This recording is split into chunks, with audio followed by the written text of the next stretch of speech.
I know, starting the stream almost on time and ending the timer way earlier than usual. It's a miracle. I just like really wanted to start because usually like I find something to do quickly before the start of the stream. This time I didn't feel like it, and I just got home from going to buy groceries in searing heat. Let me check. Um, Hang on. Let me check the forecast. I'm pretty sure it's predicted to reach really hot temperatures again. Why does it say it's cloudy? It's not cloudy at all. The sun is, the sky is really clear. Huh. It's not predicted to go any higher than 28 when we got 37 in the past few days. Tomorrow it's going to be 32. 37 will be on Monday. Okay, great. 40 on Tuesday. Awesome. Can't wait to melt. Um. Anyway, what did I want to say? So, yeah, be prepared for me to get up at some point and get an ice pack or something. I already have a drink waiting for me in the freezer. I'm just waiting for it to cool down. Um. Anyway, yeah. So, quickly to explain, last time I ended the stream to watch another stream once again. It was to watch the Evil Neuro karaoke stream, so I was here to experience her new song, her first original song. It was awesome. I've been listening to it on loop for the past 2 days. Anyway, uh, I wanted to say something. I mean, I guess I can talk about it even if it's not very important. It's just like that. Uh, Yesterday, I was hoping to chill around, do nothing all day, like just get some rest and stay away from the heat. And early in the morning, I get a phone call uh, from my mom saying that some furniture was being delivered to me because I said that the last weekend I spent I mean more than a weekend, end of the weekend. I mean from it was from Thursday to Monday. Basically, I was at my mom's place to help her move out. And so she had a few things to get rid of, but I couldn't bring them back with me because I don't have a car. Uh, so she said she would at some point bring them to me. And I got yesterday morning by surprise. I got like a new table. I got a washing machine that's like 150 kilograms. We were two. Uh, we were only two like carrying it. I live on the second floor, but there are like five flights of stairs to climb. Technically six if you count the stairs outside to climb with a 150 kilogram washing machine. It was terrible. Trying to get that thing up took us like 30 minutes. Took us half an hour to do it, and I got home and I thought I was going to die because my heart was racing. Like I mean, it was not working properly. Yeah, it was palpitating in a weirder way than usual. I was completely dehydrated because I have a sweating problem. Anyway, um, so yeah, it was not a really great day yesterday. Yesterday, like I got the table that I got was in pieces technically. I mean, the legs were removed and stuff. I only got around to building it around 8 p.m. because I spent the rest of the day trying to rest a bit, especially since I had only slept like 3 hours during the night because I got woken up by the heat and was unable to go back to sleep. It's like the second time it's happened to me this week. Last night I had slept properly, I guess. Um, so anyway, the game. So last time we started properly. I mean, we had the prologue before that, but we started the main story properly. We escaped Titania, so the island prison, with the help of Magilu and Rokuro. So Magilu being a witch and Rokuro being a demon. We reached Hellvis, met Dyle, who became our ship captain, I guess, technically. I mean, our navigator, rather. Which is funny because he's a lizard, so alligator, navigator. Anyway, we so in Hellvis we met like a few more people, and we escaped and took with us a Malak who belonged to Teresa, a praetor in the service of the Abbey. And we met with hang on, let me bring the game. Gonna be easy. Easier, I mean.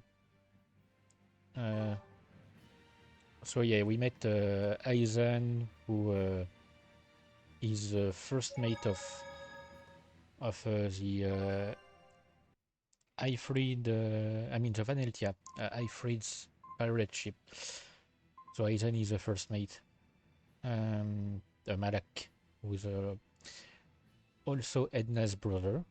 I mean, if you've watched or played Tales of Berseria, you know that her brother was named Aizen, a turned into dragon.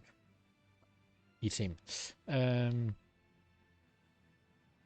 But since it's 1,000 years prior to that, so yeah, we met Aizen and we agreed to help him take care of Vortigern,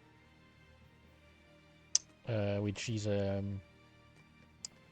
fortress with massive doors blocking passage for ships. Just to I know that it's not the correct way, but just to check. Basically, this leads back to the entrance that was blocked by a barrier. I have... Oh, there's a chest. Okay, technically I have a reason to go there.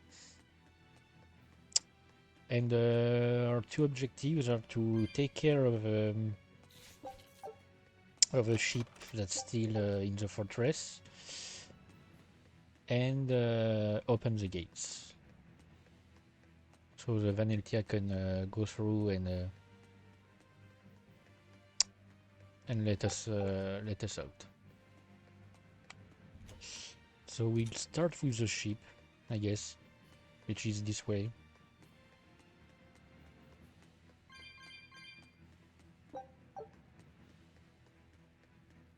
So if I remember correctly, I need to first... Yep. I need to first go through the door before the trapdoor.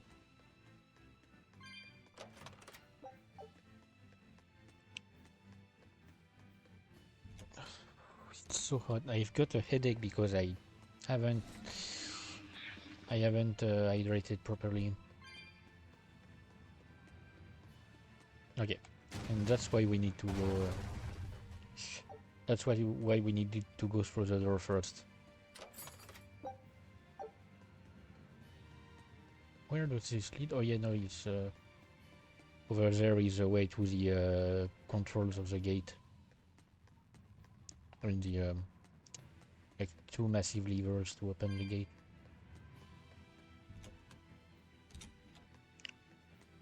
Anyway, so now we can go down.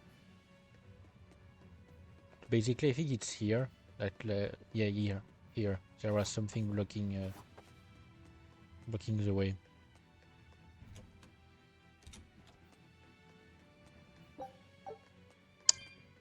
Huh.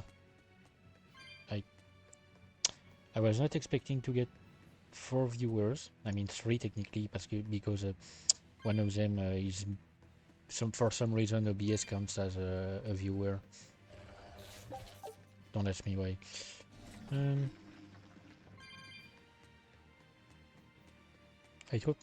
I really hope my fan doesn't go through the mic. The plan is to use their gunpowder against them. Yep. I hope my mic doesn't pick up too much of my fan, because I'm having it run at full speed. An exorcist praetor? The docks are up ahead. Like it or not, we're coming through. Hey, wait! Are you intruders?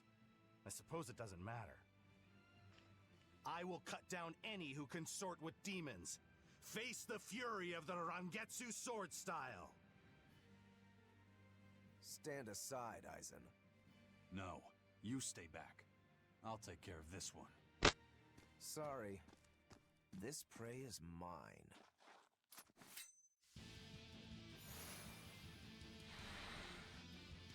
Eat it! Get in my way and I'll kill you too. Are you mocking the Reaper? I don't think he is. We're running out of time. You folks handle the ship. Careful, Rokuro. He's... I know. He's holding back. Let's go.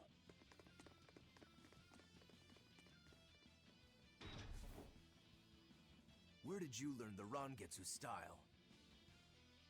I studied directly under the Legate Shigure of the Abbey. Lies. He'd never take on a student. Let me guess. He taught you a few things one time when he was super bored, and then crushed you with them.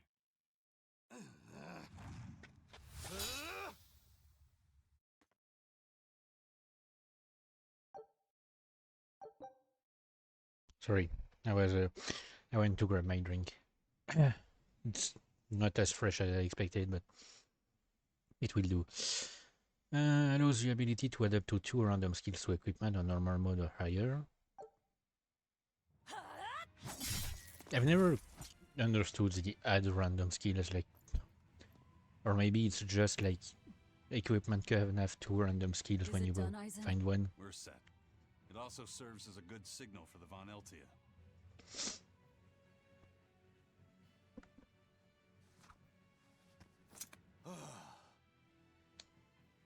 That was about the saddest practice I've ever had. But at least I learned where he is.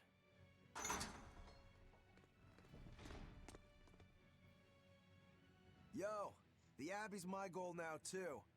Now I can do what I have to do and repay my debt at the same time. Is that your doing? What? Don't worry about Is there it. a problem? No. A fine companion for the Reaper. Stop being edgy.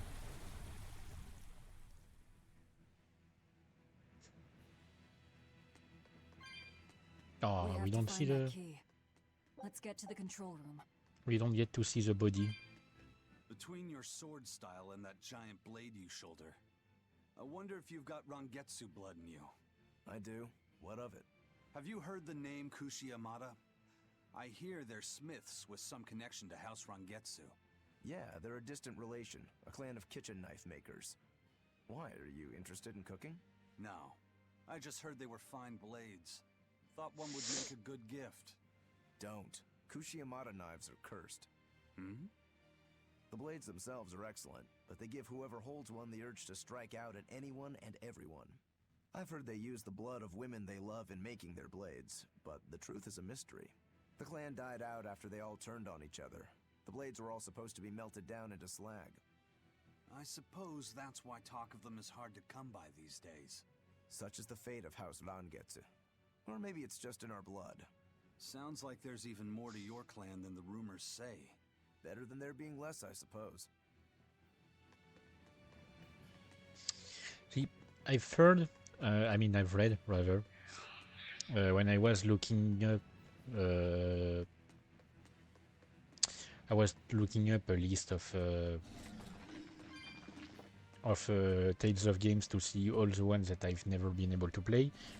So any Tales of game before Zestiria, basically.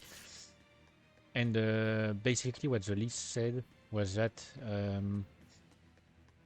the side characters in most of the old games, the side characters were not actually really developed upon.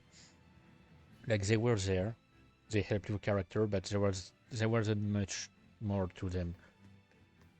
But in Zestiria, we already had like some stories about our characters, like Desert's Past, technically Roses too. And now we got some story about Zavid, but not much. And a bit of Layla, of course. And in Berseria, the side characters are just as equally hang on, I'm trying to find my words. There's just as much like stuff about them. Essentially, you learn a lot. Nope, not interested. You learn a lot about the side characters from your party. They have actual backstories and stuff. And in Arise, it's the same. In Arise, it's even more important because the side characters' backstories and such are an integral part of the main story of the game.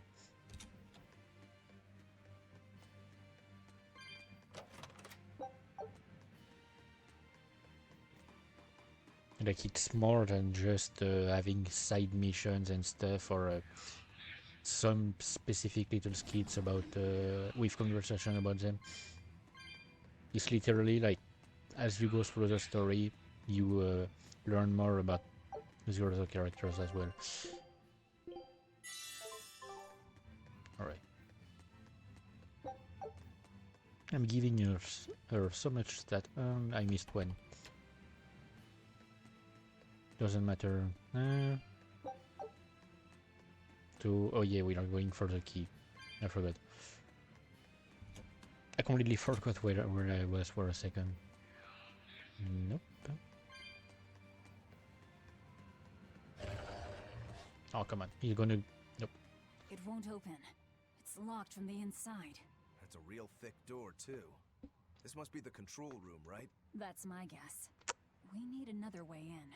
That window would probably work if it wasn't all barred up. It looks like a standalone building. Maybe we can find something on one of the other walls. I'm pretty sure I've got way more than enough spirits already, as... way more than what I need. Countered, because I'm gonna need a whole lot to open as many chests as possible.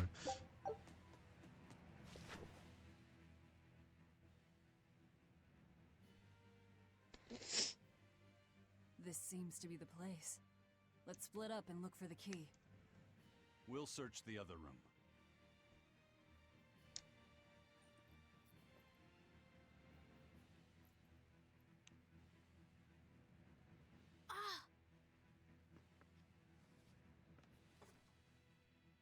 Aha!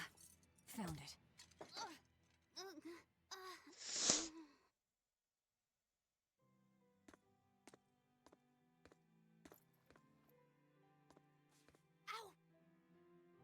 Don't get so worked up over a little thing like that. It's proof you're alive. The the bump is? No, I'm talking about the pain. But I'm scared of pain. Well, kid, who isn't? Even you? Anyway, boys sure are fascinated by the weirdest things. Fascinated? You like this, right?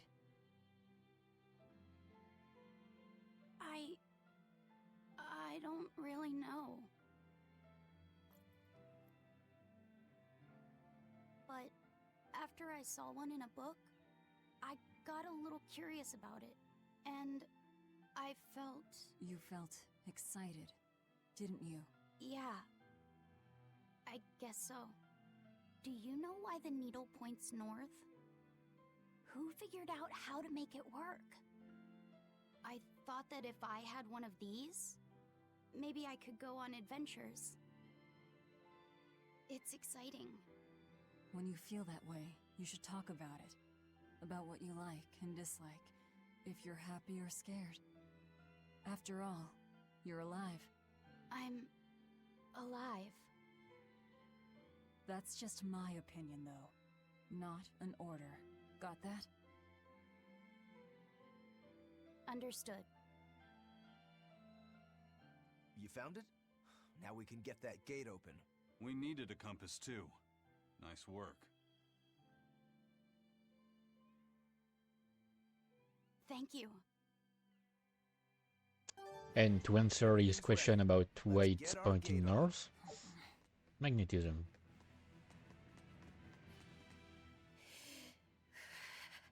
What's wrong?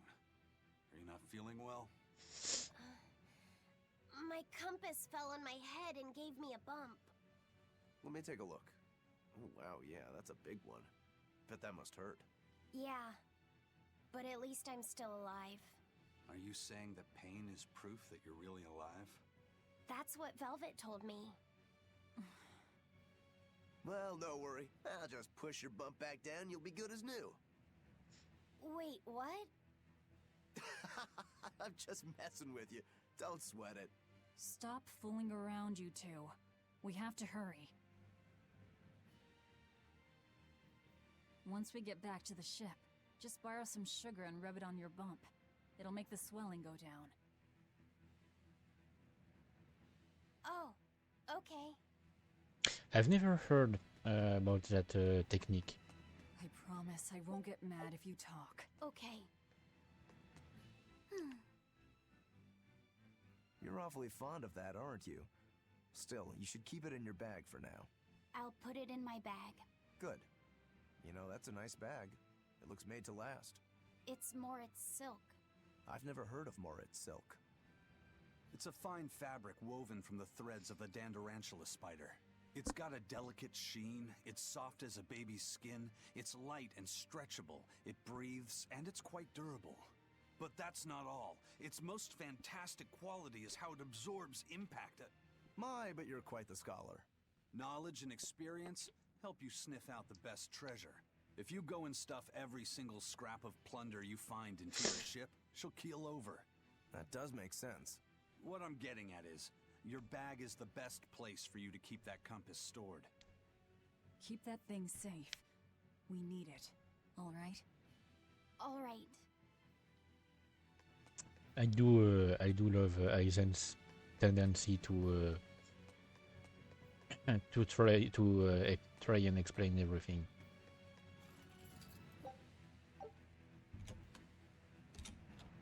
Like he's not the kind of character you'd expect to be so focused on knowledge and stuff like that.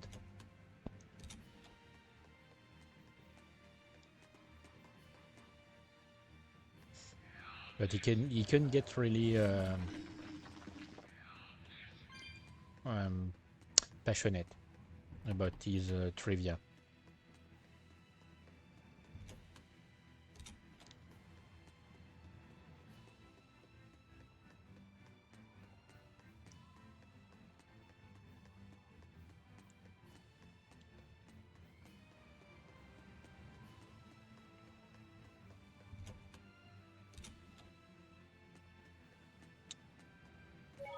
Okay, so we've got the key, we've got the ship.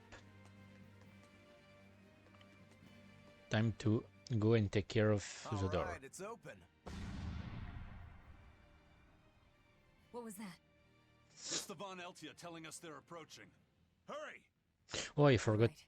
I wanted We'll pop the gate to. open for her. Quickly. All right. Quickly.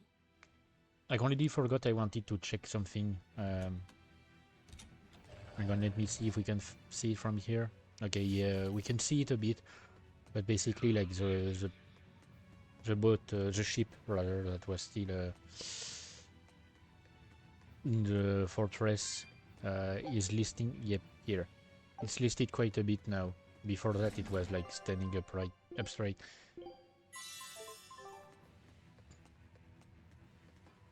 It's just a little detail like that.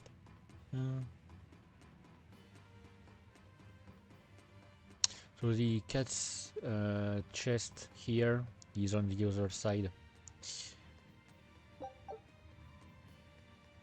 So I need to open it before finishing with the area.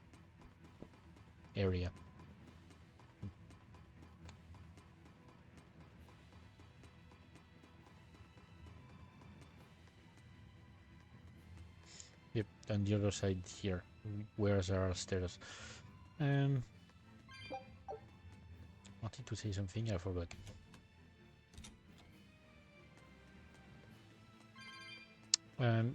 Yeah, well, I don't have to end my stream at the usual 8 p.m. time, So, this opens the gate. which is One in side, like yes.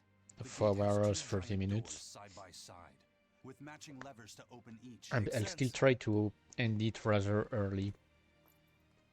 I mean, relatively early, because I want to go grab some food. All right. Let's find the other device. I want to go grab some food elsewhere.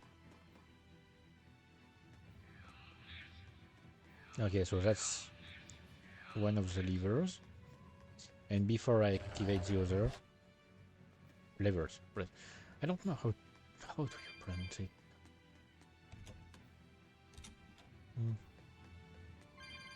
How do people learn English? I mean, technically I've learned English relatively well. I had really good grades in school, but you know. Yep, I have 176 spirits and it only costs 35, so I have some advance in that regard. Alright, and now let's open the gate. And leave the fortress.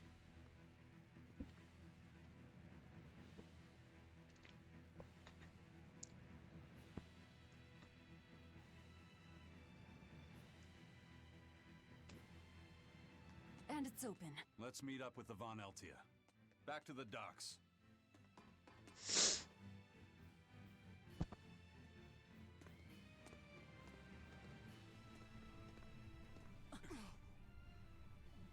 I can't let you do that. This is my fortress!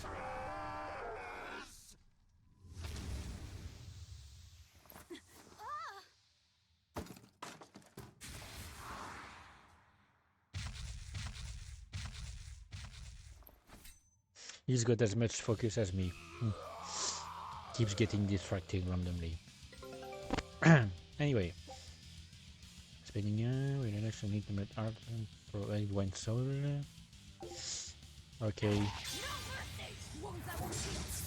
I'll absolutely forget to use it in the future.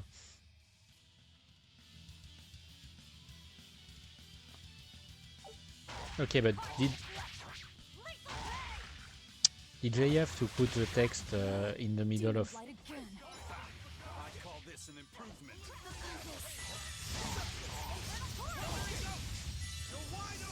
Did they have to put it in the middle of the... put the tutorial in the middle of the animation?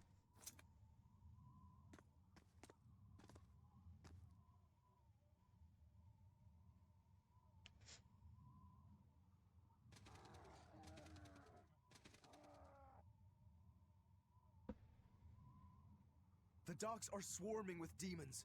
The Von Eltia will be overrun. Rats, we don't have long. Eisen, can you signal for them to go through without stopping? That'd keep them safe. But what about us? We'll jump down onto it as it goes past. Is there another option? Eisen, give some kind of sign. There's no need. The Von Eltia will sail through. Without an order? It was part of my plan. Welcome to the Ifried Way.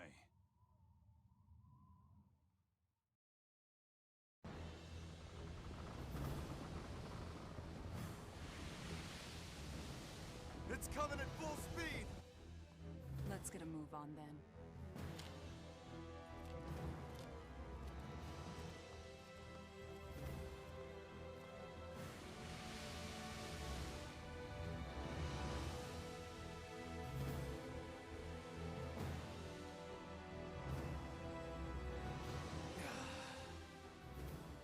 Will this really work? Do you want the Reaper's reassurance?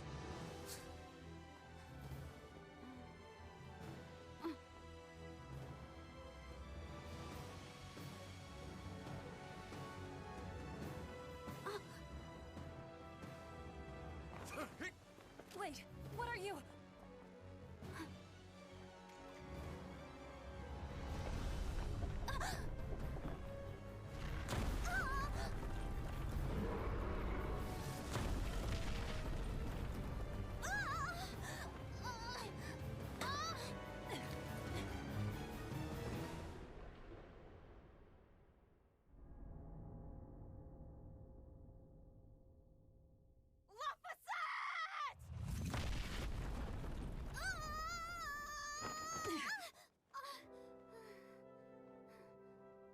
Don't scare me like that.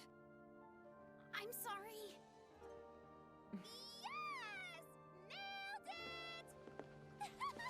You're lucky Mommy lives around. Let's go.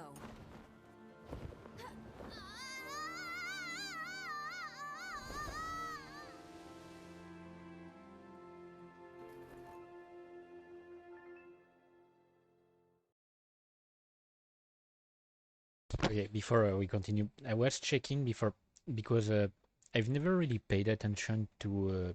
I paid much attention to it, but the 3D in those cutscenes is honestly not as bad as what you can see. I mean, when they use like 3D models and stuff and the CGI in those cutscenes, they don't. It doesn't look as bad as like in some anime you can get some really bad CGI. Jesus Christ! So I was checking who made the CGI for the cutscenes. I mean, who made the animations in general? It's Ufotable, and I don't remember exactly. I don't remember exactly. I mean, they worked on a lot of things. The God Eater games, they made the cutscenes for the God Eater games and probably the anime as well. They worked a lot for Bandai Namco. I mean, with Bandai Namco, rather. So, yep, they're known for doing like uh, some really good job. They made the anime for Tales of Berseria. They're okay, yeah, okay. There's the guys behind the Demon Slayer.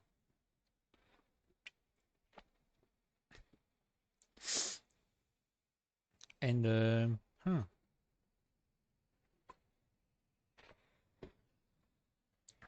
apparently they're scheduled to work on some Genshin Impact stuff.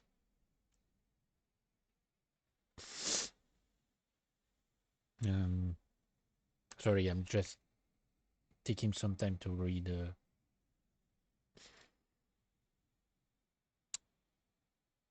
To check a bit.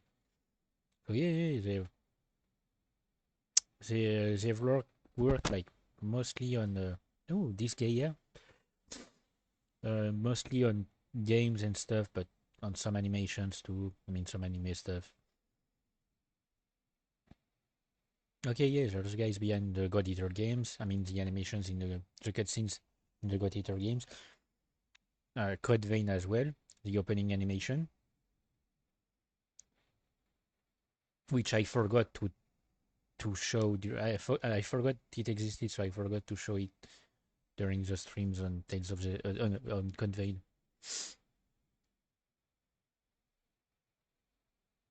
But yeah, they do some nice stuff. Anyway, provides the ability to trigger a random skill that increases the amount of blast gauge gain when using break souls. Okay, but for that I kind of need to use my break souls, and I don't really do it. Nicely done! You're not going to thank your savior for her crafty cannonballing? Are you nuts? I told you to stay away from the cannons, not bang on them. I mean, it worked. It was fun! And everything worked out, right? Exactly. I'm sorry. Like, she hit that thing straight in the head. If it's that important to you, keep it safe. You wouldn't want to lose it again. Give it. I need to set a course.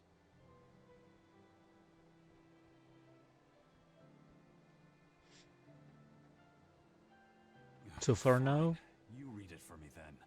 for now we're technically still on a straight path But listen, kid. in the story. Give me one false reading and you're shark bait. The world will open up Better work soon. hard. I think we'll reach in this stream the moment where the What's game world opens up. Laphicet? It's a name. Your name. I mean, it won't completely open up. My name? It will start to. Laphicet. And It's yep, a fine name. I had to refrain myself from a few times last We're through stream the channel. from using that Give name. us a course, Laphicet. Uh, Aye, aye, sir. We're headed straight for Logress. during the last stream, I at several points I had to refer. I had to talk about him, and I used Malak number 2 because that's the name he was given at the time. I had to refrain from calling him Laphicet, because I didn't really want to spoil the fact that he basically was given Velvet's brother's name. Now this is refreshing. Sailing into port like normal people. Well done, boy. The sharks are gonna go hungry tonight. Yes, I'm glad. This won't be a problem. Docking the pirate ship here? So, how were the northern seas, Eisen? Helavis and Vortigern are in ruins. Trade with Northgand will likely be disrupted for quite some time. Well, I like the sound of that. I'll have to act quickly. Any word of the captain? Aye. It's an old rumor. But they say Captain Eifried was sent to Titania. The island prison overseen by the exorcists, huh? We'll have to look into that. I registered your vessel as one of our merchantmen, same as always. But even so, stay on guard. I There's love a how grand ceremony being held in Logress. Lots of watchful eyes about. apparently nobody wonders why a merchant I see. ship So looks like they this. exchange information for mooring. Information. For mooring? Having the latest news gives merchants a chance to make favorable trades. So it's worth protecting a pirate. I bet Eisen and his crew have connections like this in nearly every port. Not even the Abbey's iron decrees can withstand the force known as human greed. I see. Don't bother going to Titania. You won't find Eifried there, And how do you know that? because I escaped from there.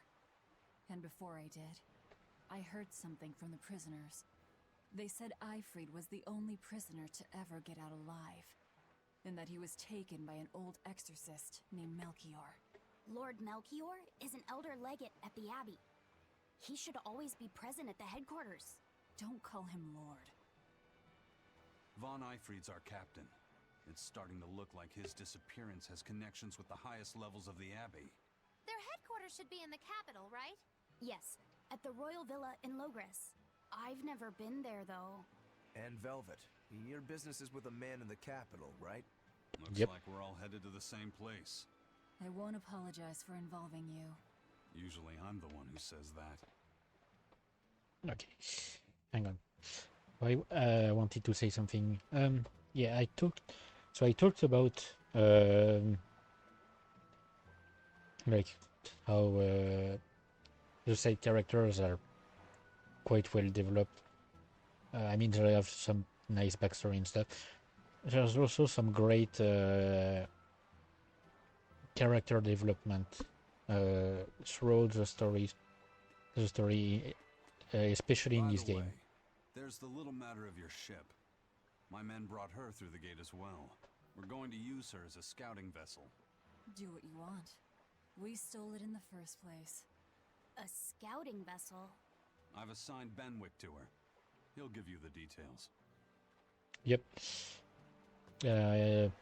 Hang on, it will wait a bit. So yeah, as I was saying, nobody's questioning why a supposed merchant ship looks like this. Like, how many merchant ships have such a unique design compared to every other ship in that world, apparently.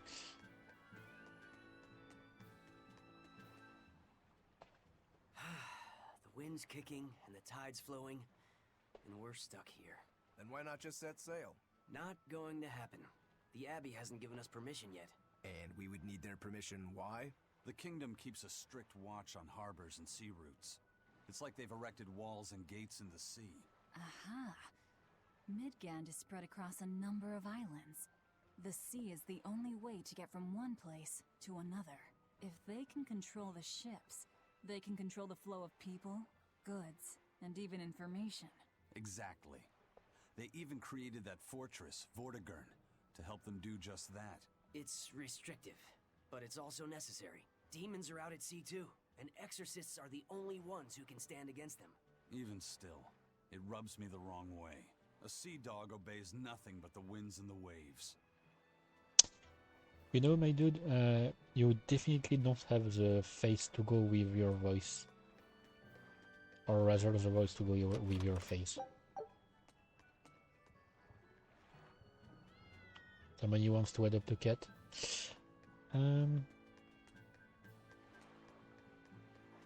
So yeah, I'm checking on conversations before I'm talking to Benwick.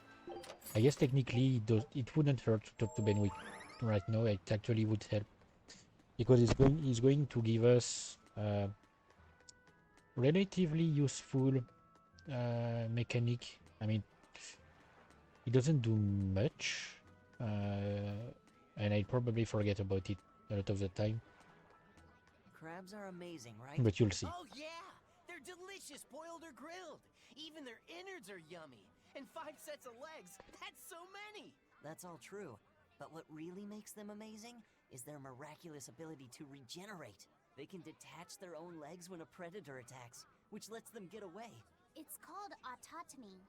And then, not long after they detach their leg, a new one grows from the stump. Really? So you're saying we need to catch lots of crabs, then scare them so they detach their own legs? That's exactly what I'm saying, bro. We can harvest as much as we like. No one's thought of this before. We're geniuses. Huh. I never knew that. I thought only lizards could regrow a lost body part, and only their tails. Lizards. Do you think Dial's tail can grow back? If it does, we could make a killing by selling dial tails. Would they be tasty? No idea. Ugh, no way. Yeah, and I don't think he would like that. Leave my dude alone, please. Have you heard? Marcus and his pirates were taken out by the Royal Navy. So, they even got Marcus's crew now. Of the 4 pirate kings who terrorized Midgand, only Ifrid and his crew remain. Aren't the seas still swarming with pirates? Only small fry that rob small civilian ships on the sly. But the only pirates left that can pick a fight with the Royal Navy and win are Ifrid and his crew. In other words, the only ship left that's truly free is the Von Eltia. For a merchant, you really seem to like these pirates. He may be crooked, but money's not all he's after. If profit was his only desire, he could have made more by selling us out. But that'd be too boring, don't you think? The fun's in making a killing by breaking the rules. You're a funny guy. And that's why Ifrid goes through him whenever we need to dock here. Well, I can't say I've ever met a human like him.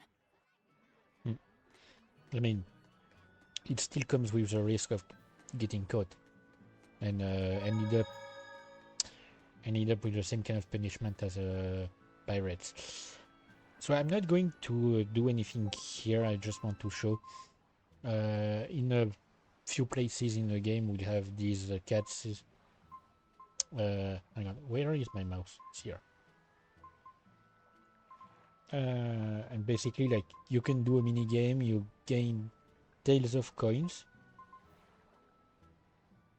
and you can exchange tails coins rather, and you can exchange these coins for cosmetic stuff and some items and things, but like it's so expensive.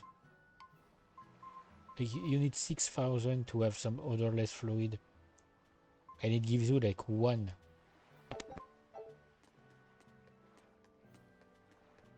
So yeah, no, I'm definitely not gonna do that.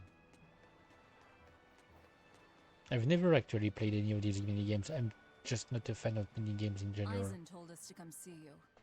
What's all this about a scouting ship? We're going to explore the outer seas. Oh, let me explain. Beyond the reaches of our kingdom lie vast, open oceans we call the outer seas. And you're going to explore them? What for? To make a map of the whole world, of course. A map of the whole world. That's right. Ifrid's pirates have many ambitions, one of which is the creation of a complete map describing the whole world. In fact, the Von Eltias already sailed all the way to the far continent for that very reason. That's amazing. You guys sure dream big. I still don't get it. Yeah, me neither. A map of a bunch of places nobody cares about? Big deal. Well, regardless, if we're going to find anything in the vast waters, we'll need a lot of luck. We'd like to borrow some of yours. And just how do you plan on doing that? I want you to use your gut instincts to tell us where to look. In exchange, the Von Eltia will be at your service, and you can keep anything we find in our explorations. You'll be able to assign us new orders from any location by using a kind of messenger bird called a sylph jay. Who knows? We might even come across some good treasure, or maybe some rare food, or brand new recipes. That's a lot of treasure you could find. Doesn't sound bad to me. It won't take much of our time, and besides, it could be interesting. You're right. Okay, as long as I'm not responsible for how things turn out, I guess I can help. All right, then I'll tell you what you need to know. All right, and now we have expeditions. Hang on, I lost the mouse again. So I can send a scout ship on voyages to explore the outer seas and initiate the expedition via the dispatch command. So for now I only have one area.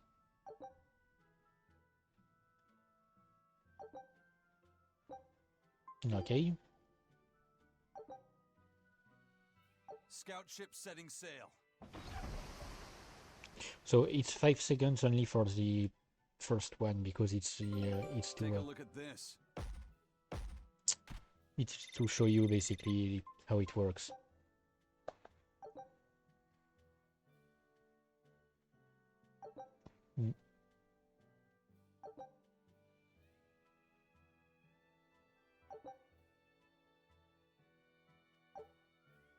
Yep. Okay, hang on. I'll come back to the screen to explain. So yeah, it takes 30 minutes for each expedition. Who knows what we'll find? A sunken ship full of treasure, maybe? Underwater ruins? Desert islands? New shipping lanes, perhaps. Some fish would be enough for me, especially if they sell well. My thoughts exactly. Tuna or yellowtail or sturgeon. sturgeons. I wonder if they make caviar in this world as well. So anyway, to explain in a better way. So essentially, right now, I can only explore one area, the Lemon Sea, with a description that says that the surging waters are constantly stirred by a howling tempest. Most ships that enter are lost, but sailors who survive the journey find new strength within themselves. So each area has a description like that. So each of these areas can contain 5 materials. So usually it's like some ingredients, I think like 2 or 3 ingredients, some fish. I think there's like 1 specific fish per area, and some enhancement materials for weapons and stuff, for equipment, I mean. Then there are special items. There are 3 for each area. 1 cosmetic, 1 that is like, I'm gonna have basically like a special tab in expeditions that show me treasures, and a skill. I think it counts as 1 of the specials. Oh wait, no, actually no. The skills are discovered in a different way, I think. I don't remember exactly. So anyways, 3 specials. What's the third one? I forgot. It's something specific as well. And finally, for each area that I can explore, there is 1 area that can be discovered. So once, and it's random. Like what you discover is basically random. There's no way to influence it. So essentially, at one point within the Layman Sea, I will discover a map to another area that will appear on the map. The map will get updated basically as we discover more things. And there are a lot of areas to discover.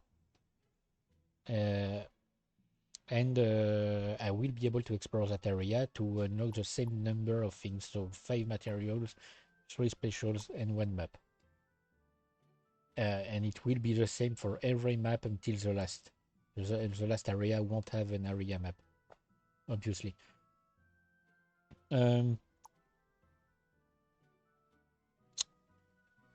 Oh yeah, I remember what's the third special.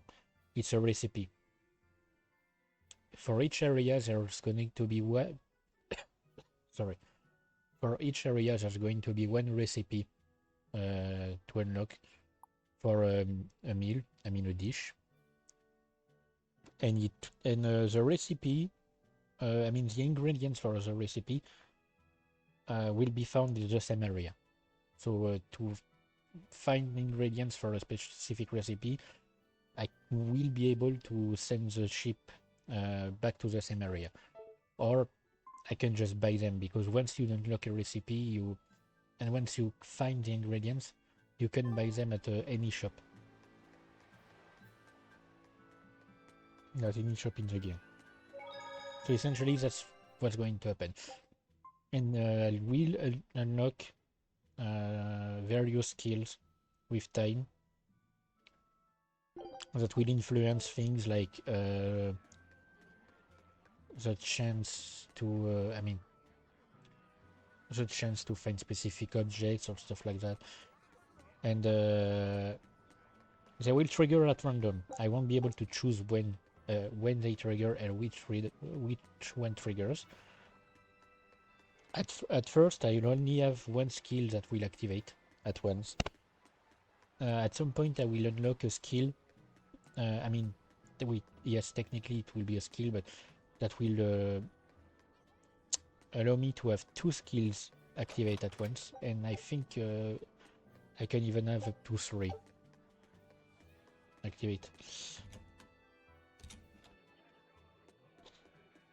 I've heard there's a prison island somewhere where they keep the worst of the worst.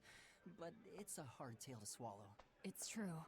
And the rumors that hundreds of demons are in prison there? Fact. Also true. People say that no one has ever escaped from there alive. That one's a lie. After all, we're here. Wait, you don't mean... Keep your mouth shut. Otherwise, you'll fare worse than anyone on that island. Yes, sir. I didn't hear a thing. Thank you for your consideration. Anyway, my favorite NPC. I mean, one of my favorite NPCs, because the merchants are always the same guy. No, I guess no, not really. No, in the small village near Elavis, it was a woman. So time to check on the stats. I don't lose too much art damage, and I win a lot of physical damage.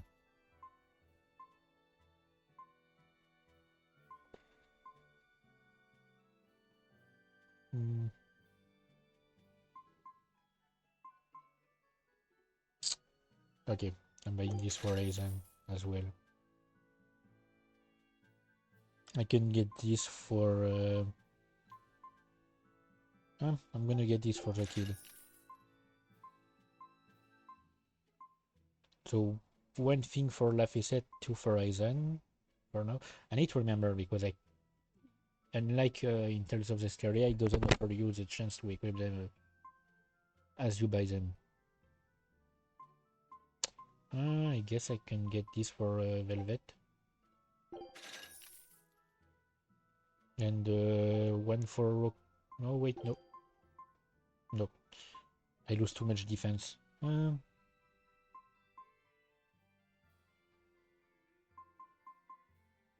I guess these ones are better for Velvet. Oh wait, I wanted to check. Marble. Okay.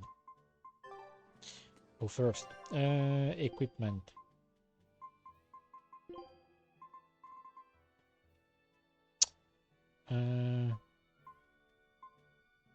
I said these ones.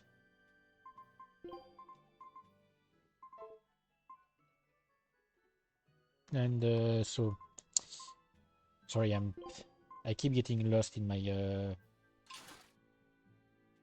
my own thoughts.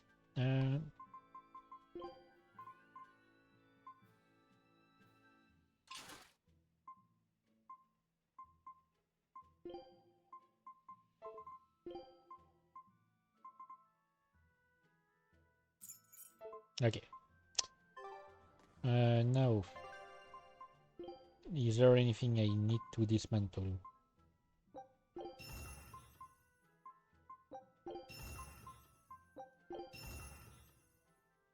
Okay. I mean, anything I can dismantle, technically.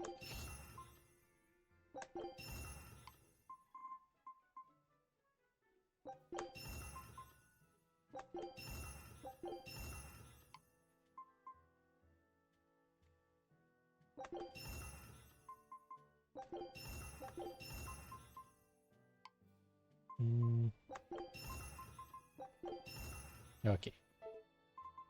And now anything I can enhance.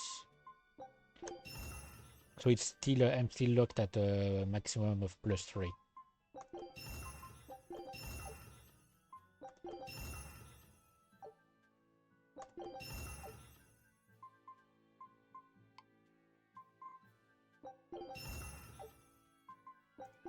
Oh yeah, and I guess on the I guess on the expeditions, the scout ship can bring me some money as well. I mean, not much, honestly, from what I remember.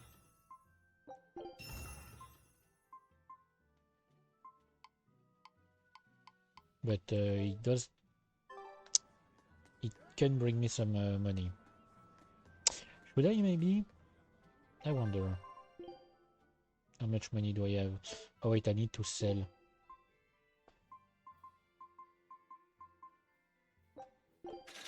Okay.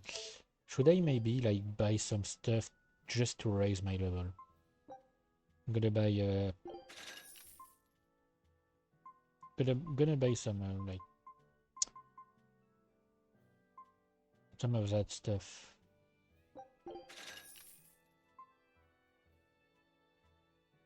I'm using all my money, but I'm gonna grind some stuff and will come back up.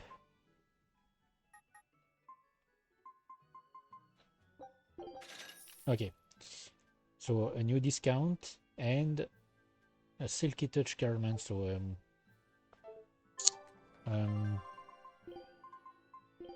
one of these with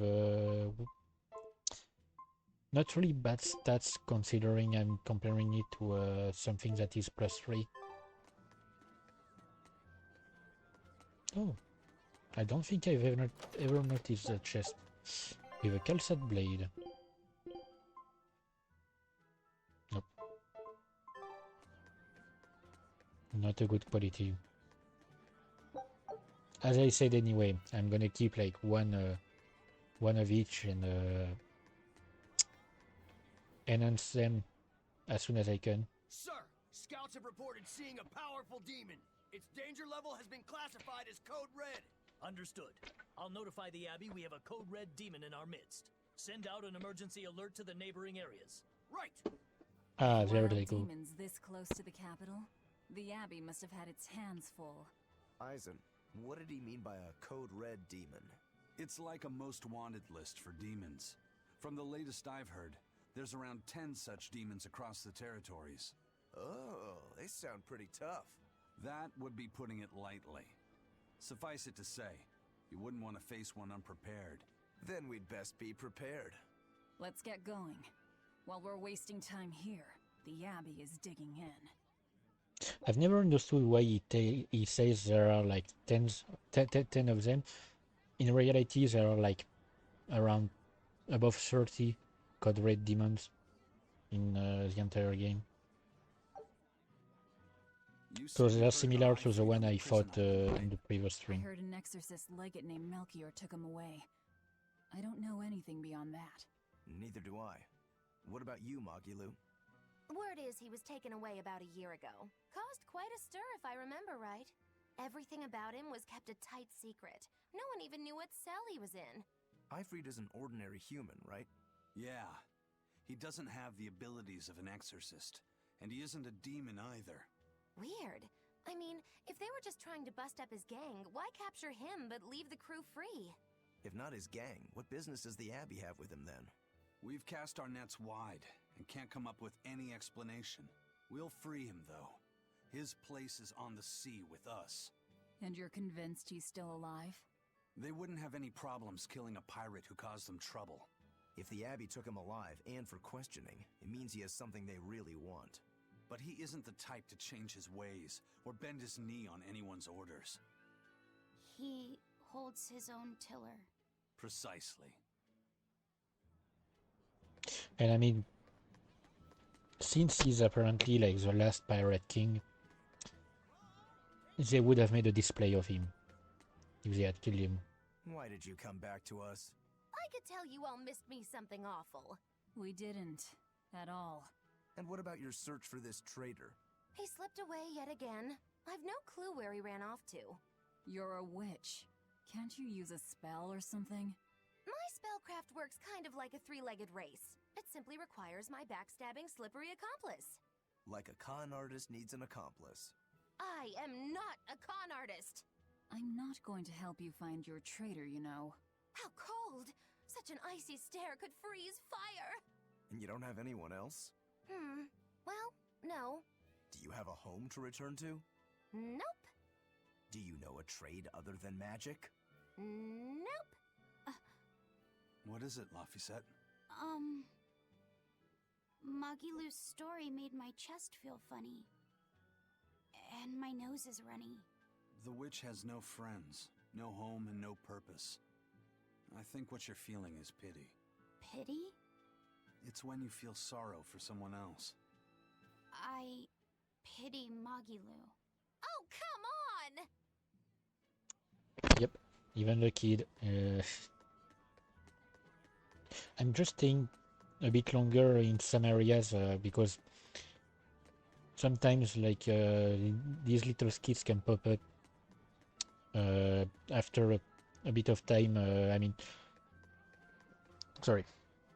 Basically, if one is available, sometimes I need to wait a few seconds for another to appear,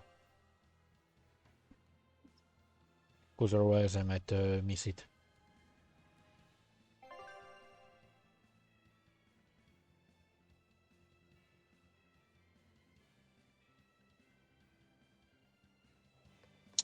Very Yep. well. Onward to Logris. Wait, you're coming too? I mean, why not? Might as well.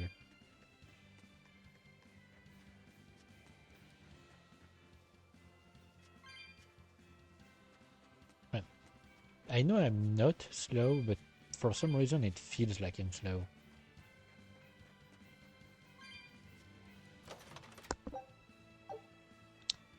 Calcite West Coast.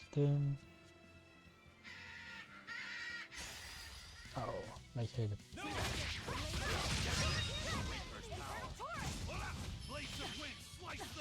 Oh, come on. I'm just going to grind some money. Worth my time. Okay, don't really make much money. I need to find a code raid, and there isn't one available quite yet.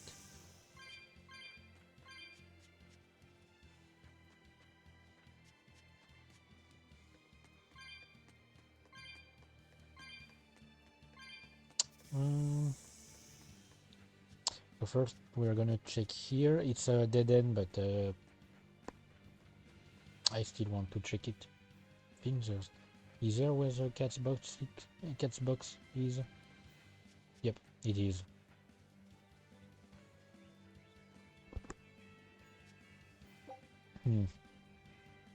Okay, I need 95. So it's raised quite a lot, the price. As a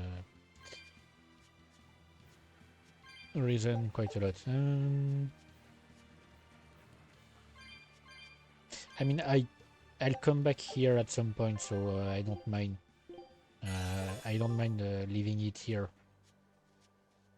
And I mean, it's not like I absolutely need to unlock them as soon as I find them. I can unlock them near the end of the game and still get what I'm looking for.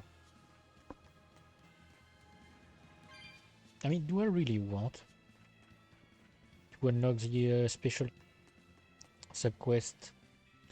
Because I probably won't be strong enough to do it anyway. Wow. Those walls. They're so huge. That's Logris, the capital of the Empire. They keep demons out by enclosing the city within a great wall. Humanity has achieved great things on the backs of slave Malakim. Why the surprise, Laphicet? You've been here before, right? I have. But back then, I was not who I am now. I see. Tethered Malakim aren't even allowed the freedom to observe their surroundings. We'll soon lose such freedom ourselves. Huh? We've reached the heart of the Empire and of the Abbey. Soldiers and exorcists are stationed all around. This is no place for a collection of villains like us. I'm not looking for a place. All I need to find is Artorias. That's it.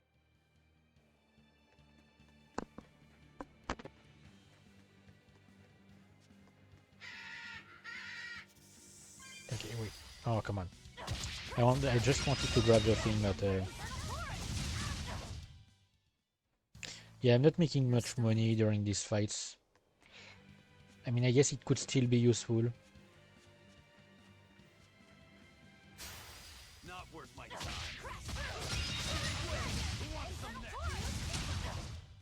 Not even worth my time.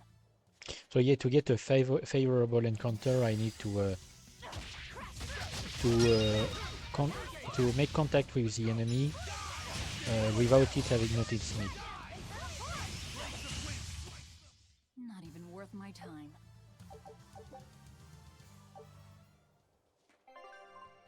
How much do I have? 978. I can grind a bit much. I mean, I'm obviously not fighting them for the XP. I'm obviously not fighting them for the experience because I don't make a lot of experience from them. And I guess I'll take the time to explore before entering Logress. It won't take long. The areas around here are already closed off. Unarmed? Hardly.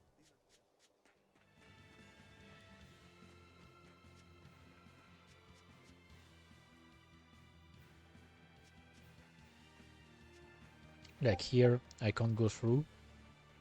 I can just, I can only like check on some stuff. And it's the same, I believe, above. I can't even go through up there. It's blocked as well. I'll be able to go there soon. But not yet. Was that supposed to be a joke?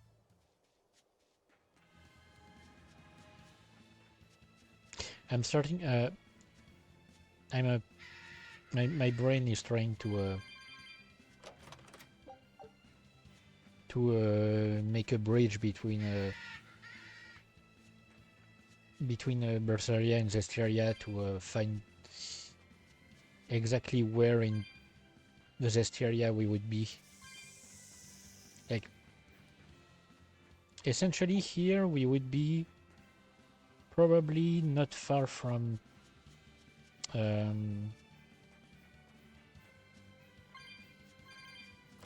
don't know actually. Hang on.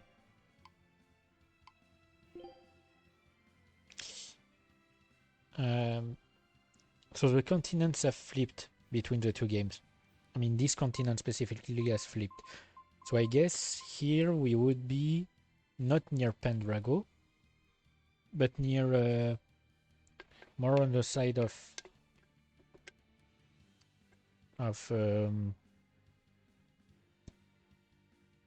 let me think. Wait, maybe we would actually, because I'm not sure the continent has really flipped. Hang on, let me find. I'm gonna compare.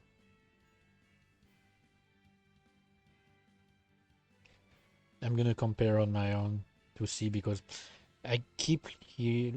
I found like comments and stuff that said that this continent Midgard had flipped, but I'm not sure. Tales of. Wait, am I in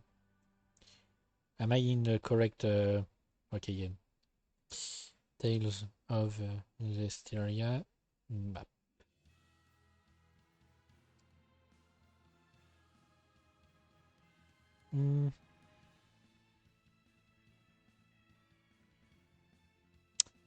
I guess it's. Wait.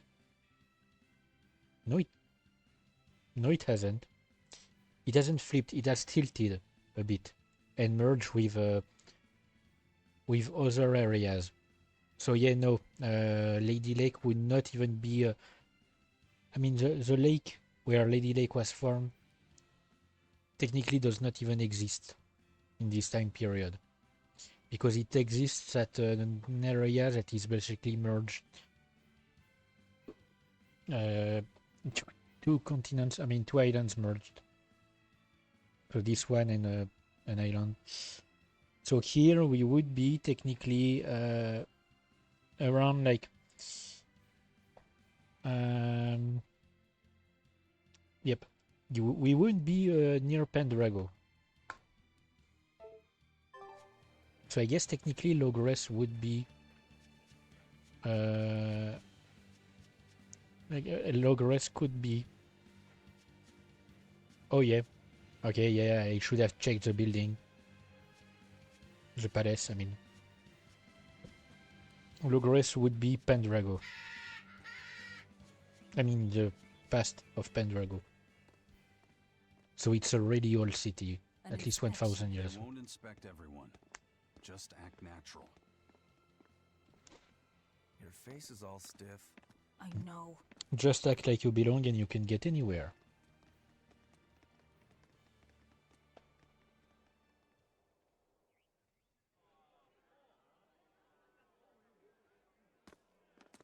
You, in the black coat. Show me your documentation. Well? Your travel permit from the Abbey, where is it? Foolish girl, how many times have I told you? A magician's apprentice must wear a pleasant grin. Magician? Verily, I present to you the traveling troupe of mischievous misfits known across the land as Magilou's Menagerie. Entertainment for the ceremony? Why, yes, indeed we are, my dear. Please pardon my uncouth apprentice. Girl, allay the good man's fears and show him the dove trick you've spent all these weeks on. Go to... Huh? Oh, sorry, mistress. I forgot to prepare. You pathetic little shirker! A proper performer is perpetually prepared! It's fine. Doves flying around would be a nuisance. No, this will not do. If you cannot summon a dove, then act like one. Act like a dove.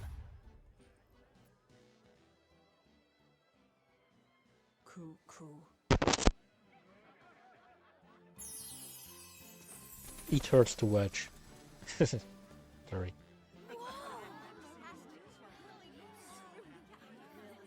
Remember, Magilou's Menagerie manufactures mirth. That was just a small sample for the good citizenry of Logres. Hey, you can't advertise here!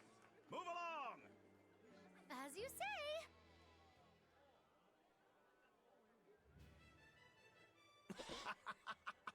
That was a fine ploy, Magilou. Well, don't expect tricks like that every day. Coo. Oh, that murderous gaze! Coo. Those doves were amazing. Just a crude trick.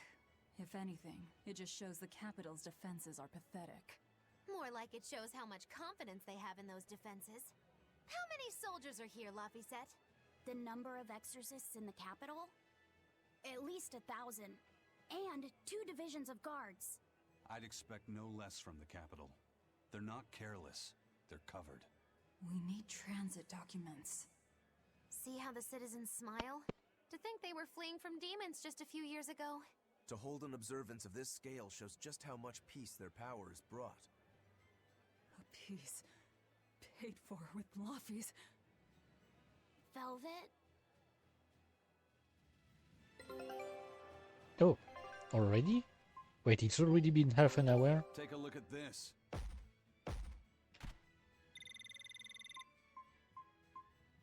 Okay, yep. Pirate flag. Oh, yeah, no. Yeah, one of the items we can find is a pirate flag. We get a pirate flag in every area. This recipe looks real tasty. And we discovered the recipe for that area. So we'll explore again because we have nothing else. So yeah, we get like 2 ingredients, a fish, a pirate flag, and an enhancement material, I'm pretty sure. So here I got the recipe, I'm missing the treasure and the cosmetic stuff. And I don't have the map for the next area yet, but I think I may only be able to find the map once I get to level 2 in expedition. Anyway. So yeah, technically we are in the past of Pendrago, but it's another part of the city compared to what we have in Berseria, and secondly, it has changed, of course, over the millennia. Now, Prince Percival is the one ruling Midgand. He's the crown prince. The crown prince? What happened to the king? The king is in good health, but he's decided to withdraw from public life and leave the kingdom to Prince Percival. He declared that a new way of thinking was needed to save the world from this crisis. This king sounds like quite the guy. Prince Percival is incredible too. He's following in the footsteps of the king by working hand in hand with Lord Artorius in the Abbey. As long as we have Lord Artorius and Prince Percival, the future of Midgand is bright. Ask anyone. Got it. So all of Midgand is on Artorius' side. Seems like it. I mean, almost all of Midgand. There are probably like some people not with him. Let's backtrack a bit. Just what sort of organization is this Abbey? You're kidding me. How do you not even know that? The Abbey is part of Midgand's Church of the Empyreans. Originally, it was an order of paladins and warrior priests devoted to exorcising evil. Yeah. The Abbey's official name is the Exorcist Abbey of the Church of Midgand. Nowadays, its members are all called exorcists. I'm impressed. You've done your research. So basically, they're just one branch of the church, right? For a side branch, they don't really strike me as humble. Of course not. The High Priest entrusted all his power to the Abbey's leader, Lord Artorius. He's effectively retired. So the Abbey's leader is at the top of the entire church. That's not all.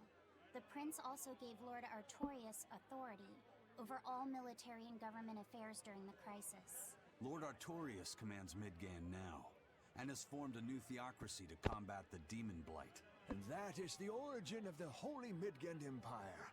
The Abbey is its foundation, and its ray of hope. Wow, okay, got it.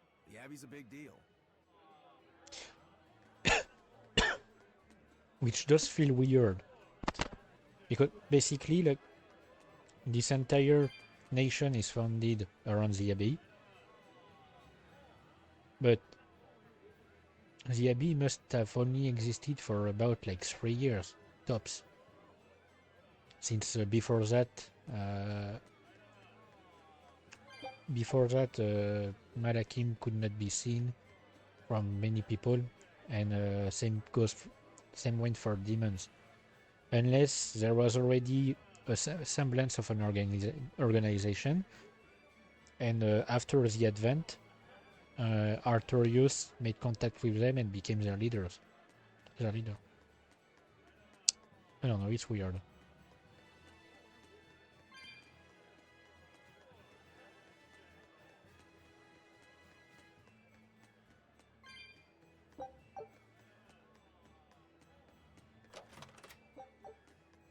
Okay.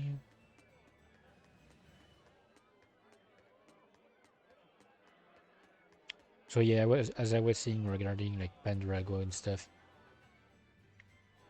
So we are in a different area of Pendrago than in Zestiria. I mean, it's Logres technically here, so you know. But we are in a different area of the city.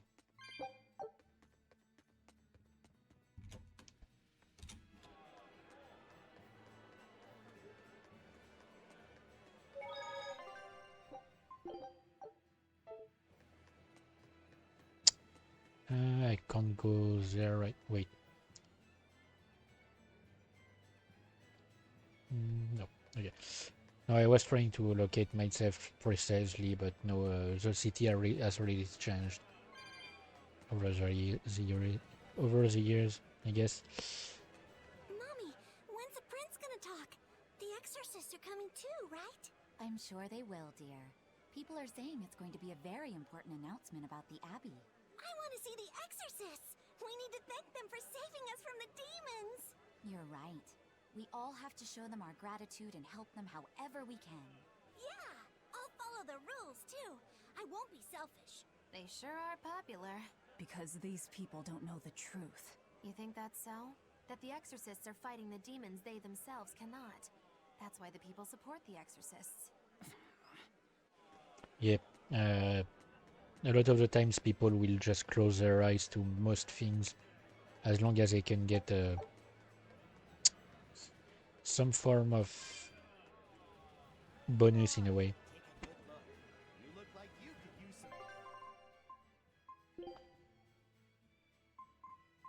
Oh, so there's a lot of calcite stuff.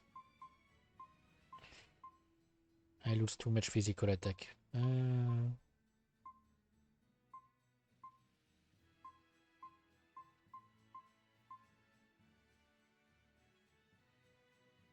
It's still such a pain to have to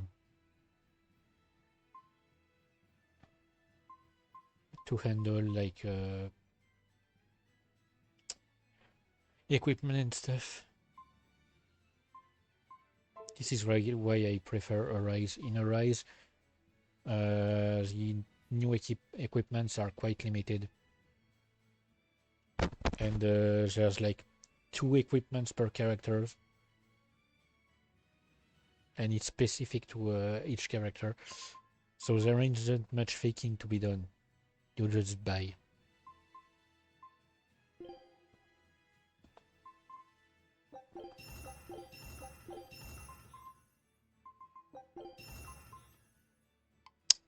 Okay, dismantling.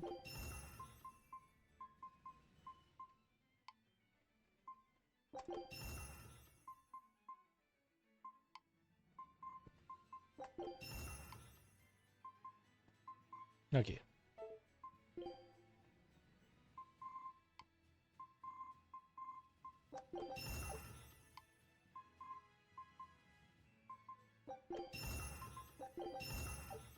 Okay. And that's it. I have some things to sell. Wait. Okay. Ooh, Magnified Magician. So yeah, you can... some characters can earn titles through equipment enhancement.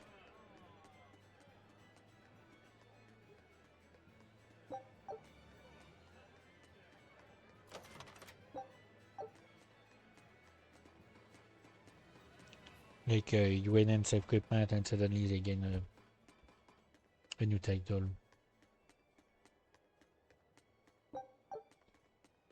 Mm. 95, the same as the other one.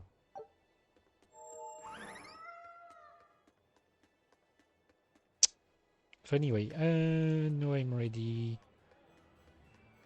I think I've checked everything I could around here. I mean, it's not like we won't come back. Like, we'll be back in a second.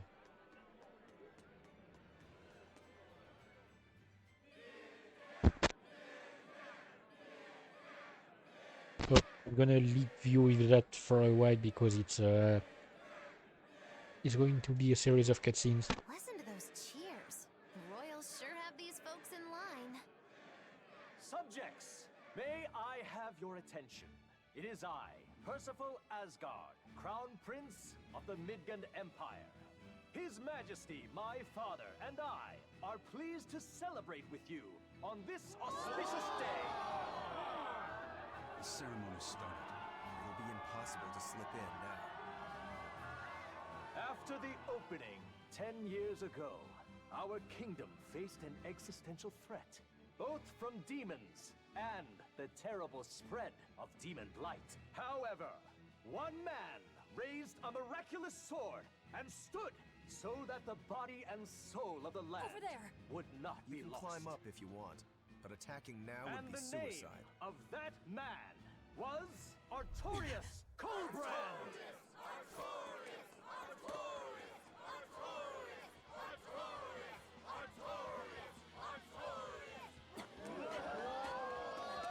None here, I trust, are unfamiliar with Artorias' noble act. To bring us salvation from demons, he sacrificed everything. But he's a murderer.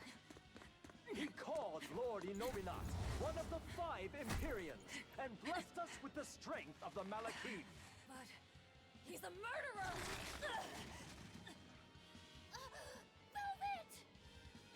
serves as a shining beacon of reason in this world of turmoil. And reason is what binds us. But you killed him. You took everything that I loved. So raise your voices in praise to Artorias' devoted work, to the Savior who purifies evil and guides our flock. Let us call him our shepherd! Shepherd Artorias! Shepherd Artorias! Shepherd Artorias! Shepherd Artorias! Shepherd Artorias!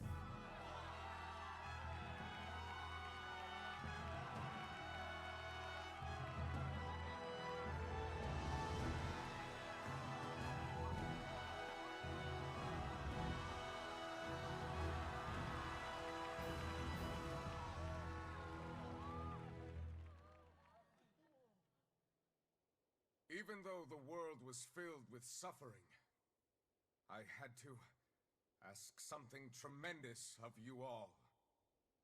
I entrusted you to endure the pains of reason. I asked you to bind yourselves with shackles of your own will. For the only blade that can expel calamity is one forged from unshaking reason and the iron will to do what must be done.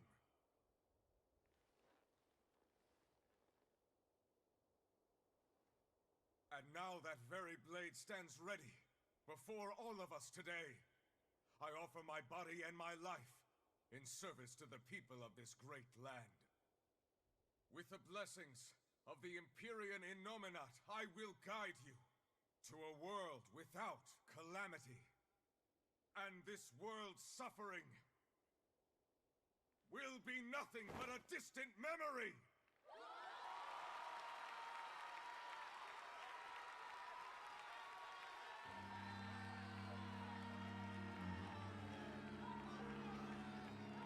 But you're the one who murdered. Fool, they'll see us. You're the one who killed Laphicet. What?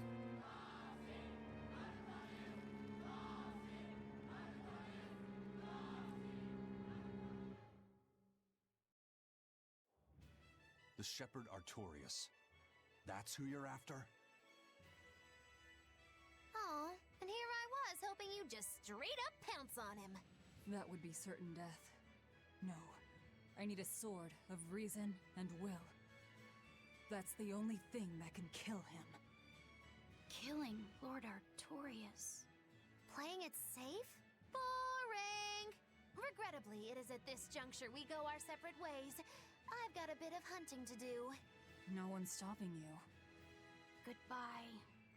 Farewell! May your days be fruitful and your nights tormented! If our enemy's calling himself a shepherd, he won't be going into hiding. Let's take this slowly. The old man behind him. Melchior, I take it? Yeah. Let's gather information on these people. If we know what they're planning, we can find a weakness. They're the most powerful men in the land. If we're going to look into them, we need a lead first. Eisen, do you have any underworld contacts in the capital itself? Like your friend at the port? I don't go inland much, I'm afraid. But Ifrid has close ties to a shadow guild. A tavern in the city, run by an old man called Baskerville, serves as a front for them. A shadow guild? Those sorts of things actually exist? That settles it. Let's head to that tavern. They'll have food, I'm sure. Why not? So, yep. In this game, we are stomach made a weird against noise. That's the another shepherd. sign that you're alive. The exorcists sure were out in full force to see the shepherd's inauguration, weren't they? What about that guy you're after? Was he there? What, and have to stand around looking all proper? Nah, that's not his style. But I thought he was one of the top exorcists. That wouldn't matter to him. Huh.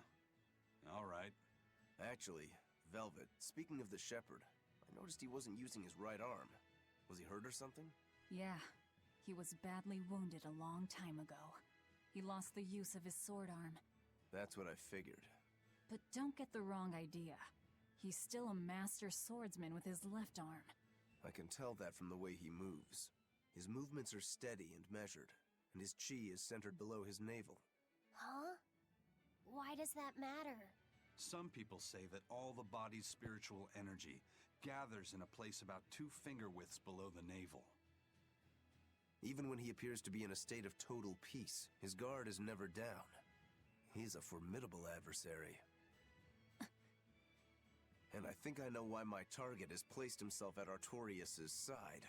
Because now I want to take Artorias down too. So yeah, in this game we are fighting fighting the shepherd, who I guess is the technically the first shepherd in history.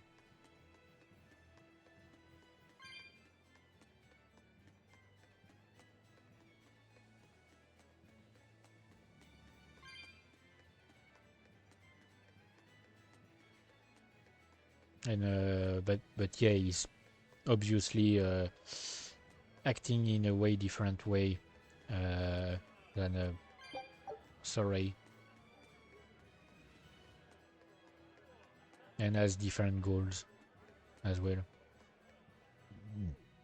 Sorry. I just need to check one thing before we go to the tavern. Savior of mankind who guides us through the darkness. What an appropriate title for Lord Artorias. I believe in him. As long as we have Shepherd Artorias, we'll make it through this era of disaster. Shepherd Artorias? How pompous can you get? Artorias has already seized control of all religious and secular power in Midgand. But now that he's taken on this new title, he's no longer just an authority figure. He's become the very hope of the masses. A dangerous opponent indeed. After seeing that, will you still fight him? Of course I will. He could be a god for all I care. I'll have my vengeance, no matter what. And you know, it's a bit ironic that they willingly call him a shepherd, because if in our world you had someone calling himself a shepherd, people would see him more as someone who takes advantage of others, because everyone else would be sheep. But in this world, they willingly consider themselves as a cattle that needs a shepherd.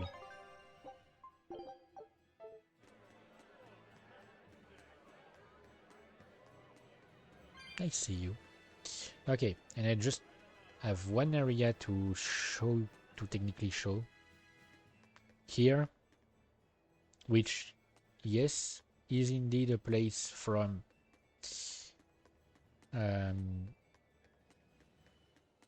Berseria.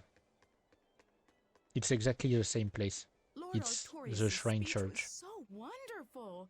I teared up halfway through. I was so worried when the demons appeared. I am so glad I put my faith in the Abbey. The exorcists put their lives on the line to protect us. We've got to do what we can to help. I want to marry the shepherd when I grow up. Now that's popularity. Ignorance is bliss. Yep.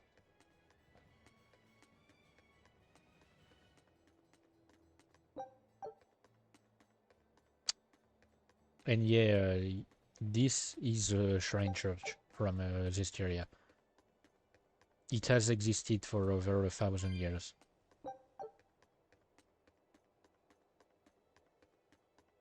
Which is kind of wild to me that something like this would still be standing, but then again, I literally have a building in the next town over that was built in the 10th century, I believe. I mean, technically it's no longer standing, at least not entirely, but because it was bombed during, I believe, the First World War. I don't remember if it was the first or the second.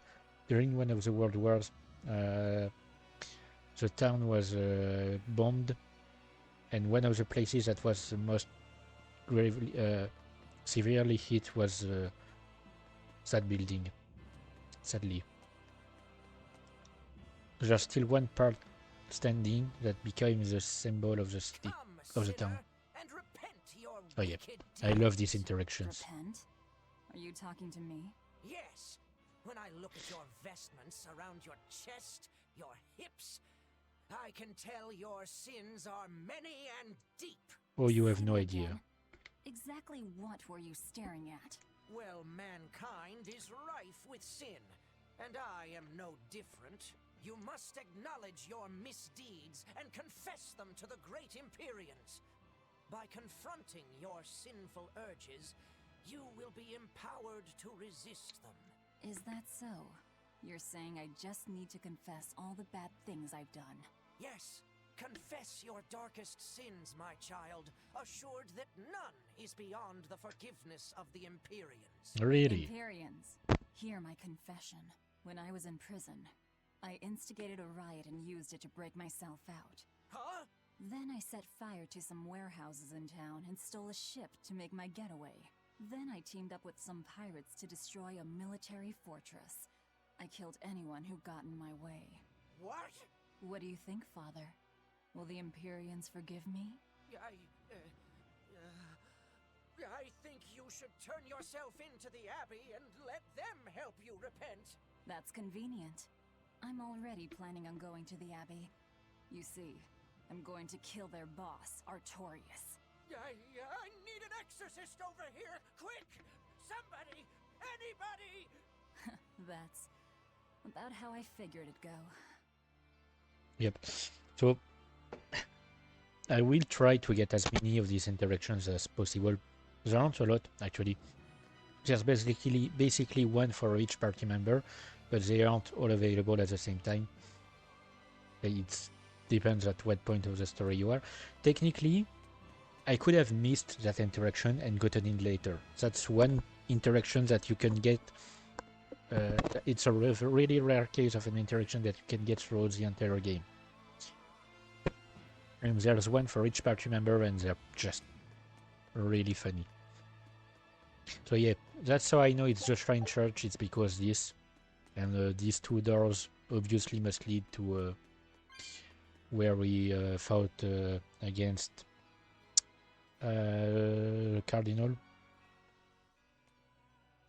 That is one impressive cathedral. It fits the capital. Yes. It's incredible. It's as I heard. It wasn't built using Moloch arts, but the latest architectural engineering techniques. Look at those arches, the mathematical logic, the structural ornamentation. This is an architectural marvel. So, is that Empyrean in there? I highly doubt it. Empyrean worship has become mostly symbolic over the years. This cathedral wasn't built as a place of worship. It's commemorative, to celebrate the continent's unification. In other words, a show of power. That explains why they spared no expense. It's too early to be impressed. This is just the entrance, and it's unfinished. They're constructing a colossal temple inside here. They say it'll take centuries to complete. Centuries? That's insane. How could they think that's a good idea? Your guess is as good as mine. I suppose that sometimes humans just have a need to push their limits. Yeah, seriously. The Reaper and a demon are shaking their heads at this overwrought monstrosity. Intrinsic worth, 0. I wonder what it'll look like when it's finished. Yep. And so the temple is what we explored in this area. So yeah, I forgot to mention, by the way, in this game, I mean in that era, technically the 5 lords exist, but they're called the 5 Empyreans, and instead of Mautelus, it's Innominate, who is the 5th Empyrean. The other Empyreans, who will later be named the lords, are the same. Like Amenok, I don't remember the name of the others at all. I just remember Amenok. But they're basically like the same. The only change is between Innominat and Nautilus.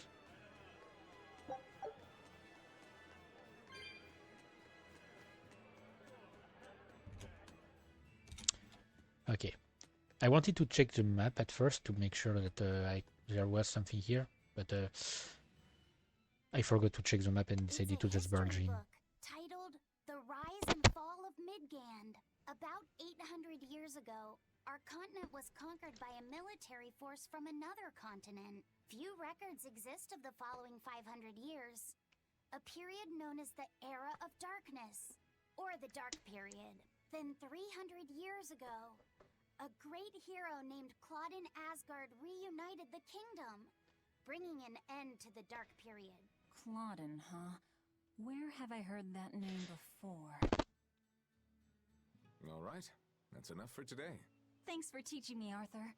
Your techniques are so amazing. Where did you learn them? They came from my own master, a man named Claudin. He developed them himself. Wow, they're so graceful. I wish I could move like that.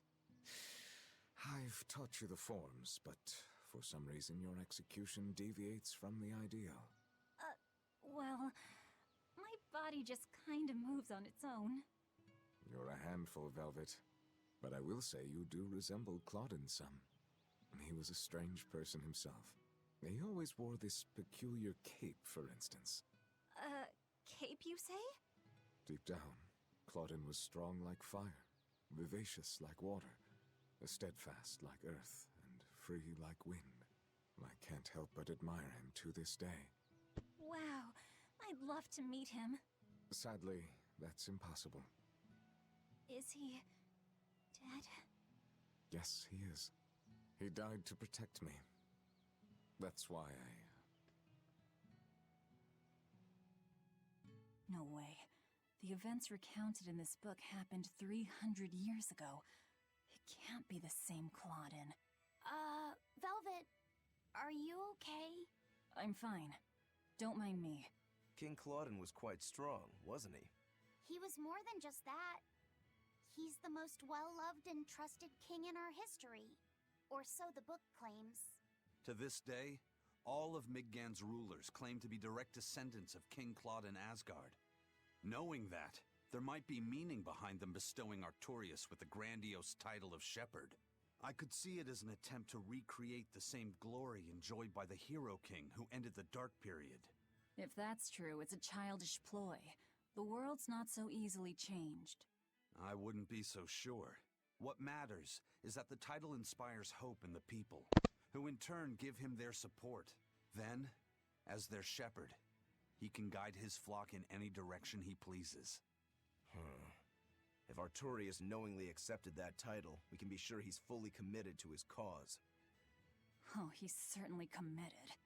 I've seen just how far he's willing to go.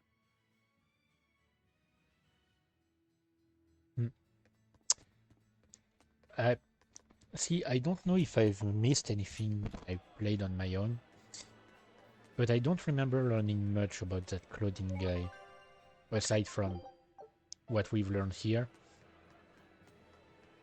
Because the way they mention him almost sound like I should know more about him. Oh, great. Take a look at this. Ah, damn it. Scout ship setting sail. Okay, and I got tuna, which means I should be able to do the new recipe. I just want to check. Hang on.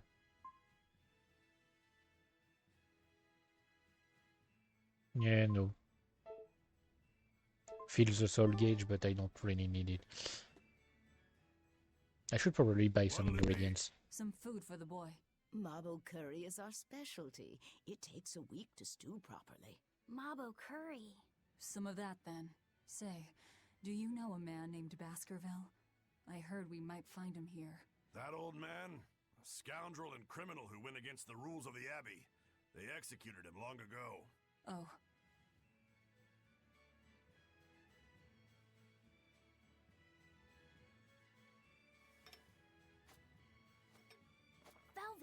This Mabo curry is amazing.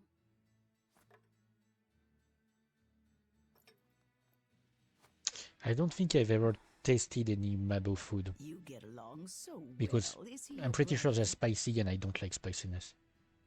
No. No, he wouldn't be, would he? After all, your brother was murdered before your eyes. How do you know that? The shadows watch those who flinch from the light.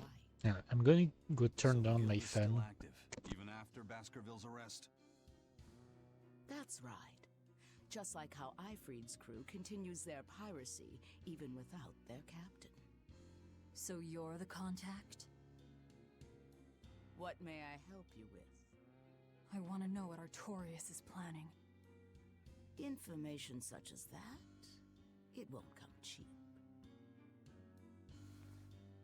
I have here a list of jobs, not one remotely legal. Take care of all of them, and I'll tell you what you want to know. We just do them in order. We can do them in any order we want, but I'll do them from top to bottom.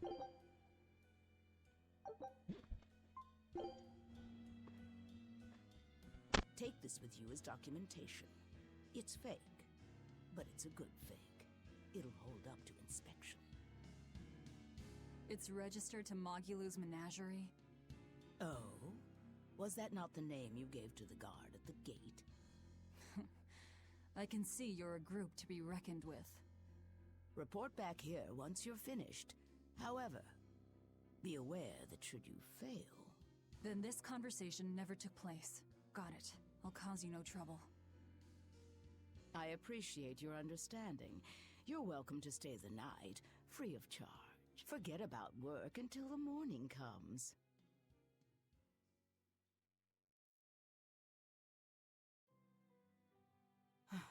Right. You're missing Captain Ifreed. The captain has done much toward our viability. I promise that I'll share anything I hear about him for no charge. Thanks. All we know is there was a pendulum on the ground at the last place he was seen. And that Legate Melchior is connected to the captain's disappearance. How? We don't know.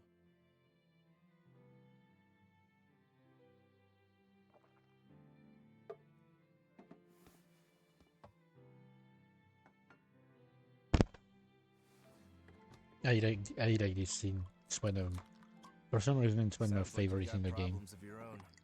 Do you really have time to take on ours as well? I could ask you why you've tied yourself up with Velvet. Me? I've got a debt to repay. Without her, there's no way I'd have ever found my blade again. A demon repaying a debt? Ridiculous. As ridiculous as a pirate Moloch, you think?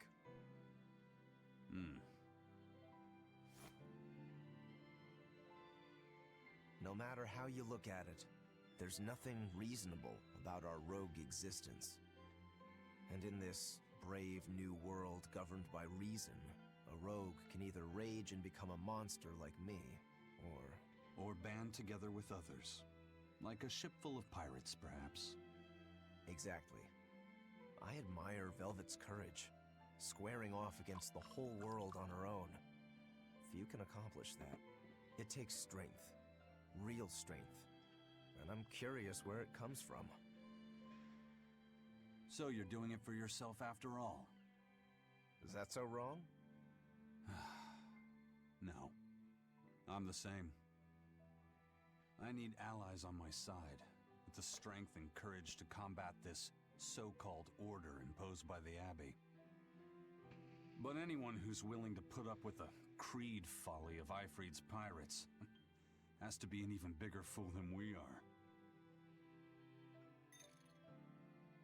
So I'm like you. I want to know how deep her foolishness goes. She'd kill you if she heard that, you know.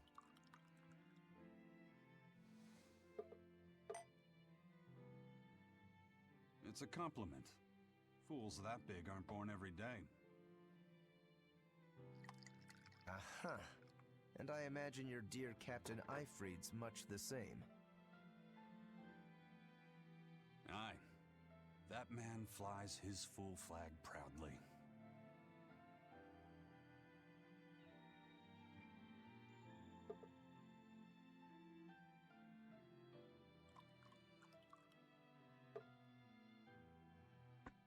Yeah, for some reason I just love this scene because it's just them bonding over drinks. The shepherd Artorias, hmm? But I think he does a lot for the their populace eating characters. from the palm of his hand. I wonder... just how deeply will the fangs of our would-be tragic heroines scar this broken world of ours? I've got a traitor to find, but in the meantime, this should be a good show.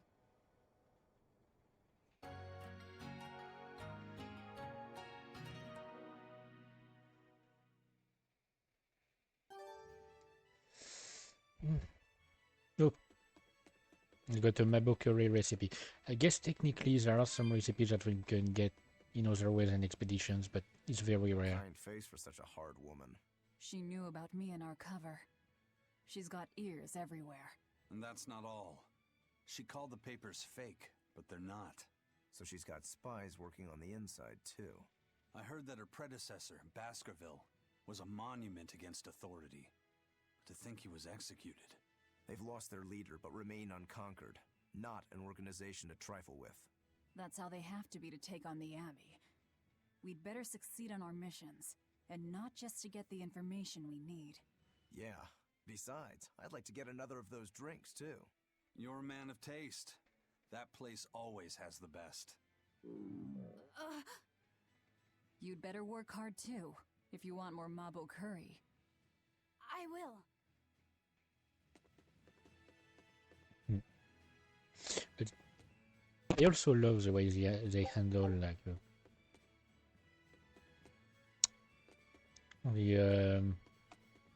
the interaction with the guild. It's basically like a favor for a favor. I mean, technically it's 3 favors for 1. But there's a reason. Destroying red crates in a warehouse? Doesn't sound very nice. Have we ever been nice? I suppose not. This is a contract job, so let's keep costs down. I'll call the Von Eltia and have her draw the guards away. If you would. What will we be destroying? Who knows? That's hardly our concern.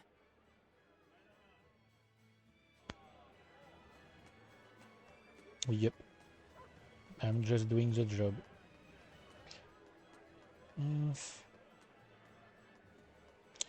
Should I? Yeah, I guess I should. I'm gonna grab some ingredients.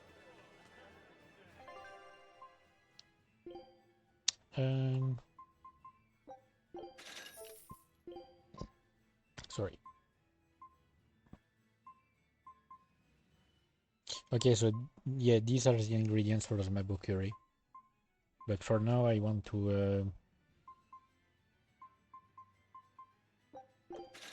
to get some of my other meal. I don't remember what. Hang on. Someone needs this prevents all status ailments. I guess it could be useful, but not right now. I'm gonna keep my current dish. That ceremony was simply fantastic. Lord Artorias' speech was brilliant, of course, but Prince Percival was really something too. He raises up Artorias to help the country and its people, then willingly steps down. Now that's what I call a king. You think so? Well, to me, he just looks like a wimp. He may look that way, but he has a great inner strength. He's excelled as a scholar and a leader since he was young. His only hobby is falconry, but sadly I hear he hasn't had the time for it lately. You seem like a big supporter of his. Well, he's got 2 younger brothers, but just between you and me, they're dolts. Worse, they hang with a bad crowd. If anything were to happen to Prince Percival, the future of Midgand would be bleak. I see. So everyone's hopes are riding on him then. Which means Midgand's vulnerable without him. I guess it's one way to look at it. So let me check first the map. So we've got one thing over here. How do I move again? Oh, great. I forgot. So we've got one thing near the sanctuary. One thing, two things in the sanctuary itself. Hang on. How do I adjust the height? Okay. Nothing else in the tavern, of course. Wait.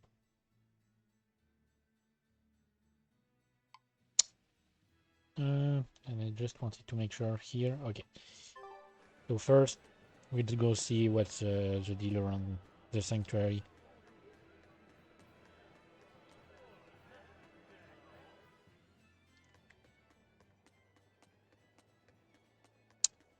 Sorry if I seem a bit sluggish. Like, the heat is just killing me.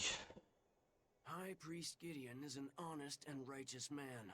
He's dedicated his life to his faith and to the church. Now, as the representative of the clergy, he's thrown his full support behind the abbey. So, he's a man of principle. That's right. He even donated his personal savings to support orphanages and hospitals. So be at ease, for he offers up prayers for all equally, even for the more dubious among us, such as yourselves. Right. I'm so grateful. I can feel the tears of gratitude coming. Any moment now. Yep. Thanks for calling me dubious.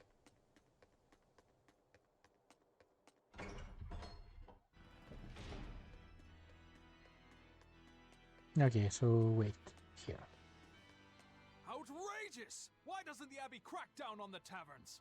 They are dens of evil that dispense only luxury, temptation, and escape. They must be stopped. I'd rather they didn't. That place over there has the best drinks in town.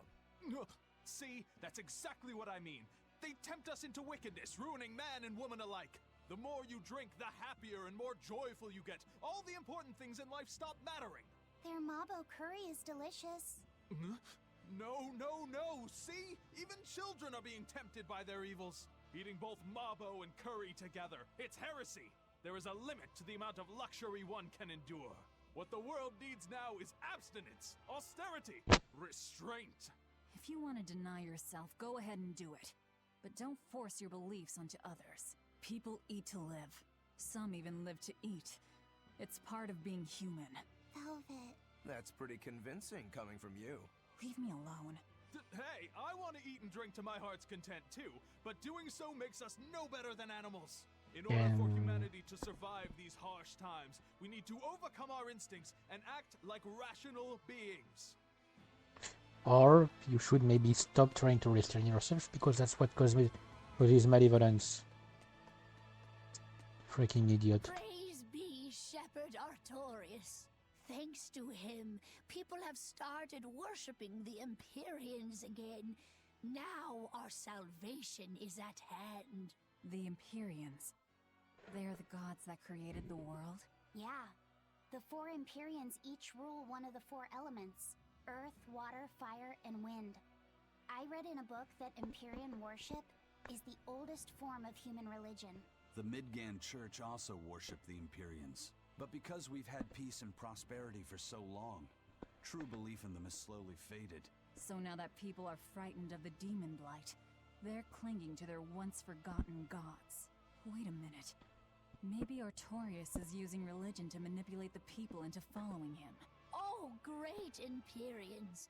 Please grant Shepherd Artorius the strength to save your humble servants. If that's the case, he's done a damn fine job of it. Yep, that's how the world sometimes works.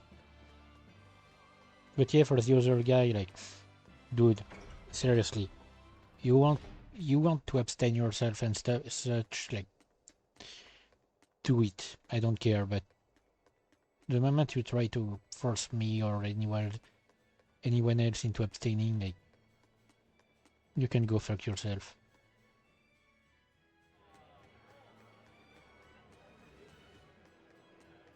Like, there's no reason to really try to force others to follow the same life as you. Especially if you're not really bringing them anything positive. Oh, sorry. I moved around and I don't know if it's my back that I just cracked or my shoulders. But if it's my shoulders, it's both at the same time, so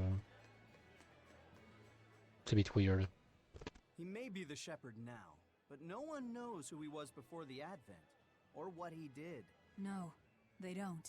But he showed up one day with a mallet in tow, routed the demons, and formed a band of skilled young exorcists. That sounds pretty suspicious. Right? But the kingdom readily acknowledged his abilities and his conviction, and threw its full support behind him. Maybe he plans on usurping power for himself. Not likely. He's worked tirelessly to rebuild the church and state, and shore up the royal family's position. Lining his pockets from the state coffers, then.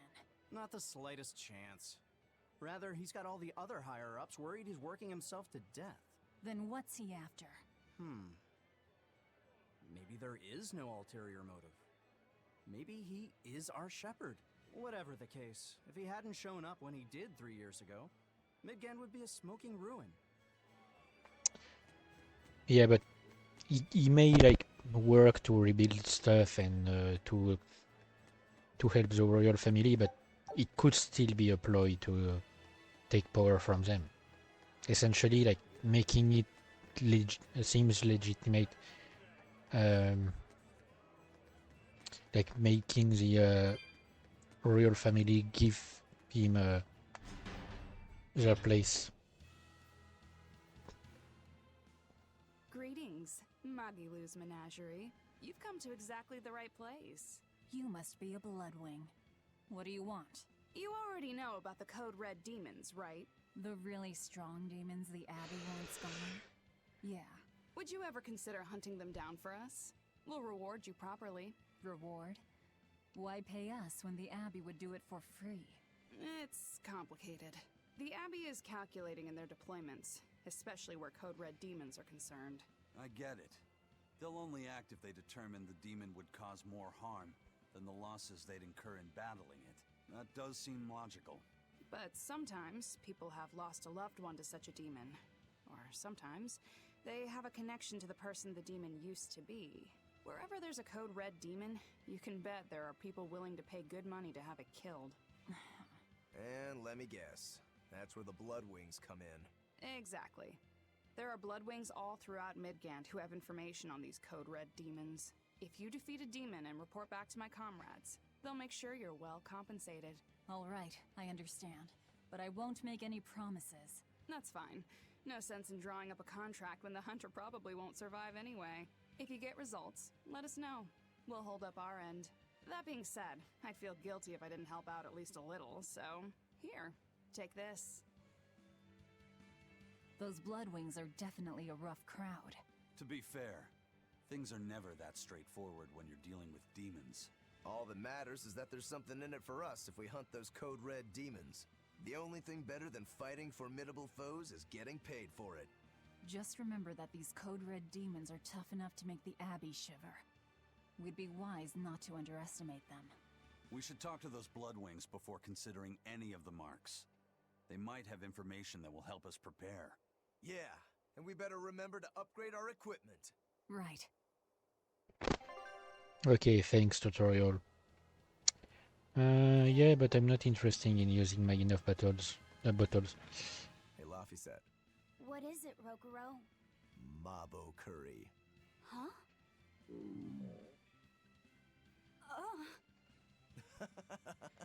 You're an interesting one. You like Mabo curry that much, huh? It smells good. And it's creamy and kind of spicy. Eating it made me feel nice. I'd say you love it then. Do all Malakim have such an appetite? Each has their own tastes. Some eat a lot, some eat a little. Just like humans or demons. What do you like, Aizen? Drinks, I suppose. What else? Pretty much just drinks. Don't you like anything else? Is it a problem if I don't? No. I'm just wondering.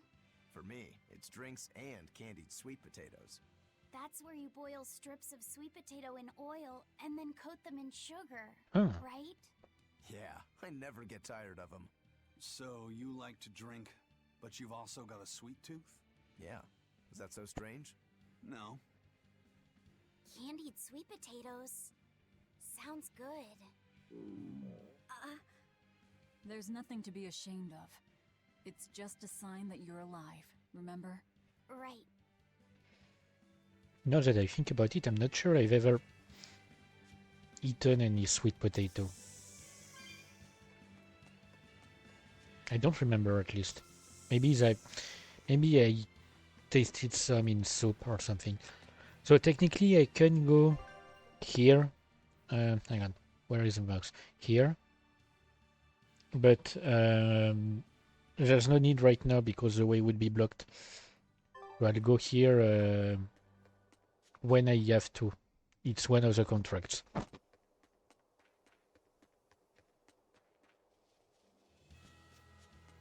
Like as soon as I unlock that contract, I'll take care of it. Regarding Code Red demons, so the demon we got rid of near Helavis is one, so I can get a reward for it. There's a Bloodwing, I think, in the port.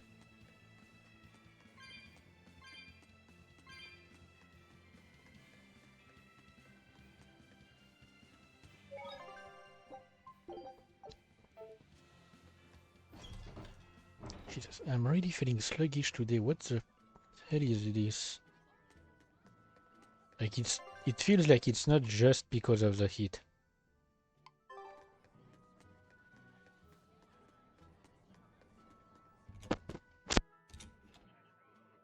Nectar is a powerful nutritional supplement, but it's also addictive, so only medical professionals are permitted to make it and prescribe its use.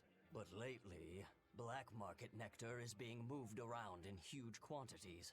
Are you selling? Don't be ridiculous. I am an honest merchant. Then again, demand for it is probably huge. Besides being highly nutritional, it is also highly intoxicating. Look at the age we're living in. I don't blame people for wanting an escape. You think so? I think a good drink is far better. What's peculiar about the whole thing is the Abbey. They could put a stop to it easily if they wanted to. Anyway, no one knows who's making it or how it's getting around, but good citizens shouldn't touch the stuff. Got it? It's funny how similar it sounds to, what was it, Elixir, I think, in this area. It was Elixir, the highly addictive stuff sold by the church, made by the former pope. Highly addictive, but created poison when it was during the making process.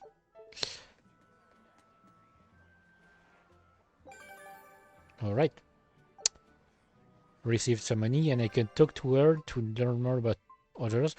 So it's really useful to talk to Bloodwings about Code Reds. So first, you see the number of the demon. So number 1 was the one in Helavis. Here it's number 3 because number 2 has not appeared yet, but it will appear when I start another mission for the Bloodwings. I mean, one of the other 2 missions that I was asked to do. So it gives you first the number, it gives you the level, the territory, which is extremely useful because you know exactly where to look for them, and the loot. So here, if I defeat the Creeping Viper in the Gales Lake Road, Yawning Wetlands, so Gales Lake Road is the main map, and Yawning Wetlands is the sub-map, technically, like a specific area of Gales Lake Road. Or Gales, I don't know how you pronounce it. And so if I defeat her, I will gain the Villain's Ventite, which unlocks intense battle difficulty in the options menu. So instead of having to fight a certain number of fights in hard mode. In this one, you have to defeat a code red demon. So yeah, it's extremely useful, profitable, and honestly, if you play right, it's not that difficult to get rid of code red demons. Sorry. No, there are only about maybe maximum 18 code red demons that are told about by Bloodwings. I don't remember the exact number, but I think it's around that number. The other code red demons appear during subquests. Like you have to start some subquests to see the demon appear, and once you've defeated that code red demons, their information will appear when you talk to a Bloodwing and get the reward. Have you heard? The Abbey is building a new base. I hear it's a huge temple in the middle of some mountains near a site of ancient ruins. If they've got time to build a temple, they should use it to kill more demons instead. You sure you want to talk like that here? Ha! I'm different from all those losers who swoon over the shepherd's pretty words and ignore reality. No one's found a way to cure demon blight yet, and demons are still swarming everywhere. Sure, maybe things are not as bad as they could have been, but we still have no idea what's going to happen next. Think about it. Demons could be infiltrating the city as we speak, and we'd be none the wiser. Well, that would be scary. You're completely right. that would be scary. Imagine if there were demons in the area. All right, the guards are gone. Let's move in. Dunwick and the crew did a fine job. Yep.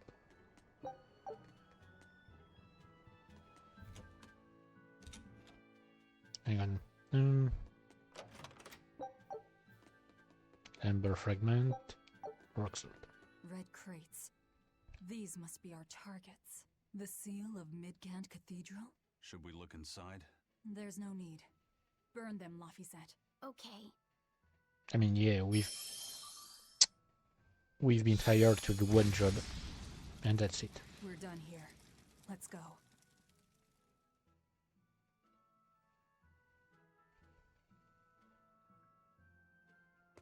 That storm cost too much time. I must report to Lord Artorias as soon as possible.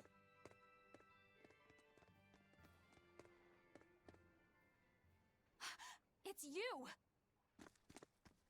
Oh hey, the crybaby. Eleanor Hume, Exorcist Praetor. Okay. You won't get away this time! You really want to fight, don't you? Again, I'm gonna do the same as I did last time. That is to say, focus first on the Malakim. Okay. Of course, it was easy because I used the DLC stuff. No, you set the storehouse ablaze. The people have worked so hard to withstand this time of crisis. How can you destroy what they have so painstakingly built? Because I'm not human. You'll pay for this, you demon! More Malakim up her sleeves. I will protect you, Madam Eleanor!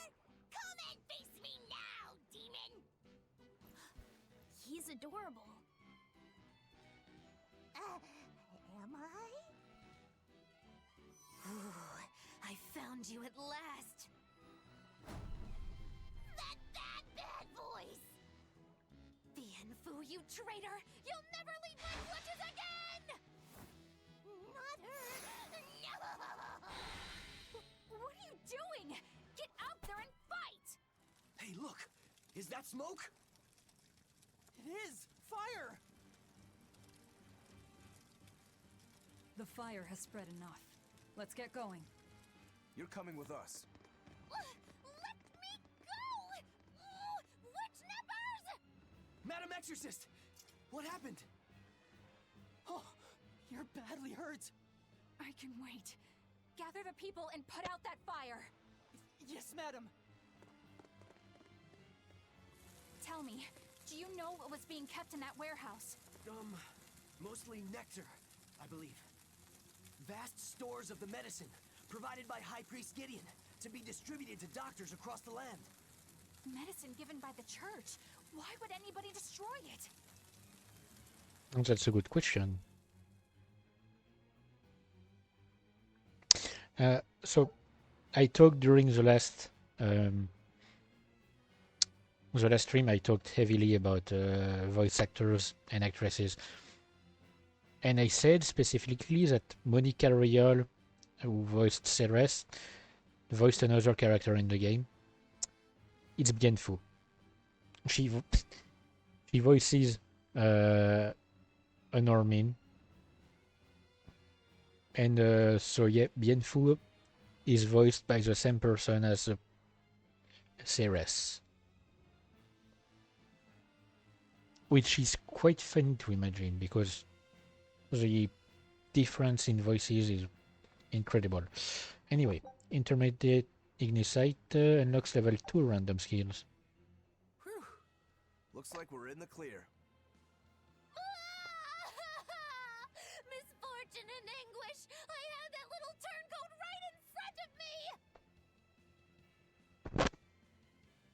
Well, at least now I know where to find him! That weird little Moloch was the one you were looking for? The very same. The Moloch Bienfu! A creature of unfathomable wickedness and beguiling cuteness who broke the heart of this wretched maiden! Once I finally catch him, who knows what I'll be capable of? Not sure I get it. Me neither. Good. Pray that you never do. Oh, come on. Let's go back and report our success. First, let's see if there's a success here. Oof, not ready. Okay, so we got the treasure for that area. Treasures don't really do much, they just tell you a story.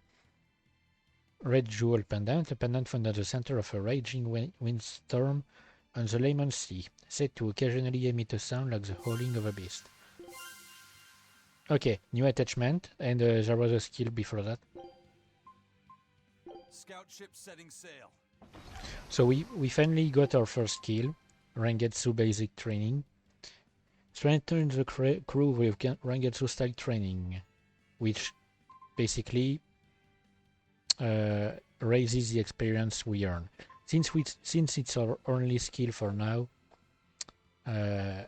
it will be activated most of the times. There are risks that no skill activates at all, but you know. So here we have the treasure room. It will eventually be filled with more treasures as we find them. And so here we're just missing the area map and one, I'm pretty sure it's an upgrade material.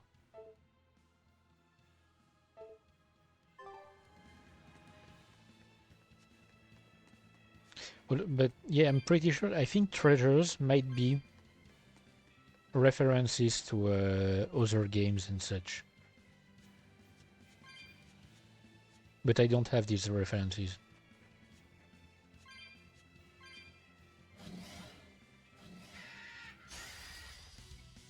Oh, come on.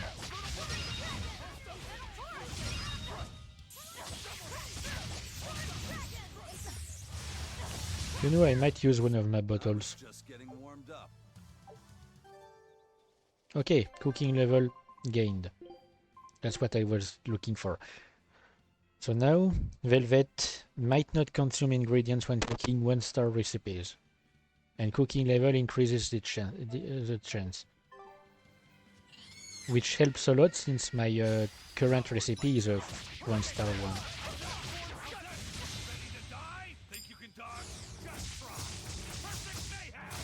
Okay, I'm pretty sure you didn't need to use that here.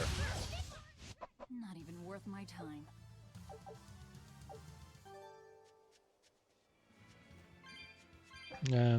I have 7 bottles. So for now I can only warp between Logres and Port Jackson South Entrance. As we progress through the story, we'll unlock more areas that I can teleport to, even areas on other islands like near the end of the story, I'll basically be able to teleport to any place in the world.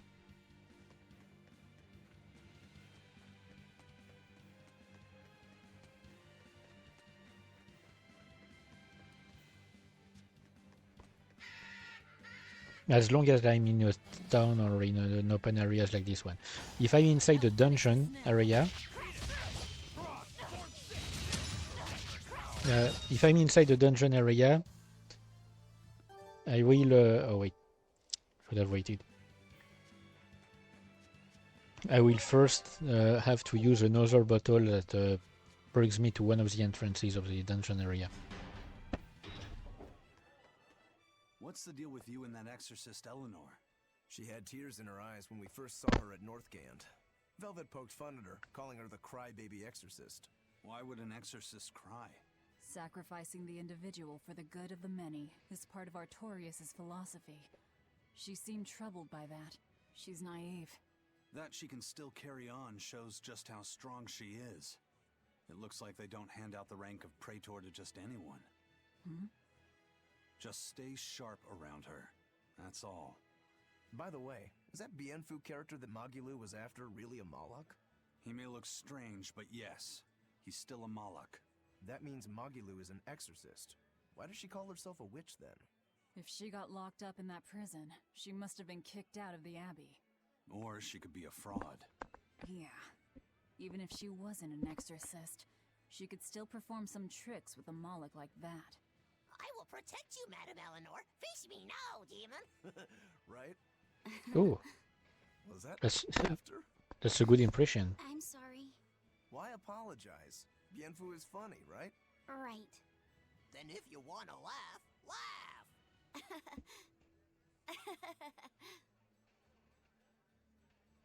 If you think that's funny, you should give it a try for yourself. Say, Hi, I'm Laffyset. All right. Hi, I'm Laffyset. Knock it off! Huh?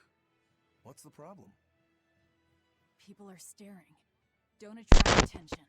I'm sorry. She's so uptight. Let's try it together later, Laffyset. All right. I mean, it's not really what upsets her, but obviously she can't really talk about it. Forgot what I wanted to say. In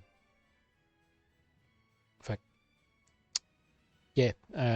So I wanted to like explain properly about the ranks in the Abbey from what we've learned so far.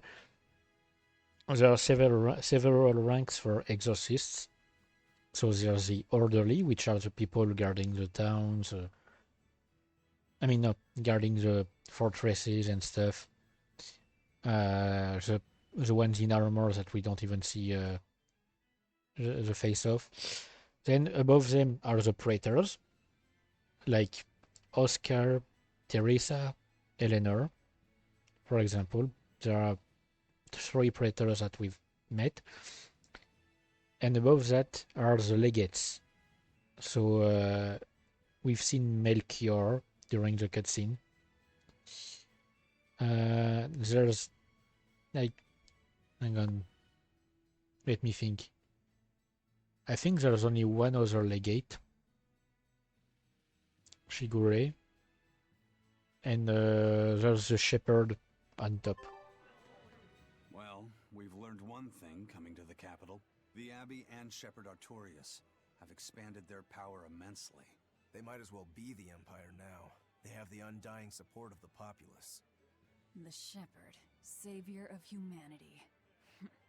I wonder what he meant by the blessings of the Empyrean Enominat. That's what they call the gods they worship in church, right? The Empyreans? He promised a lot in that speech. But can he really command such a power? I have no idea. Not even we Malachim know of them beyond the stories and legends. He called Enominat the 5th Empyrean. There should only be 4, one ruling each element. Is he talking about a new Empyrean? Have you heard anything, Laffyset? Sorry. I don't know anything about this. It doesn't matter. We should be careful about taking his words at face value. The man is no saint. He'll stop at nothing to achieve his aims. But there's no way he could have a god at his beck and call. Don't underestimate the Abbey. Trust me, I'm not. That's why I'm using the Shadow Guild to help us hunt them down, and to make sure that I kill him. Yep.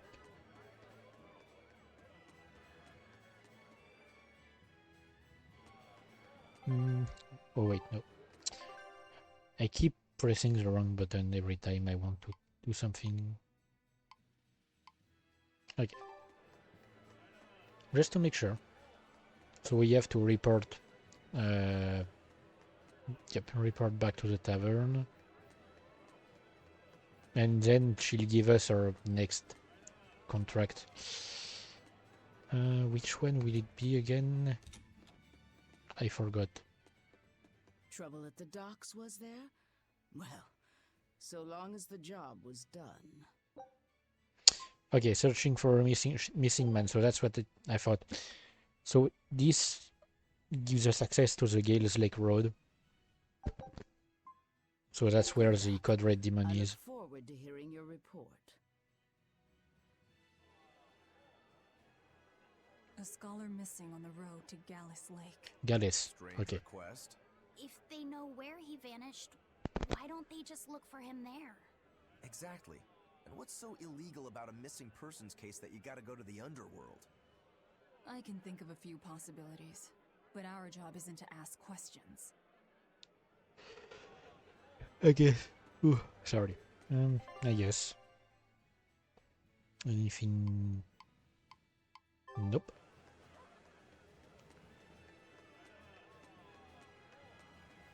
So I guess we just have to go. Hang on. So what I'm gonna do is start heading towards the Gallus Lake Road. But something will happen and I will change course. You'll see.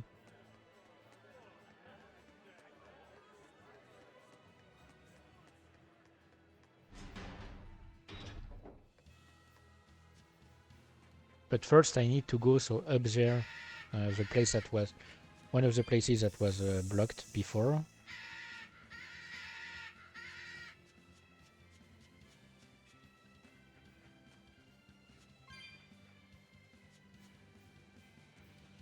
Okay. So we are basically like above this, and here we are. Okay. Hey, that noisy demon looks pretty strong. Think it might be one of those Code Red demons? Doesn't matter to me. I'd rather not waste my time fighting it if I don't need to. I don't see it as a waste of time. Look, the Abbey only has a handful of exorcists strong enough to take something like this down, right? Probably. I'd say praetors like Lady Teresa and the legates could probably take it on. And those guys are all your enemies, right? I see where you're going with this. The Abbey is strong, both in its individual members and as an organization. So it couldn't count as good training. To close the gap between us and them, we need to fight strong opponents like this demon. Yep. That's what I would do. But you're free to make your own decision. All right. I'll concede the point. But we should determine just how strong it is first. I don't want us to bite off more than we can chew. That goes without saying. I'd rather not get myself killed due to inadequate preparation. You don't have to worry that much. If you want to go fight, I'll help keep you safe myself. I promise.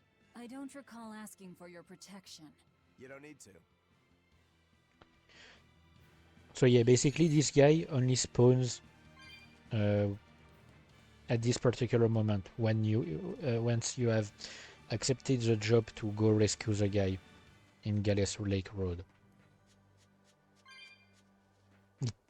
It makes the Code Red Demon spawn. I'm pretty sure wait, can I? I don't think I can climb up. Nope. We have to go around. It makes the guy spawn and you can go fight him. I don't know if it disappears later on if you don't fight him now. I've never tried it. I've always defeated him as soon as I see him.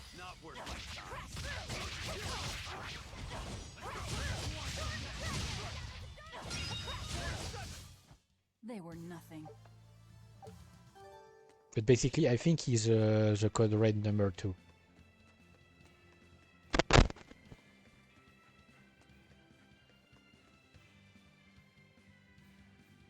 Which means he would be like lower than the other one that we've seen, who was level 17. So he might be like level 14 or 15. Are we ready for this? Oh no, 18. Oh wait, okay, it's weird. Oh come on! I wanted to see if it says the number. Nope, it doesn't. They were nothing. Oh wait, we get. Oh wait, no, we get gold by saying that we've defeated him, but we get some good grade.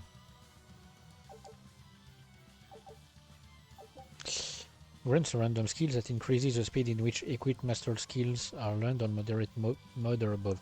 Since we're normal, not on moderate, it won't be active. You just wanted something good to train on. I'm not in it just for myself. If I get stronger, I'll be more helpful in your battles. This counts towards the repayment of my debt. But you don't deny at least part of it was for yourself. Of course not. Every true swordsman wants to train so they can improve themselves. It might be a little late to ask, but what debt exactly are you repaying, Rokuro? My sword is my life. When I was separated from it, Velvet told me where to find it. Also, she broke me free from a 500-year-long prison sentence. You say that like it's an afterthought. And that's why I can't fully trust you. I don't follow. Us Rangetsu men are renowned for our sense of duty and commitment. Actually, now that you mention it, Rangetsu's a pretty unusual last name. I heard your family specializes in unconventional swords and fighting styles. That's true. Our ancestor was a swordsman from way off in another country who came to this land a long time ago. A foreign swordsman, huh? I guess that explains why your swords and techniques stand out so much. He had quite a hard time getting by in this unusual land, until he was taken in by an aristocratic family. Ever since, the Rangetsu clan has accepted the rule of their benefactors and has served them in repayment of their debt. Serve them as bodyguards? Bodyguards, assassins, spies, body doubles. Whatever the order, your family will carry it through. Always return that which you've borrowed, even if you must repay it with your life. That was our ancestors' creed. In truth, 4 of my 5 older brothers are dead. You have to admit, we take our sense of duty seriously. Yeah. All right, I get it. You and your family are all tied to your sense of honor. That seems to be the case. We can count on him. As long as he's on our side, at least. Oh, come on, that's not fair. But yeah, so the thing I got is only active during in moderate difficulty, so it will stay inactive for me for now. Because I'm in normal, which is easier than moderate. I mean below moderate. I forgot. I wanted to say something else. I'm pretty sure I forgot. I can't focus. Nope.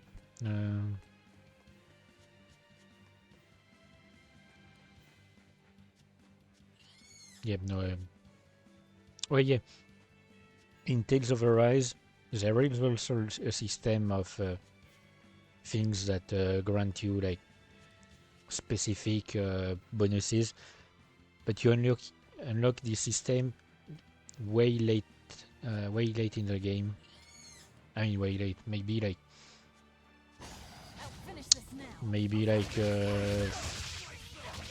let me think. About 10 hours in the game, I guess. Yeah, about 10 hours in the game you unlock that system. And it's like, I think it's artifacts. Sorry. Artifacts, you've got like families of artifacts in some way, and each one grants a specific bonus. Like for example, you may find an artifact that grants you 20% more money on defeating enemies, and then you can find a higher artifact in that family, which grants you 80% an 80% bonus in money, and and it stacks.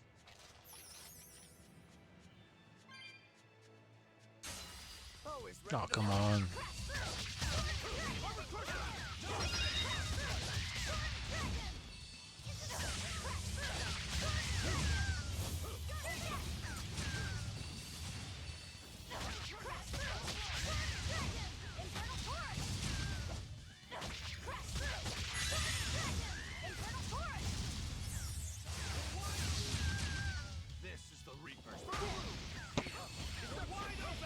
Great.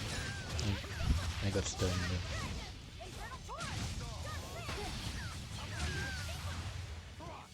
I mean, it's not like I'm really at risk of losing.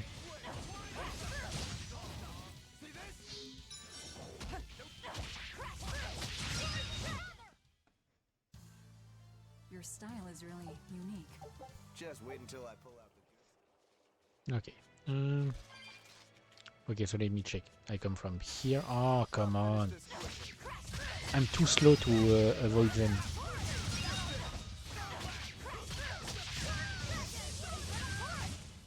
I can't even call that a fight.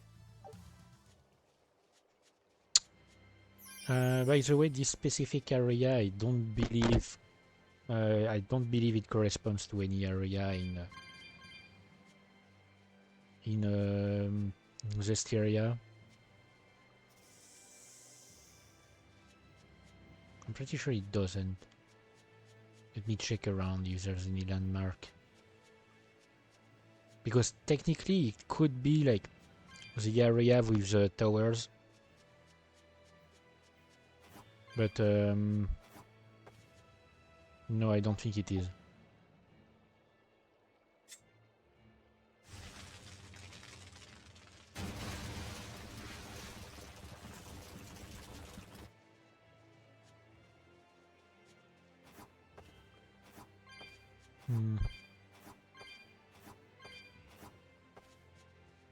But it's interesting to think that we're basically like we are basically oh, come on, stop following me. We are at a time of where a lot of backstory from Berseria did not happen yet and won't happen for a few centuries. So some of the things we found in Zestiria that were considered old ruins don't even exist here.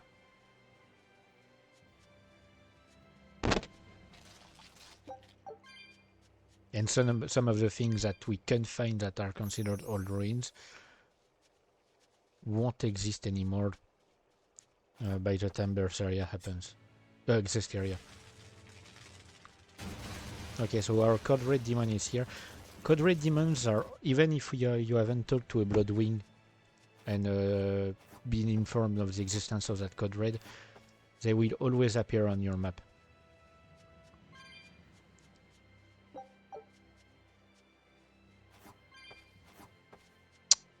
So, you know, can be useful.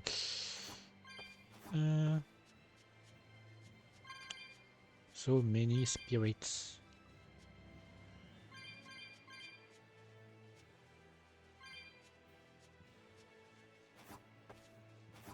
Time to take care of this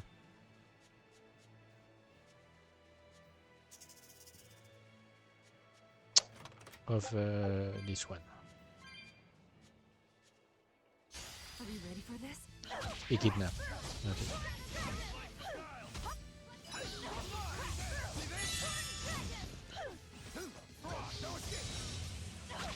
Yeah, I kinda miss dialogues about the enemies we encounter.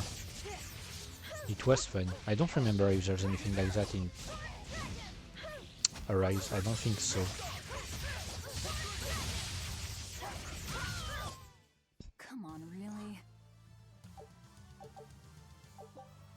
Okay, unlock intense battle difficulty, battle setting.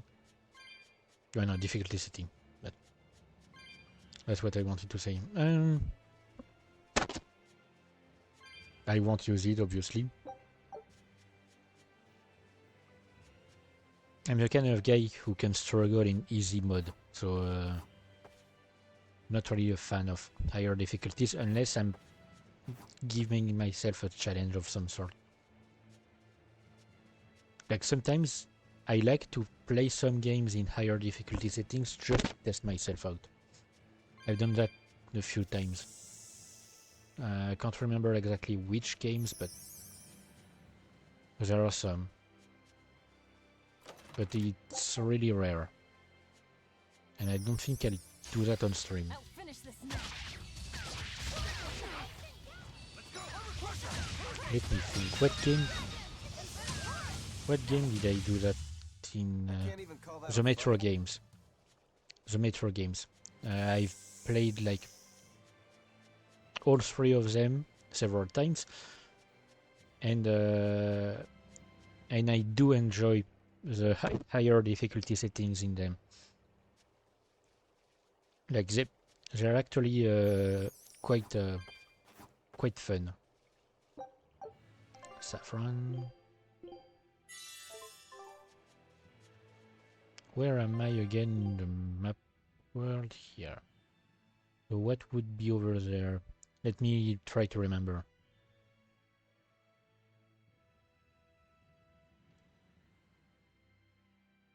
Oh wait, yeah. No, I remember now. It's here that... so remember, in this area, we came across the area with like... How do you call it? Lily pads and stuff. Below the desert. And I thought that by going to the right, I would reach an open area. A large open area. It's here actually. It's not the same place at all because here. Because the desert was here. And so the area was here. And we will see it later. Take a look at this. But yeah, it's not... I remember now where... what the forest we found was. And we've discovered the Diomel Islands. So as I said, you can see them on the map now. They have appeared between Eastgond and the small island that we'll visit later. I could technically send another scouting mission in the same area, because I'm still missing one thing, but it's not really important. We've got the most important things. So Diomel Islands. They are home to a legend of two mysterious twins. Any structures crumbled to dust long ago, and the only surviving relics are clothing made from unknown material. And we can get that clothing. I think it's the treasure. The treasure is the clothes of the twins, and I don't know if it's a reference to anything, or if it's literally just like flavor text. Hang on, let me check here first.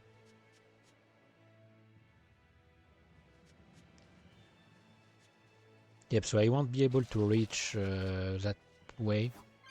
Basically, like, I should have gone down at one of the places earlier. When I was here, I should have gone down. Maybe I'll come back at a later point in the game if I remember, because the cat's...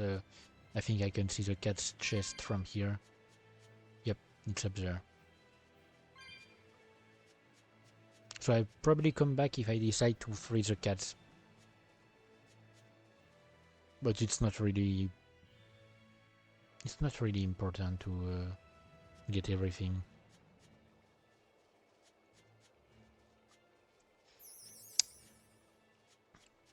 So going there would be useless, because I can't do the jump. I need something specific to traverse. Something that I won't unlock for a while. Who goes there? What on earth are guards doing here?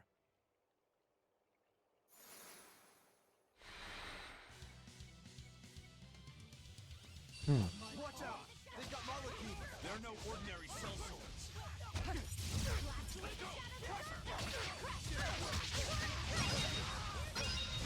Those Malachims look suspiciously like aliens. Demons. What do you suppose they were guarding? A little lost lamb, perhaps. You think they're holding Mendy captive?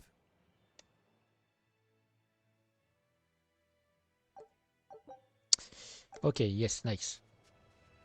More map movement speed. It's going to be useful.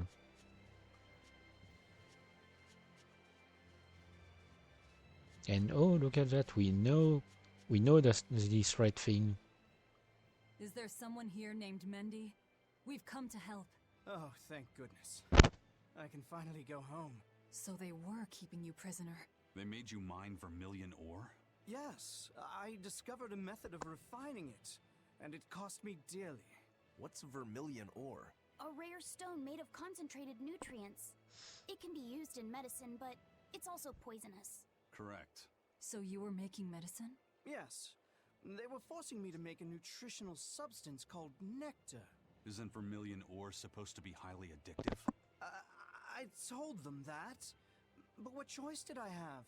Whatever. Our task is complete. Can you get back to Logris on your own? I can. I'm terribly sorry. Why apologize to me? So, yep. I did say earlier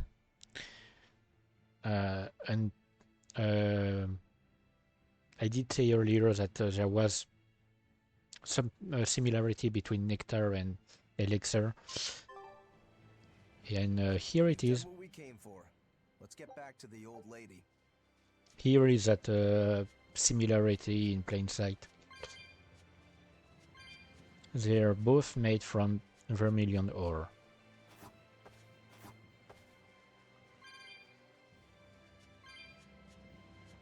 Wait. In that case, could it be? No. I'm trying to think. Let me check the map. I want to see the shape of the map.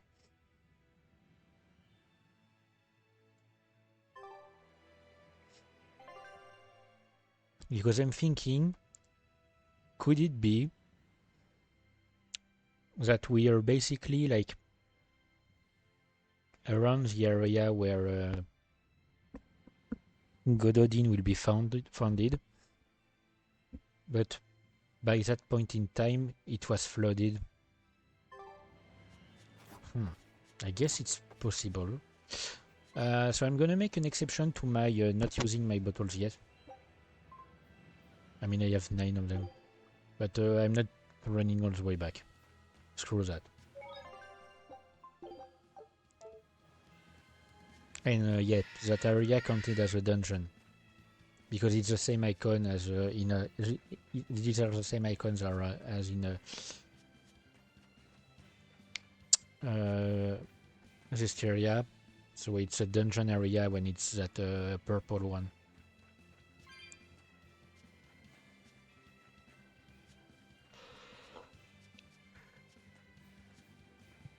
So that's 2 jobs dealt with. We only have 1 more, and then we'll get a. We should get the information we need. So let me check once more. Yep, nothing new.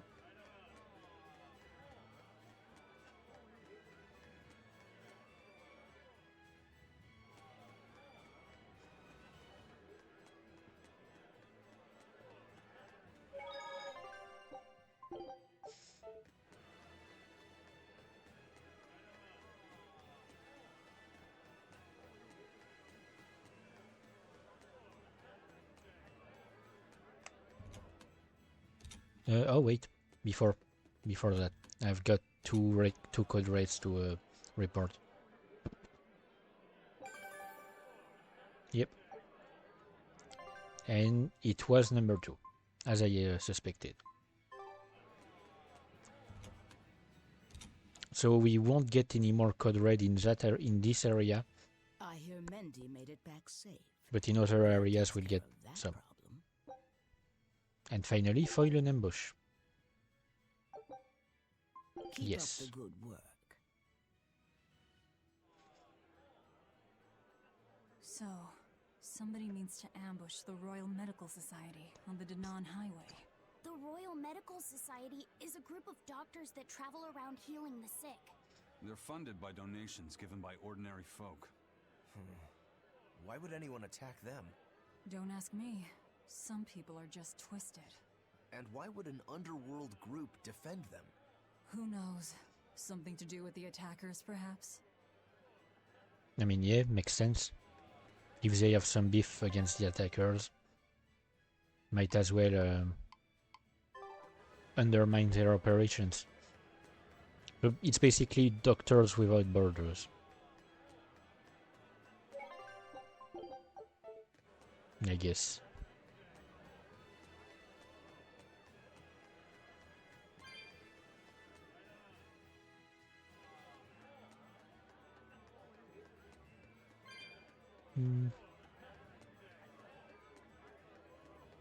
The main issue with societies that remain of the that rely rather on the existence of charity organizations. That the main issue is that at some point these charity organizations run out of possibilities to do what they want to do, because they rely on donations from the public. But if they're not able by themselves to get rid of the problem that causes their existence in the first place, eventually there will be too many people suffering from that problem for the organization to truly make an impact. As long as the society itself isn't changed to remove that issue, it won't help. Because the final goal of any charity organization is to eventually not exist anymore. That's that's a bit ironic in a way, but it's really like what they're working for. Hang on, I wanted to do something since earlier and I forgot to ban the bot that posted here and got caught. Anyway, oh come on, why is OBS clipping on my other screen?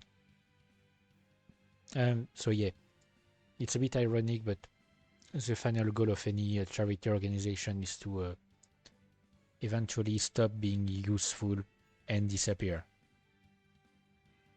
We have things like that in France. We have like some great charity organizations that do some awesome work, but even they themselves basically said like they weren't expected to have to exist that long. Like they expected to stop having to exist years ago. We have one that specializes in helping homeless people and people with low income. So they have like food banks, they have shelters for the homeless, at least in winter. They're very active in winter. They spend most of the rest of the year collecting phones, collecting like non-perishable food, and so in winter they can provide a lot of help, and they are attached to. I mean, technically, they have a subgroup, I guess we could call that, which is basically like a massive choir composed of artists and celebrities from all around the country, and some from other countries as well. We have a Canadian in that choir. So celebrities really that are well known in France, at least. Even like sportsmen. We have a rugbyman, a famous rugbyman who's part of it. And they and every year near the start of the year. I think it's in February every time. They hold concerts all over the country. And they record one of these concerts, both on video and on CD, and then they then sell the DVD and the CD during the concert, and in many stores. Basically, around that time of the year. No, it might be March actually, but around that time of the year, if you go to any grocery store in France, you might find, any grocery stores that also sell some multimedia stuff. We have the grocery store chain that I go to does not usually sell any DVD, any CD, anything.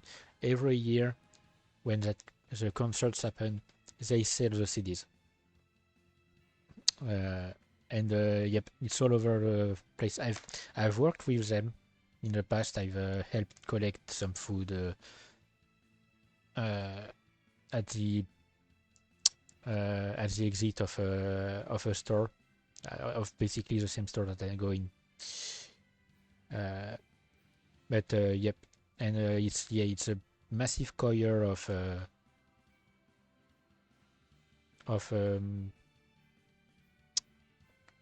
artists and celebrities from all over the country. It grows every year. Every year there are new artists, new celebrities rather, to join the band, and their show is awesome. And they have one of the songs they have made talked about the fact that they weren't expecting to last long. The first time it was created, that choir, it was said, okay, we'll do it for one night. That's basically what the song says. It said, they were told it's going to last one night. The song in question was made 20 years later. And I think they've celebrated their 30 years a few years ago. Maybe last year. They've celebrated their 30 years of existence.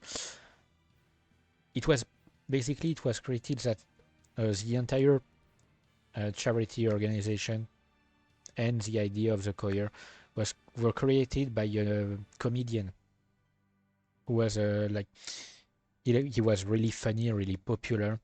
He even went to the point of being candidate for a presidential election, but it was for a joke, actually, at first. He just wanted to do it for the joke. And as it came out, he would have won. So he decided to remove himself from the race, because he was about to win and become president, and he didn't want that. And he created this entire organization. He was a great man. And he died a few years, I think, after it was created. He died of an accident.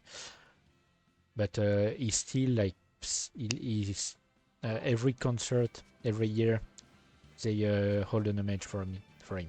And I'm gonna stop that tangent right here before I completely lose myself in it.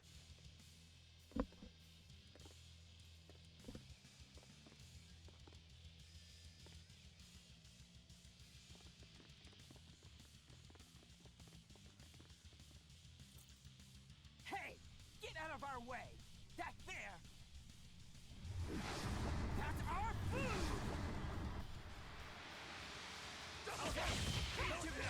Okay, so they're basically addicted to the nectar, I'm guessing. So the attackers were demons.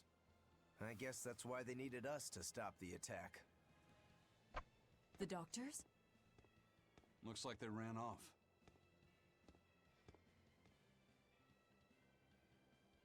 It appears they were after this stuff.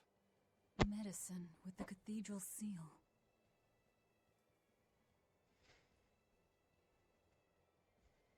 That scarf, did that belong to the attackers? Yeah, all three were wearing them. Does it mean something? They were just demons. Aggressive ones who attack the innocent. No, there's more to it. Finished all the jobs. Let's get back to the old lady's tavern. Hang on. You sure do like that Mabo curry. Do I? Don't ask me.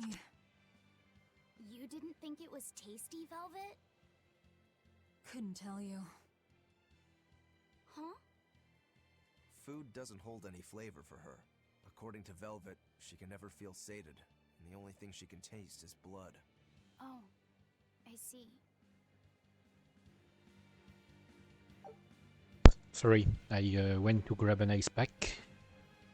I'm coming back. The joy of having a wireless headset and no mic, no actual mic. Right. What's the matter? You're gloomier than usual. Am I actually useful? Huh? You can cut down any enemy, and Eisen can beat them up. Velvet is strong and can eat anything. But I'm not good at fighting, and apparently I'm always gloomy. Yeah, but you're good at support. Bothering you? In a fight, offense alone isn't everything. Hurting your foes means nothing if you don't live to tell the tale afterwards. Your healing arts are what let us always fight at our best. Yep. He's right. That's what I wanted to say. Dead weight like Magulu, you're plenty helpful out there.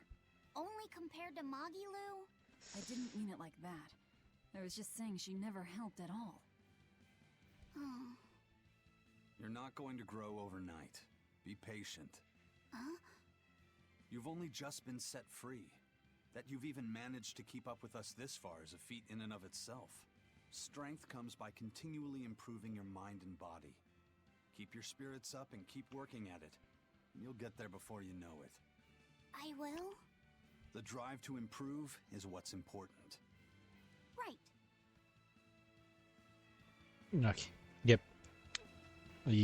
His support is really useful.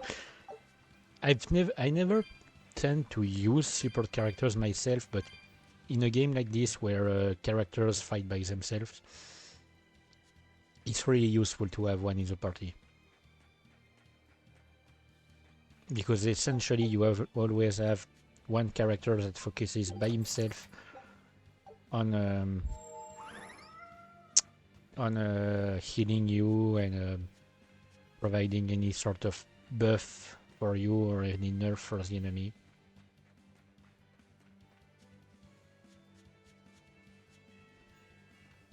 So he's quite useful actually in the party. That's why I'll never remove him. As long as I can keep him in the party, I'll never remove him from it. I don't remember if there's a point where he becomes unavailable in the game. Might be. But he's basically the only one with support of this kind. By the way, those folks we just passed were talking about us. What were they saying? They were warning each other to be careful, talking about the demons that burned down Helives and destroyed the Seagate Fortress being near the capital. Considering how bold we've been, everyone's still fairly calm about it. We'll be famous soon enough once we kill the world's savior. Sounds like that could get fun. Fun? Why? The people trying to capture us will put prices on our heads and put up wanted posters everywhere. Depending on who draws the likenesses, each portrait can look completely different. You know what I'm talking about, right, Eisen? Aye. I've seen dozens of pictures of myself. Some make me a monster, others make me a handsome youth. It's fascinating, really. I hope I get a poster soon. Then do your best to really stir things up. Right. I'll stir everything up good. It reminds me a bit of in the beginning of 7 Deadly Sins, like the very first episode, you get like these wanted posters for the scenes, and Meliodas' poster looks nothing like him. It's really funny. And I was thinking of another thing where you see something like that. I think it's in Kodosoba where there might be a wanted poster for a... No, it might be... Hang on. Because I've only seen the first season of Kodosoba. I don't remember if there was a wanted poster or something. I don't think so. Maybe I'm misremembering. There is another thing where there is like a wanted poster that appears and it looks quite funny. Wait, no. It's not Konosuba. Oh, come on. I can't remember. I've watched so many things, I've forgotten most of them. I mean, I've forgotten their names at least. Hang on, let me check. Is there anything? Nope. Okay, we just have to report the job. Okay. That was basically the easiest job to do on the list because it was really close by and we just had to kill 3 demons. 3 really weak demons. Welcome back. That must have been hard work. How does marble curry sound to you?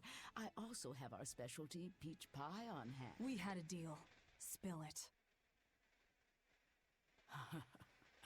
Shepherd Artorius has gone north, up the Danan Highway, at the Abbey's newest temple, the Empyrean's throne. He is expected to be there for a while. Are they relocating there? In a sense, yes. They're holding a ritual to move the seat of the Empyrean Inominat. Inominat. In other words, the Abbey's new god. It is a very serious affair, so I imagine Melchior will be there along with the other high exorcists. Suits us fine. I might even find him there. That will do. Somewhere in there we'll find a chance to strike. Perhaps, but be aware that security near the throne is on high alert. We'll manage to get through. No, you won't. You may be able to fool the guards, but there's no tricking the barrier they've put up. They've used arts to erect a giant wall, keeping outsiders away. But they have to get through themselves. That implies some sort of key, right? Yes. In fact, one of our people is looking into that as we speak. However, I'm afraid... It'll cost us. You learn quickly. And here's the bill.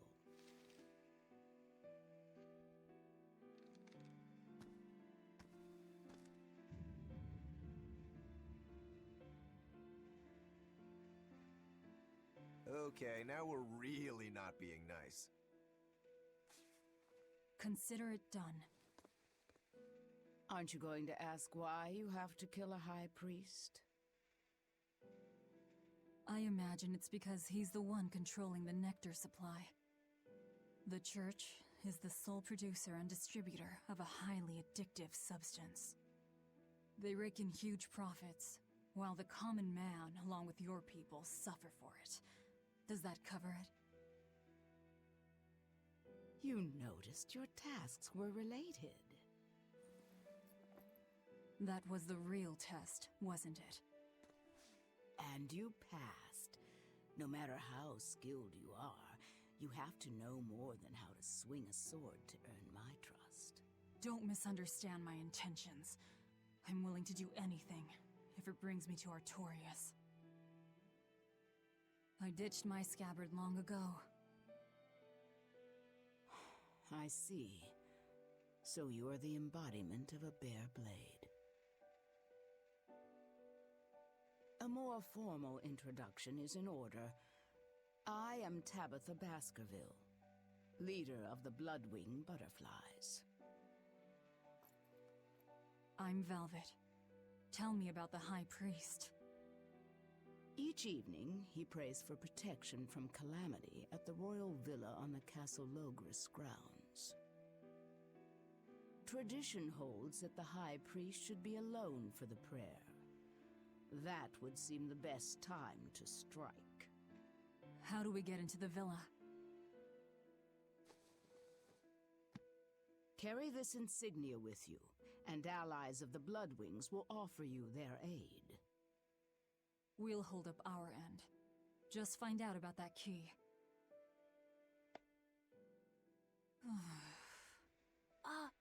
Velvet, are you okay?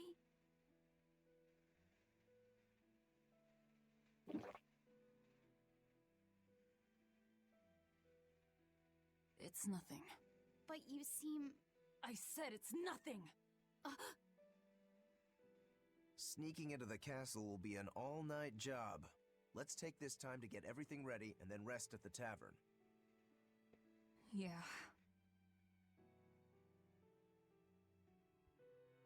Yep. I wanted to say, so she's quite savvy because essentially she learned what we were looking for. So the location of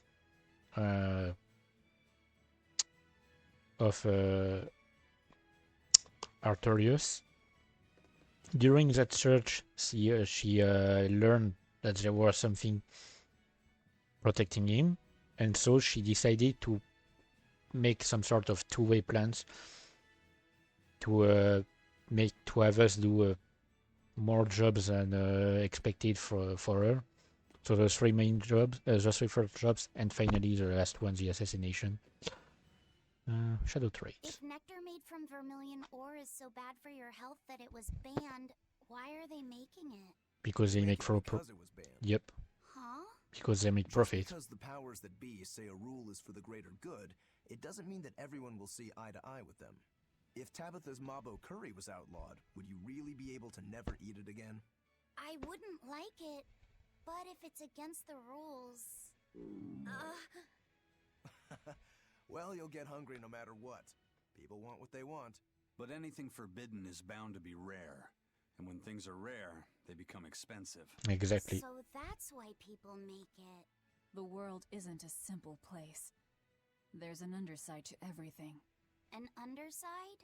Contract killers, secret weapons dealers, loan sharks that charge outrageous interest, pirates like me, the folks who offered us mooring for information, and the guild at Helives are all part of it. As are the people who dye chicks blue to sell them at a higher price. And the people who bet on alleyway bug fights. And they'll come to you with a smile, so you can't let your guard down if you want to stay safe. What sorts of bugs do they make fight? That's the part that got your attention? I mean, he's a kid after all. But yeah, I mean, it applies, what they were talking about applies to some... Great, okay. They seriously lost every fight. Anyway, what they were talking about applies to a few like real world situations. Like for example, if you read about prohibition in the US, it was in the 1920s, I think, maybe a bit before that. Alcohol was prohibited. It was like, I don't remember the exact reason.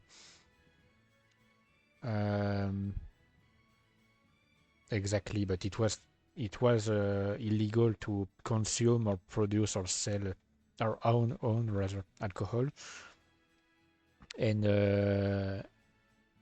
so people started making what now still exists in a certain form, moonshine, which is basically homemade alcohol that was made to fight against the prohibition, because people still wanted to drink. But since it was illegal, hard to make, because the people who started making it at first didn't know the correct process, and I mean the process I think was a bit hard. And since it was kind of rare, you had to find the correct moonshine producers. It was selling pretty high. So people that already didn't have much money had even less, because if they wanted to drink, they had to pay really high price. High Priest Gideon will be alone at night. Rest up and talk to the tavern keep when you're ready. The Shadow Guild operates this tavern. It's been that way for generations. The red scarf is a symbol of the Bloodwing butterflies? Aye, you seem to know a lot. Show that insignia to a person in a red scarf, and they'll help you out. Okay, but the three who attacked the doctors were wearing red scarves, so not really necessarily a good sign. There's nothing. Okay. Let's rest and prepare to go assassinate a high priest. We know for a fact that Captain Eifried was on the prison island for a period of time. And it's true that Melchior took him away. However, I'm afraid that is where the trail grows cold. In any case, we can be sure that the Abbey has him captive. But what could they possibly want with him? If their aim is merely to fight piracy, they'd publicly execute him, or try to lure you out, would they not? Yep. And yet they've done neither. Total silence. I wonder... Could it be they want to get their hands on the relics some say Eifried brought back from the far continent? The relic from across the sea? Have rumors of that strange thing been going around? It's possible. There was a certain relic that the captain was curiously taken with. Kept it safe. What was it? That's our business. I'll speak no more of it. But if that's truly what they're after, I highly doubt the villa is where they're keeping him locked up. That's not where they keep their torture implements. Quite true. At any rate, I thank you for sharing what secrets you could. I wish you the best of luck on your search for more information.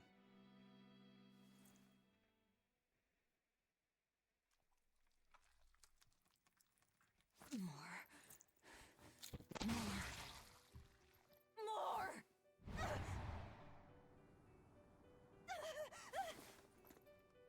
I'm sorry. I didn't mean to. But I'm hungry. I'm so hungry. If survival is at stake, an elder sister eating her brother before he inexorably wastes away is not outside the bounds of reason. You needn't hold back, Velvet. Eat, Laphicet. No! No!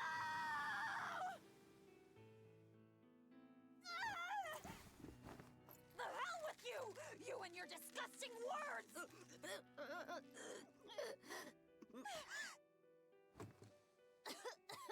What? Why? You were shouting. Be more careful around me! You know full well I'm a demon! I'm sorry. Damn. Awake or asleep, it's all one long nightmare. Smashing objects together is destruction. Smashing feelings together is life. But objects, tools, so much easier to abuse and toss aside. What does that mean? It means break time is over. Time to get to work, sweetie.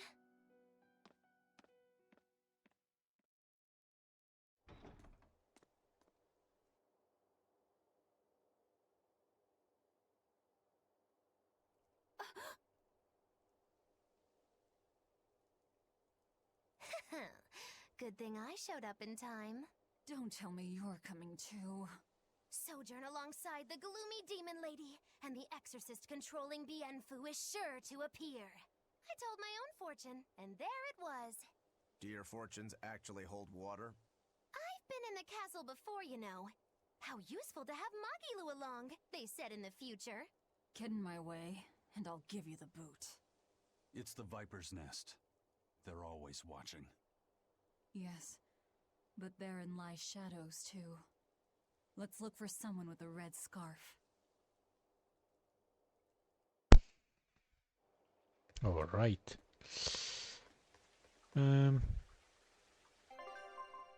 Okay. First, it's been a while since I've gone to a shop. No. Man, all of these are way weaker than what I have. Oh wait, hang on. I lose a bit of focus, but you know what? I don't care.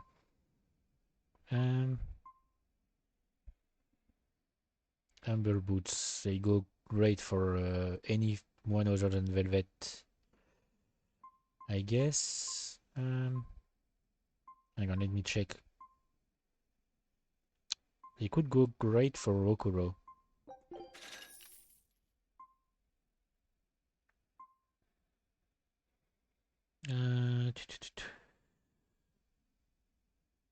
Nope. Okay.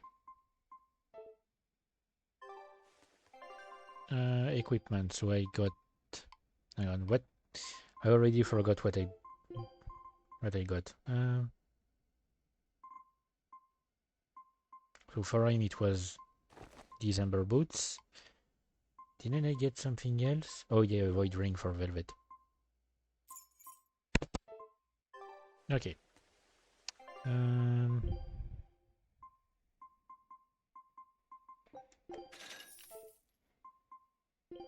Dismantle.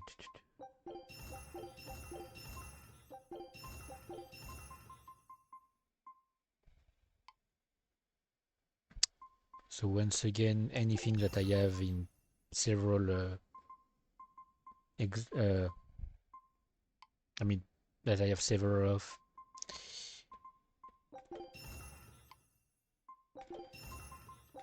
I already have a few. Okay.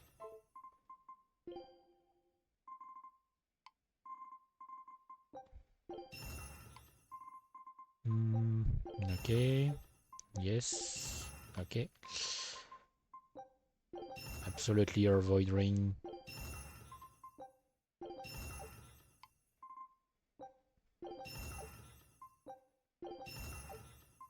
Okay. Ooh, and I've got 2 new titles. 3. Okay, nice. Huh.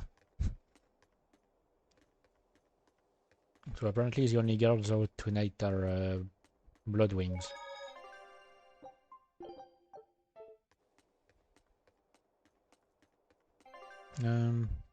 Just checking once again. Okay.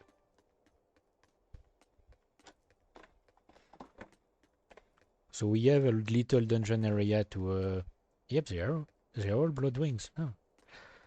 We have a little dungeon area to go through before we reach the villa, which in itself serves as a dungeon area too. Checks out. This tunnel over here connects to the castle. It should put you inside the villa.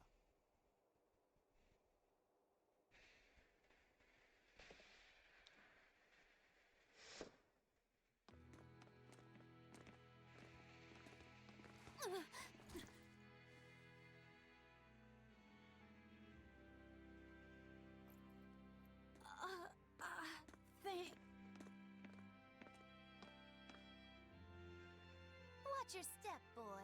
There are giant crocodiles in those waters. Crocodiles? A croc's favorite meal is witches. All right, onward and inward. Everyone but Magilu, tread carefully. Some assassin's crew we are. I mean, as long as it works, you know. The Bloodwings are a serious organization. I'm impressed that they know about this entrance. And they have agents on the inside to facilitate this little operation, too. They must have branches working all over the Empire. They've probably even figured out how to get cats and dogs working for them. Here's a juicy morsel about them. They make sure even their corpses go to good use. They what? Long ago, one of their agents stole into the castle. When the guards discovered him, they chased him to this very passage. He dove into the water to escape, and then... crunch! Ah! A crocodile devoured him in one massive bite. All that remained was his arm, bobbing to the surface. From this, 2 important facts were learned. What were they? First, they learned of the existence of this passage. Second, they could serve crocodile meat in town. Crocodile meat rubbed with human blood becomes tender and succulent, perfect for Mabo curry. Then I ate... If it's so tasty, I'll have to try it. Rubbed with the blood of a lying witch. That would hit the spot, I think. And it wouldn't even affect our combat strength. Hey, the kid's a wreck. It was just a joke to help calm him down. It was a joke? Yeah, I totally made up that part about the crocodile. Mabo curry is actually made from man-eating catfish who...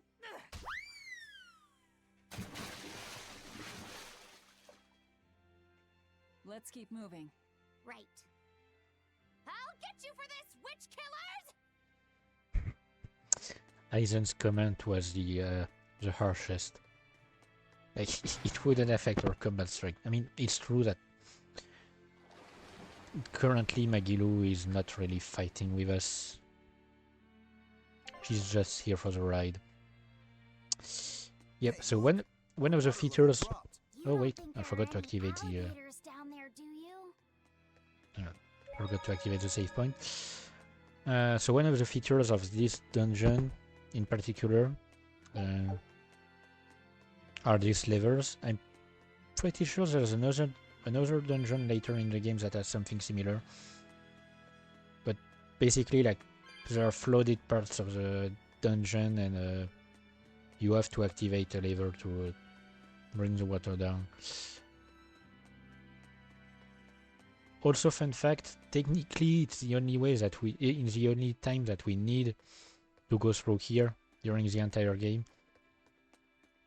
But it will stay available during the rest of the game. We'll be able to come back here even if we don't need to.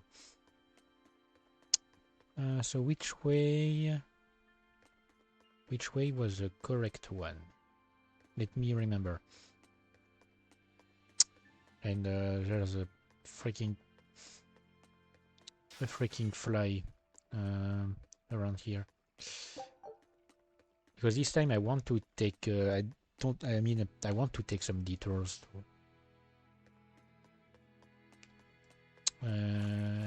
Okay, yep. Great. I did not miss these lines at all.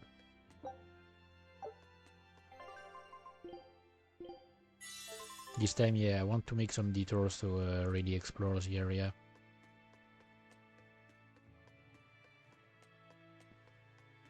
I guess I could... yeah, I couldn't do a fight. Looks like you want to die. Killing flash, but I'm this close. I won't miss. Form 0.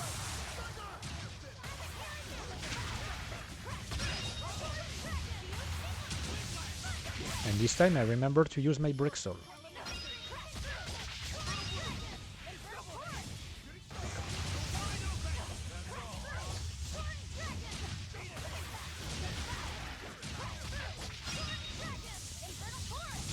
Because essentially using the brick soul gives me a boost against these enemies. And since it basically costs nothing to use, and allows me to heal. I wish I had power like that. I'd forget about it if I were you. Yeah, okay, that's the conversation I skipped earlier. Equipment curator. Huh. I should probably check at some point the titles to see if there's any title that is more useful than my current ones. No, I'm not interested. I also forgot to check how much I won on that fight. Wait, That's not the... yeah, no, okay. That's a normal enemy. That's not the powerful one. I mean, it would be shown. If it was a code red one, it would be shown. There is a code red monster in this place, They're I supposed believe. to be protecting the people from demons, but there are demons right under their noses. Abbey security is certainly lacking here. The whole point of building those massive walls around the city is to keep people safe inside. But if there's a demon outbreak on the inside, those same walls will make it harder for everyone to escape. The palace covers a lot of ground, so there are tons of hiding places. It wouldn't be hard for a demon to slip in through the waterway. I'm sure the Abbey is aware of that. Perhaps it's a trap made to lure intruders in. What? They lure demons in and then ignore them? Something doesn't add up. I know, right? And I mean, I don't understand one thing as well. If this waterway exists, that means it was built at some point. And the way it's made, clearly it was made by the people who made the palace and the villa. So why do they no longer know about this passage? Like, why have they forgotten it? It doesn't make much sense that they would forget something that was built, that is such a massive security risk. And since it's a waterway, that means it needs people to work there. Like, waterways aren't just like empty spaces where water runs and nothing else happens. Usually there are people working there. Hang on, got a notification. So yeah, it's really weird. I saw that cat's thing.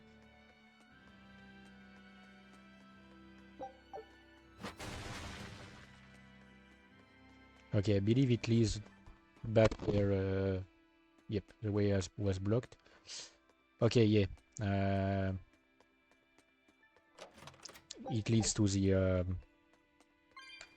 code raid. Yep. I remember now. Healbug, level 80. I guess I should have checked with Bloodwing before going here.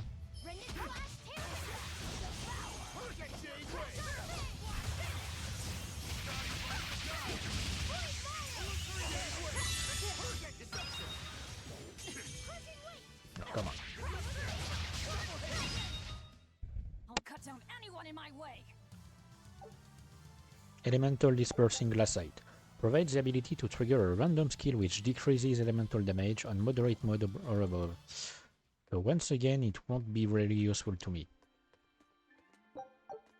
But I'll still get some money for killing this thing, so I guess it's still useful.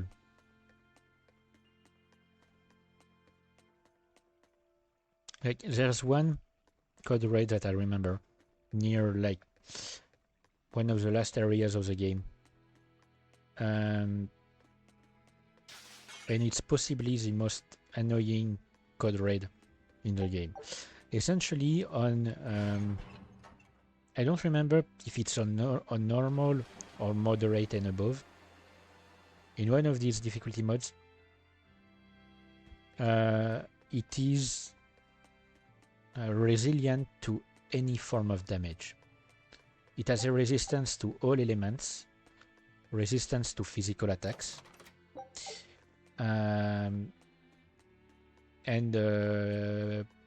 basically, yep, it doesn't take any damage. The only way to damage that enemy is to reflect, I mean, it's to block, I mean, use a skill or something, I don't remember what, but something that we need to get through here while it's reflects the damage back to it. The perfect place for prognostication. Eeny, teeny, spiny crow. Which way shall we go? Mogiloo. Oh, verily the icy glare of death. Boy, which way do you think is best?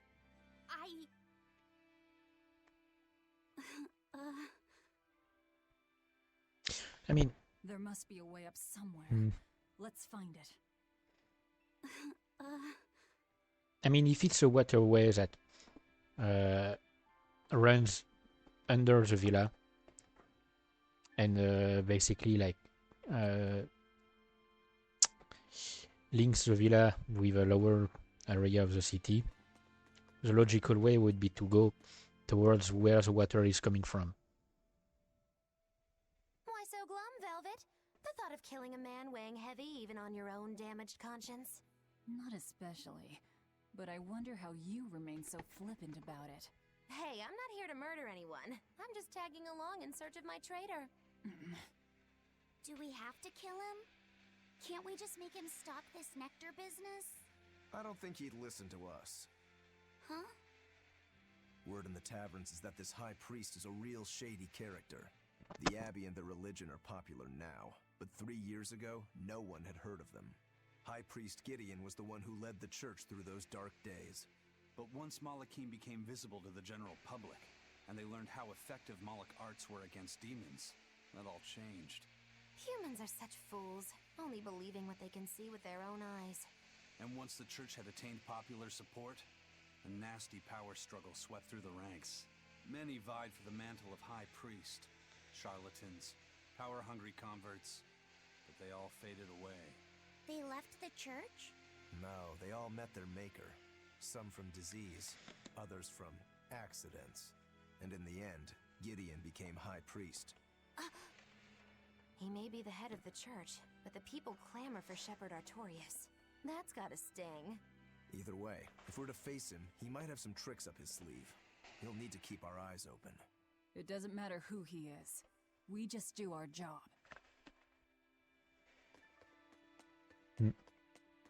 I mean, yeah. So, in a way, they answered one of my questions from earlier regarding the fact that indeed the Abbey did not exist until 3 years ago, which is really strange how popular and widespread it became in such a short time. Like in only 3 years, it became like the #1 protecting place of that world and protecting forces. It grew to like thousands of exorcists, and all of that after the Advent. So in only 3 years. What is even more impressive is that Velvet was kept as a Therion in Titania for those 3 years. Probably under orders from Artorius.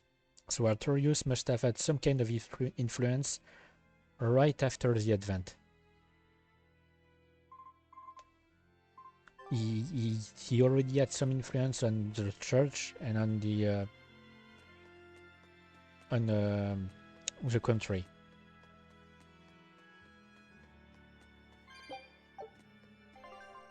Which does seem a bit suspicious. Because he was literally living in a backwards village from East Kent.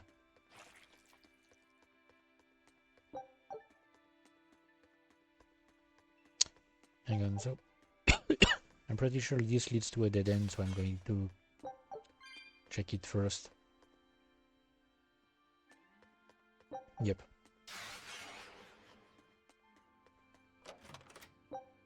Calcite fragment. I have picked up... Oh, come on. Really? I have picked up a bunch of equipment that I haven't checked yet. I should probably do it at some point.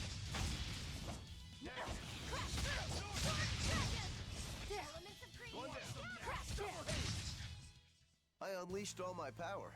Maybe I overdid it. Yeah, I'm gonna check right now.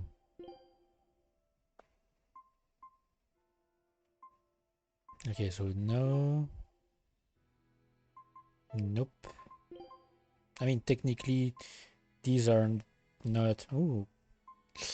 These are not, like, upgraded yet.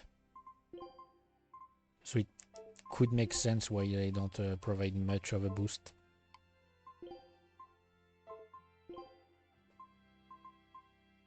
No, I'm losing too much. Nope. Nope. If I'm losing defense on something that is supposed to be a defensive item, there's no point in equipping it.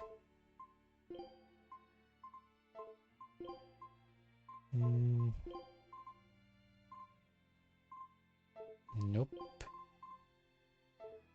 Okay, Nathan. What do you have, my dude? Nope. And obviously a normal West Coast wouldn't be enough. Ooh, a fire ring. I do lose a lot of defense on that, but it's worth it. Not like the enemies can do much damage to me. Famous last words.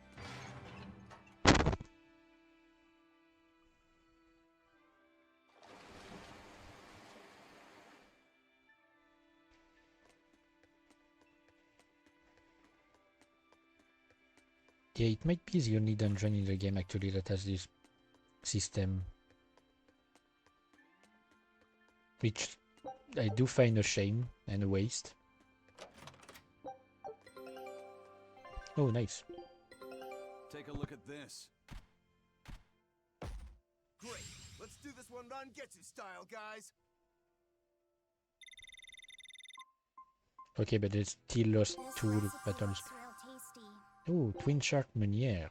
Scout ship setting.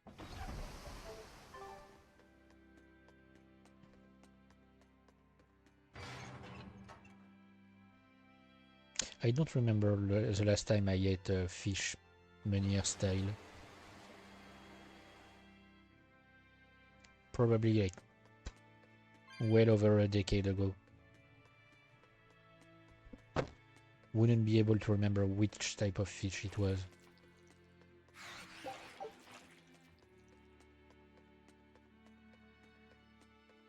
Fish is the one of the rare kinds of meat that I can still appreciate.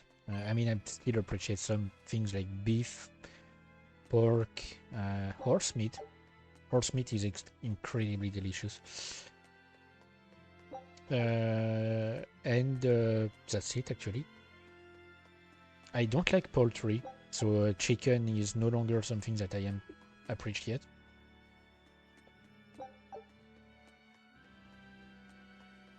But yeah, I do appreciate fish. I mean, it depends on the fish, of course. Salmon is just delicious. Smoked salmon, and even like normal salmon pieces that you grill. That's so good. I actually, whenever I eat salmon, like a real like salmon that you grill, that you cook yourself, I even eat the scales with it. I mean the skin. I keep it and I eat it during the. I don't put it aside. It's really delicious. This is unexpected. Wow! Oh, well, isn't this a rare collection of tomes? You royals sure have coffers to burn.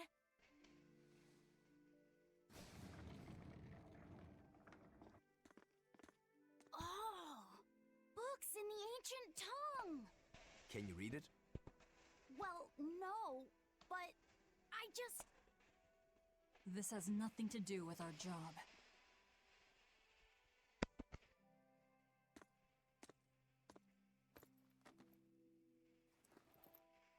Huh? If you want it, just take it. Don't pretend to be noble. You're consorting with demons. Good grief, Velvet.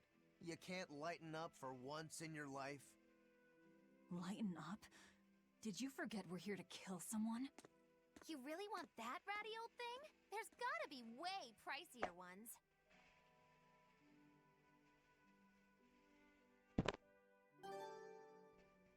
I mean, it's a good book. Studies of Resonance, an old manuscript of unknown origin. To perceive blank, one needs a stronger resonance and is needed to perceive monsters. This is one reason why there is so much less recorded about them than of demons and monsters. So basically, it probably said Malakim. Furthermore, perceiving perceiving blank source of calamity requires not only resonance but the influence of the appearance domain. Press is blotted out and unreadable. Yes, there are some books to read here.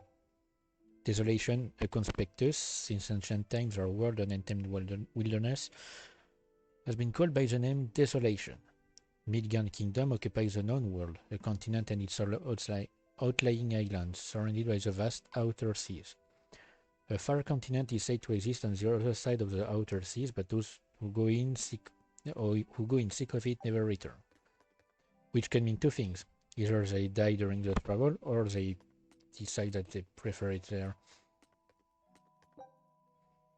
The three rarest diseases. There are many diseases whose origins and causes remain unknown, but among them are three with no known cure. Demon blight, a disease that causes humans to spontaneously turn into demons, spread rapidly after the opening. Black crystal disease, a disease that causes humans to become a living mass of black crystal. 12-year sickness, a disease dooming afflicted children to repeated fevers ending in death at 12 years of age.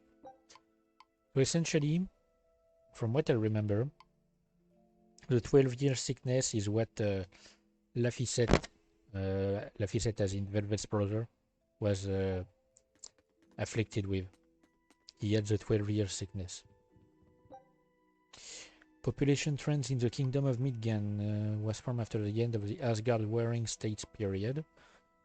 After the continent's unification, the kingdom saw a century of peace under which its population swelled to 1.2 million. But in the 10 years since the opening, the demon blight has claimed the lives of half of the kingdom's people. Thanks to the foundation of the abbey, the slide into chaos has been halted and the population has held steady. Population is now largely centralized in the cities, but some settlements remain outside royal control.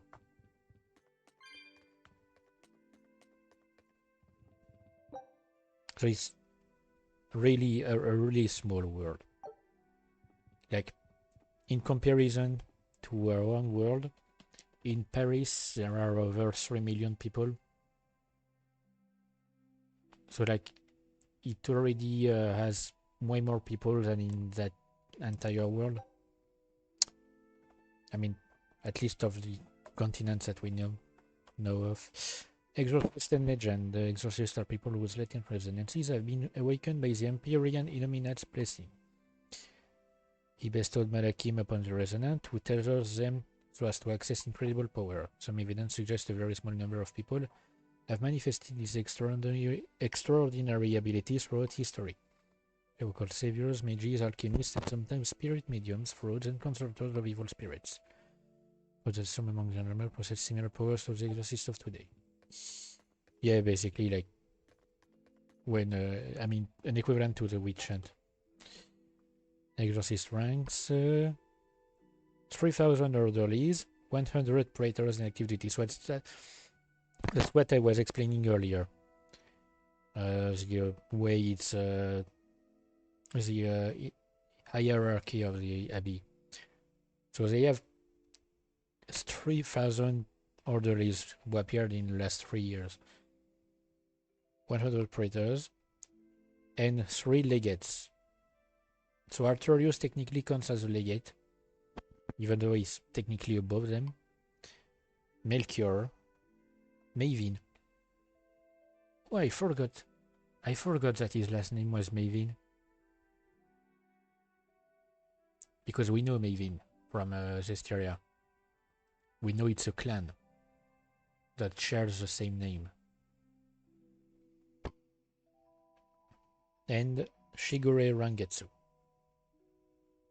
Why is he? Wait, why is he Legate 5? 2 missing. 1 and 3 are missing. Anyway, we still have a job to do. What time is it? It's like 7 p.m.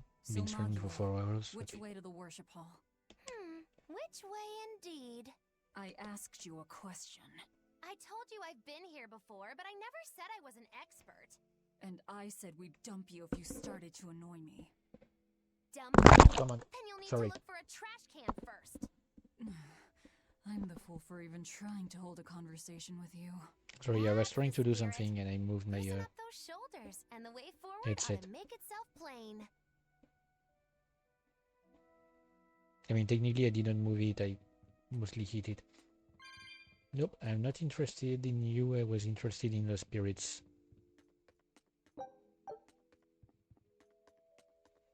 There's nothing here? Oh, great.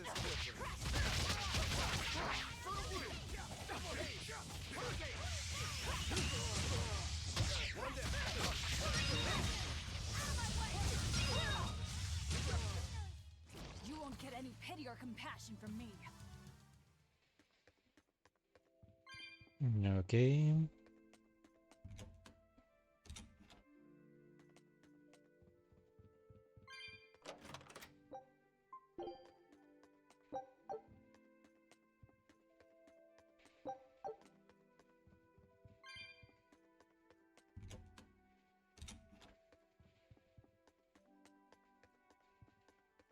Oh, I forgot to check if there was anything to read. I don't think so, but... Feeling nervous, Laphicet? A bit. I can teach you a spell that will help. Like that eeny-teeny spiny crow thing? No, that was divination to draw back the Veil of Fate. This spell is a bit of magic that will improve your fortune. Here is what you must chant. Magicazam! See? It totally works. I'm not sure. What did the spell do? It's a pointless charm to dispel a pointless worry. If it's pointless, why even perform it? Because humans are creatures that find themselves burdened unknowingly by pointless things. In any case, chant after me. Are you ready? All right. Magicazam! Magicazam. I can't hear you! Try again! Magicazam! Magicazam. Once again, with feeling! Magicazamazam! Magicazamazam! Again! Magicazamazam! Is that all you've got? Magicazamazam! Shh, keep it down. We're trying to sneak in, remember? What? Just an old gag. Shut up. Ow, what was that for? I was only easing the boy's nerves. We have more important things to worry about. Demons and Malachim are such stiffs. Magicazam. Huh? Did that help? And now the boy consoles me. Well, that was pointless. Looks like you got out-trolled. Anyway.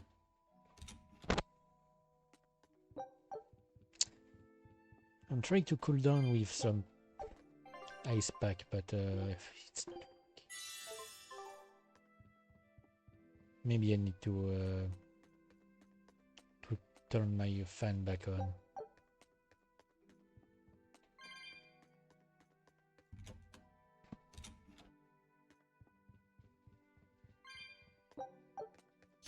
Oh, come on.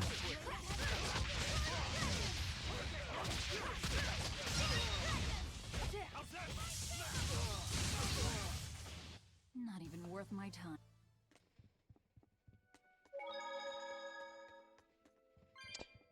So of course, before going through the obviously important door,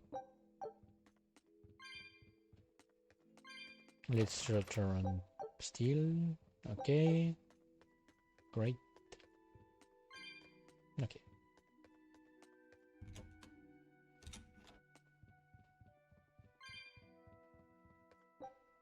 Okay, and this This basically leads to the side where we came from. I just unlocked the door.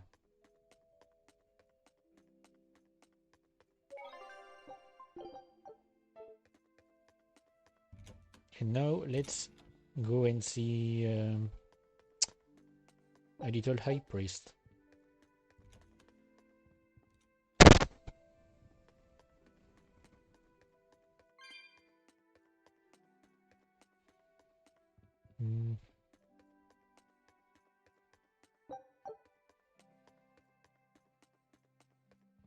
Okay. Are you Gideon? I am in prayer at the moment. Who are you? I asked you first. Such ill manners. But what else could I expect of a demon? Stop right there! Another accurate augury. An ambush. Is this more of your Reaper's curse? Or do you think the old lady sold us out? You figured it out, didn't you? That he's running the Nectar operation. Indeed. I followed up on each of the incidents you caused, and the trail led me all the way to the High Priest Gideon. Yet you still defend him? The punishment he deserves is for the Abbey to administer. Punishment? How dare you? Do you realize how much I've done for the good of the Abbey? Make her nice and desperate, Velvet. I just know the result will be something wonderful. Stay out of this, witch. Hang on. Stand aside. I'll take care of this right here, right now. I cannot. I need to take care of Malakim first. Oh wait, no, I'm already on it. Okay.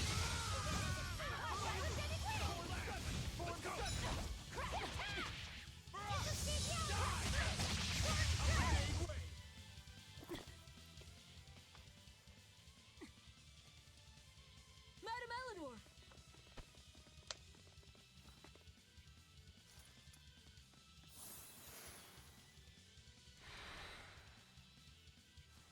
Damn, reinforcements.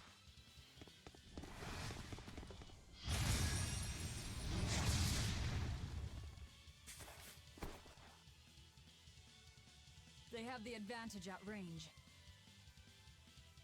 Crush her head. Leave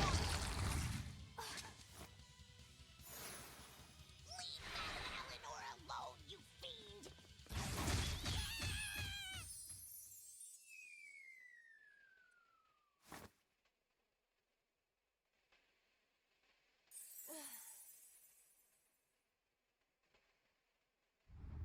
There you are, Bien-Fu. Did you think you could run from your true mistress? Miss Maki-Lou?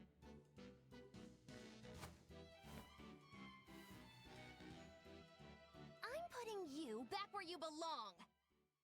You, descendant of the Seventh Grove, see our vows renewed. May our prayers of discontent vanish infinitesimal into the void. Remember this true name I bestow unto you, Fushi Cass!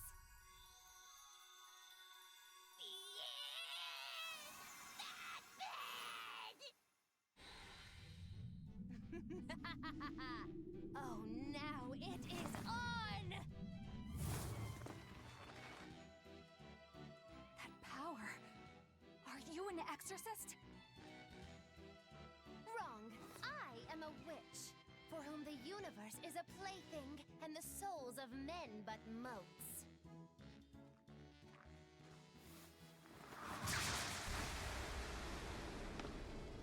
Oh, but if it's a name you need, call me Miss Magi-Lou. A human consorting with demons? Have you no shame, girl? No, I don't think she has. So now, Maggie-Lou can fight. Spending one break gauge level during combo will instantly switch out characters and perform a tremendous knockback. So yeah, basically, I can now switch with any character that is I can now switch with any character that is in my reserve. And once I get my sixth, I can press V to get the other that will solo character will appear here, and I'll be able to summon them as well. And I can even switch out Kawet character.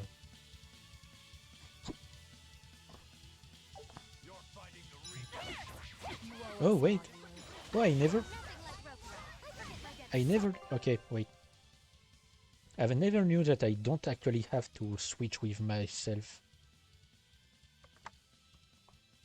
Why did I not know about it? I guess I never looked that far into the tutorial, or I forgot. But I can actually switch around with anyone. Then pay us back right here. All those invest responsibly, children.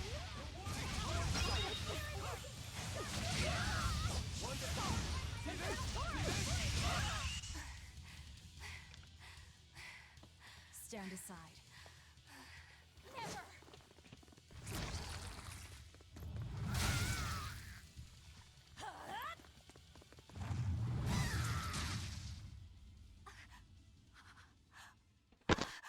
Yep, can't do much without your Malakim.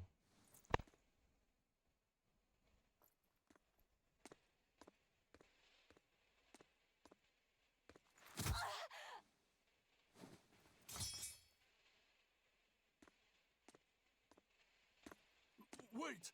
All I did for the sake of the Abbey. We needed money to build the temple. That's why I sold the nectar. I know I was wrong to produce so much of it, but I was only trying to help the people as best I could. Let's talk this over. Who ordered you here? Was it the sick? Was it the doctors? Or...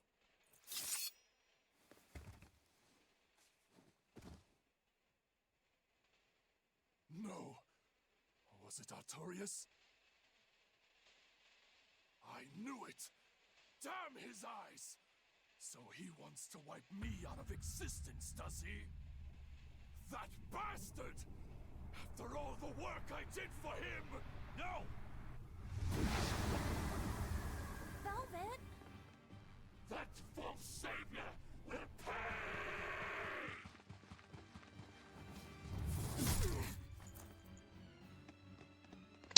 So I'm guessing Lizard. Lizard is the. You can't die now. You think you could read books when you're dead? I'm guessing Lizard is a form taken by people who got overcome with greed. Priesty's getting away. Because Dyle I'll hunt him down. Was involved in the in illegal stuff because he wanted to get more money. So I guess it signifies greed. Yep. Okay. And I wanted to say another thing. So I've never even the high something. priest is immune to demon Yep. blight. I guess he hit his limit. Something that I never really thought about before, but all the other Malachims that we've seen so far within the ranks of the Abbey are basically like controlled in a way. Their wills are suppressed, and so they have no choice but to obey orders. Bienfu seems to be really different. What was that? Bienfu seems to be different because he was clearly not being controlled by Eleanor. He clearly has all his will. And I have just enough spirits for this. He clearly, Bienfu still clearly has all his willpower. It's weird that he was in service of the Abbey. I've never really thought about it. What is that? Maybe it's explained and I just forgot.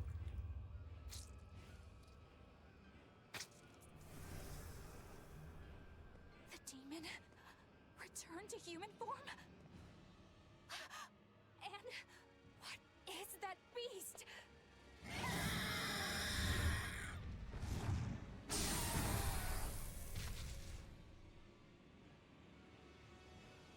there's a barrier here. So what? The Abbey is holding this thing captive? This barrier. I know it well. It seems our errand has met with success. At least technically speaking. Right. Let's get out of here. What did you do to the High Priest? What is this demon? I don't know, and I don't care. Do not mock me! You are the mockery. What do you hope to do to me without your exorcist powers? Who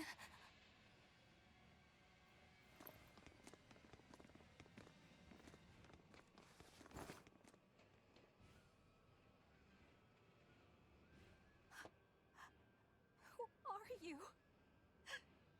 Who are you people? That was some night, though. Stay sharp. Dawn hasn't come yet. No, I think we'll be fine. Stealing a Moloch from an exorcist. How did you pull that one off, Magilu? Bienfu was my Moloch to begin with. Then he betrayed me and ran away from his rightful home. Miss Magilu treats Malakim so bad. I couldn't take it anymore. After a little while, I ran into Madame Eleanor. She was so much nicer to me. I see. Now, just how am I going to punish you for that little slander on my character? The bad days are here again. You're an exorcist, then. I'm a witch, silly. Bienfu here is the catalyst thingy for my magic. But only exorcists can form a pact with Malakim. Oh yeah? Says who? Someone who likes making dumb rules? Enough, Velvet. Questioning her is a good way to go mad. Yep. So yeah, he didn't like how he was treated by Magilu, so he decided to join a member of the, an exorcist who are known for heavily mistreating Malakim and using them as tool with no will of their own. Makes sense, I guess. Sure. Anyway. You did the job well, it seems. Yep. You heard quickly. That's about all I'm good for. And with these old ears, sometimes it's hard to hear it all. And did you learn anything about the key for passing through the barrier?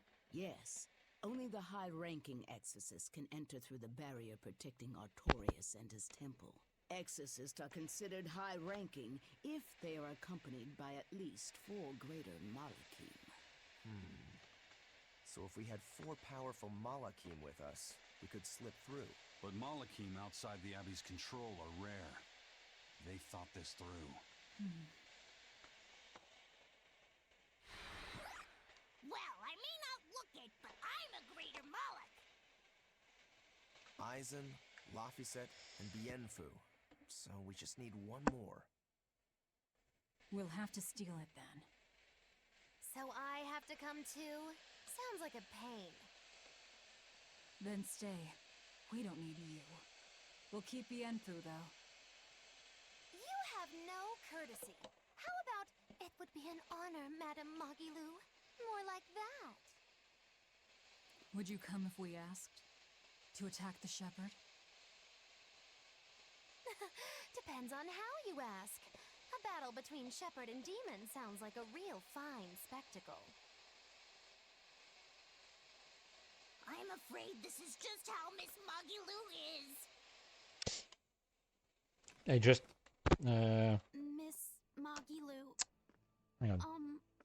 I know exactly where I'll cut off the stream. If you came with us. I mean, what will be a good cutoff point? Please. Laffy said. Well, what choice does that leave me? I suppose I could tag along a little while longer. can count on me. Melchior will be there. You and I still share the same goal.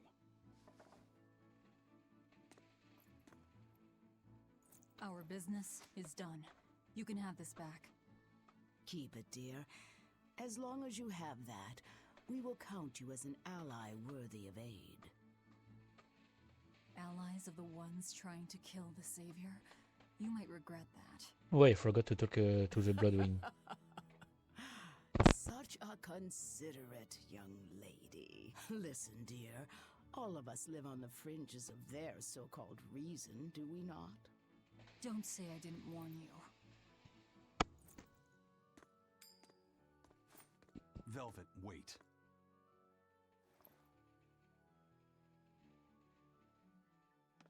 My.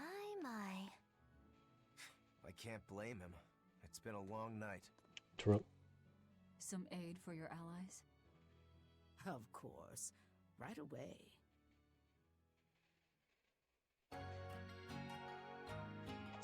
How to get a free night at the inn? I mean, at the tavern.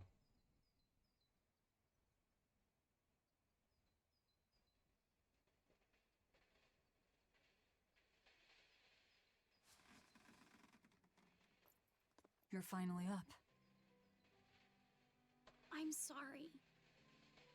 Don't worry about it. Getting sleepy or hungry is a natural part of life. Yep, and getting a good night's sleep is essential. I won't eat you. If you're What about your constantly wounds? fighting. Feeling pain. That's also natural, right? I'm fine. It was nothing. You're really tough, aren't you, Velvet? You have to be tough. If what you seek is revenge. Revenge?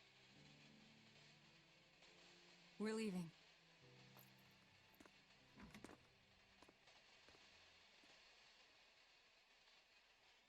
Rokuro and the others are waiting at the plaza. Yep, but my ship is waiting in the menu. Come on, ready? They've done nothing but lose. All the time.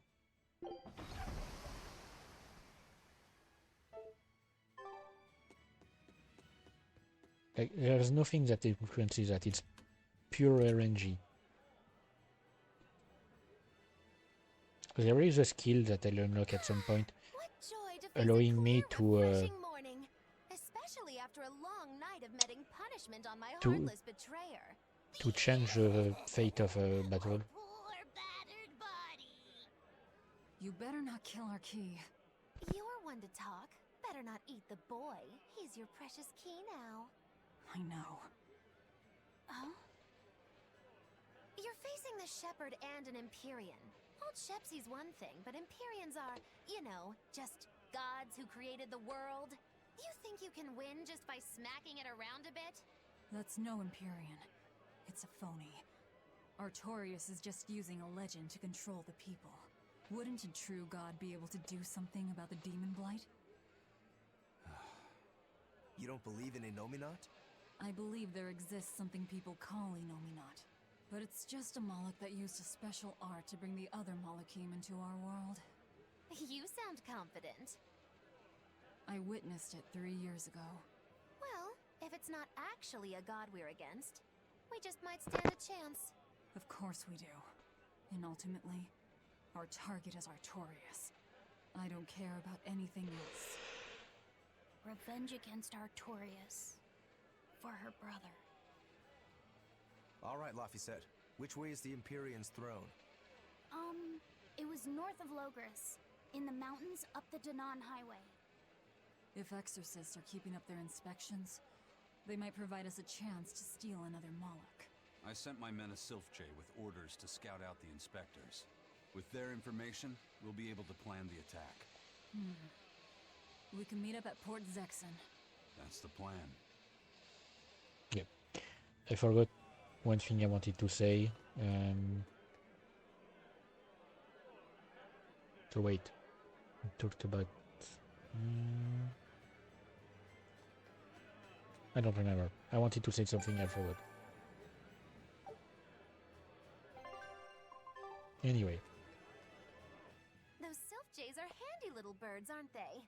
Not only will they always find their destination, they can make for emergency rations in a pinch.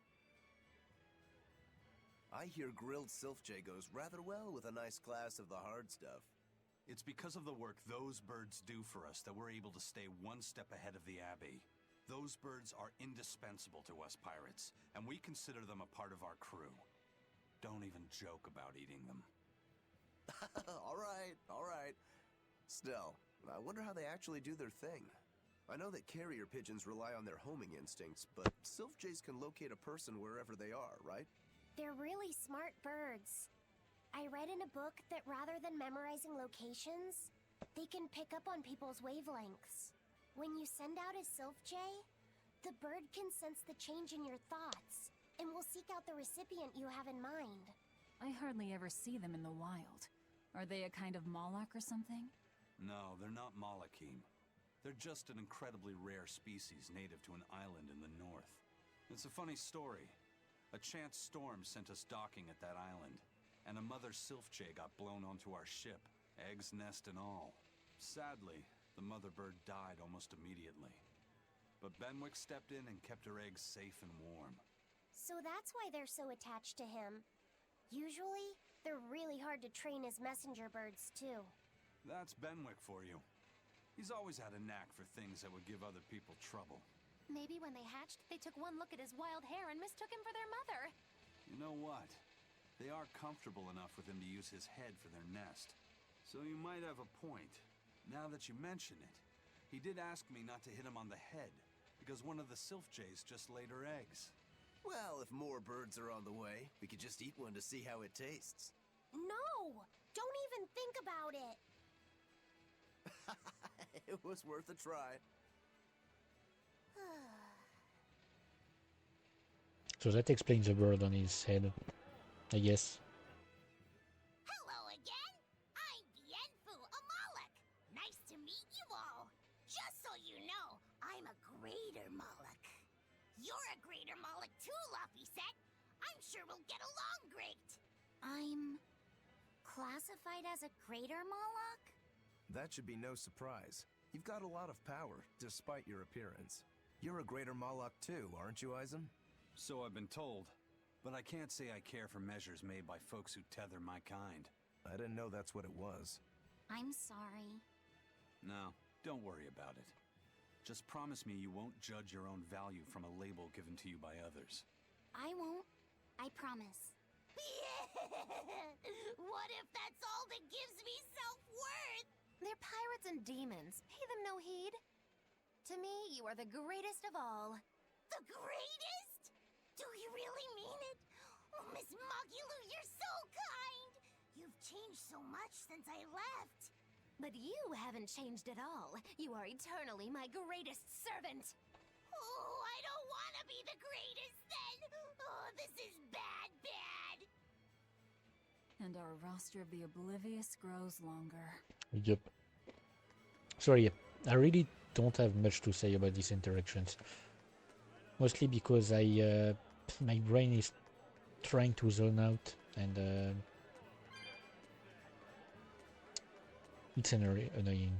I keep forgetting stuff. I hear the High Priest was injured and will be recuperating somewhere for the near future.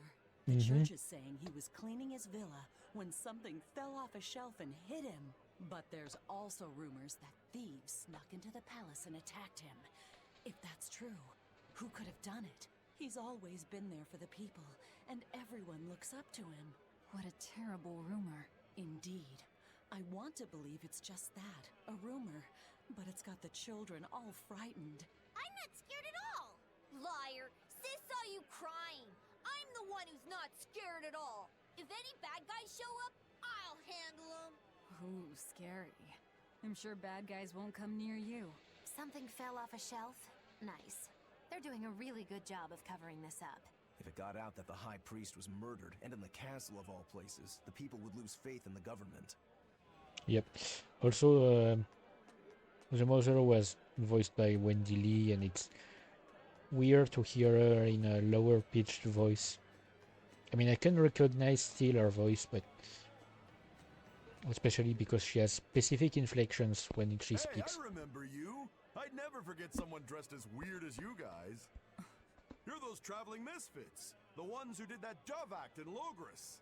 Mad Lou's Menagerie, right? It's Moggy Lou's Menagerie. Get it right or pay the price. So, you saw us in Logris? That's right. I was there on Port Zexon business. I really looked forward to seeing you perform, but it never happened. But today's my lucky day. How about performing here in Port Zexon tomorrow? I want to see that sullen girl go coo again. It was hilarious. And that magician's dove trick, too. Sure, but I'll have you know we don't come cheap. Oh, I've got the money. I'd pay anything to see that again. No. Oh, come on, please. Take a hint. Hey now, don't be like that. Sorry, friend. Best give it up. Otherwise, my apprentice here might show you a special trick she's been itching to practice. One where she makes you disappear. Ooh, that sounds fun. Do it. If you insist. But just a warning, there's no guarantee you'll make it back. Still want to try? Wait, seriously? Seriously. And remember, it's Moggy Lou's Menagerie. See you at our next show. Great. Oh yeah, that's what I thought. I did remember that there was at some point something to see near the palace. I guess it's now. So we are gonna see the scouts at Port Zexon after. And continue until a certain point. Continue until we reach the Empyrean throne that they talked about. Because I believe we are about to reach it. And as soon as we reach it, I will end the stream there. Ah, right, I know. That's what I said. Moggy Lou, you know how to speak dog? Of course. It's Witchery 101. Wow. What's it saying? Humans always say every dog has its day, but I've never met a dog that had its own day. What about me? When's my time in the limelight? As you can see, he's very upset. Sorry, boy. It's a dog-eat-dog world out there. Again, for some reason, there was no sound for that last bark. Or woof, technically.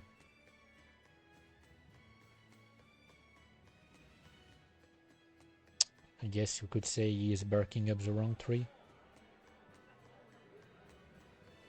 Sorry.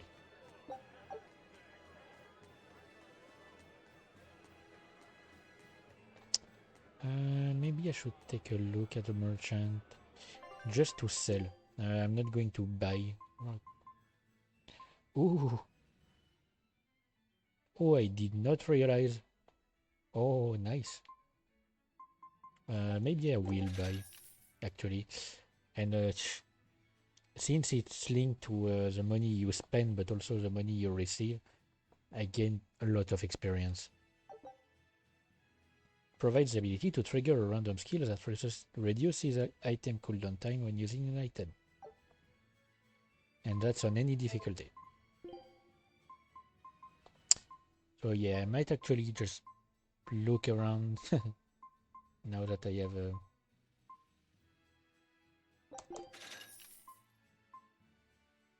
Wait, I didn't even check what it was that I picked. I'm gonna have to look through everything that I can have from my glue.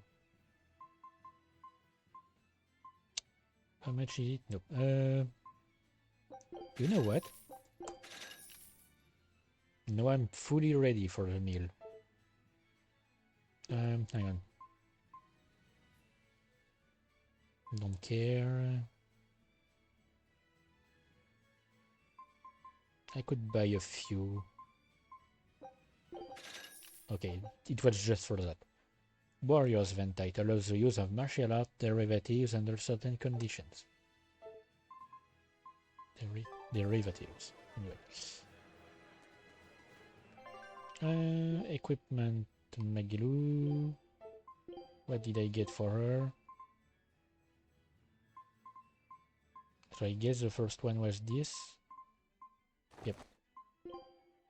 And the second one was these, I guess. Anyway,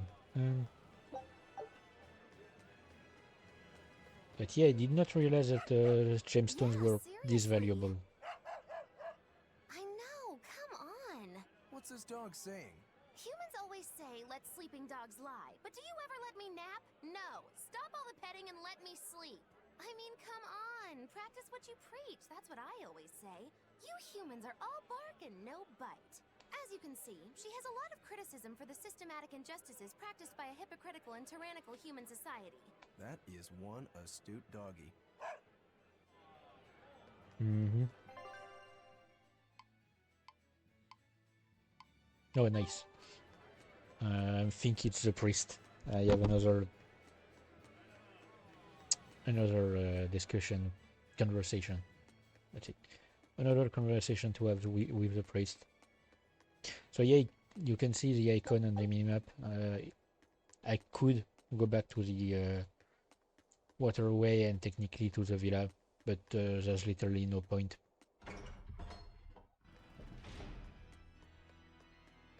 At least I think. I'm gonna check on the map. Sinner, and repent your wicked deeds. Are you talking to me, perchance? I am. You look so deeply sinful, I wouldn't even know where to begin.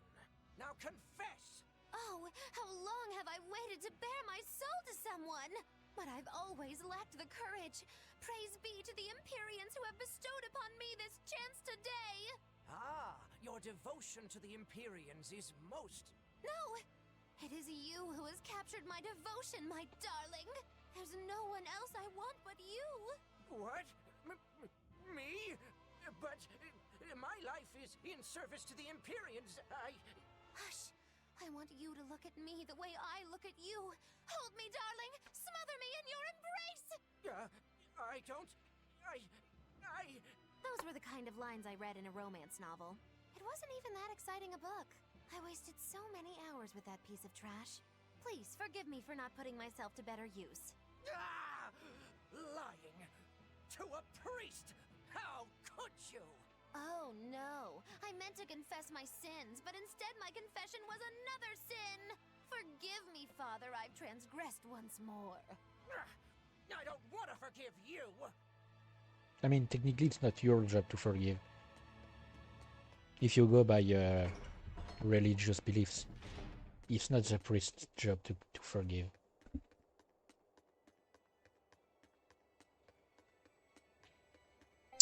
Anyway, I wanted to check... no.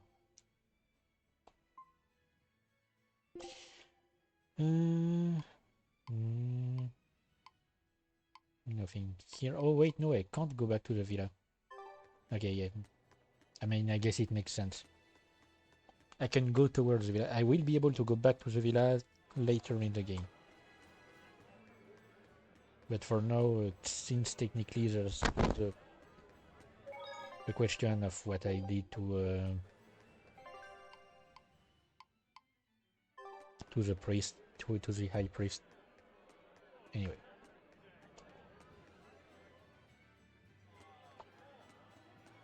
But yeah, I love Magilu's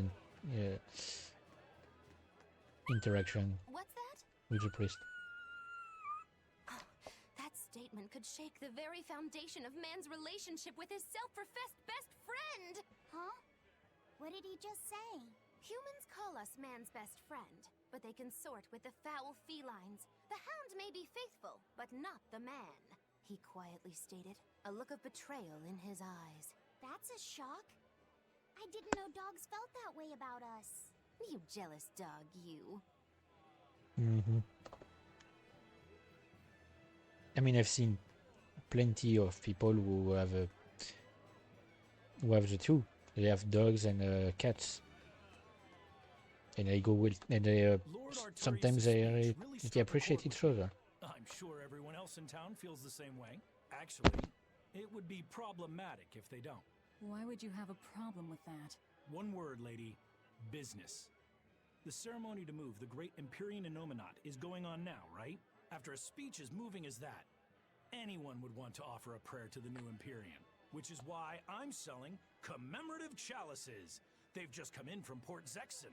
Oh, Anominat's blessings are many indeed.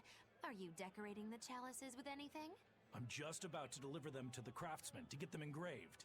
I just hope all this effort doesn't go to waste. Impossible! This is the perfect opportunity. I guess amateurs just don't get it. I may not know business, but I know how this story ends. Artorias, this ceremony, all of it. I'll end this by my own hand. The only way it will end is that the guy is gonna get bagged for unlawfully selling something in the likeness of an Empyrean. Man, I've been feeling really out of it recently. I was much happier when I was drinking sweet, sweet nectar. It suddenly got a lot harder to get. The price shot up 20 times in the black market.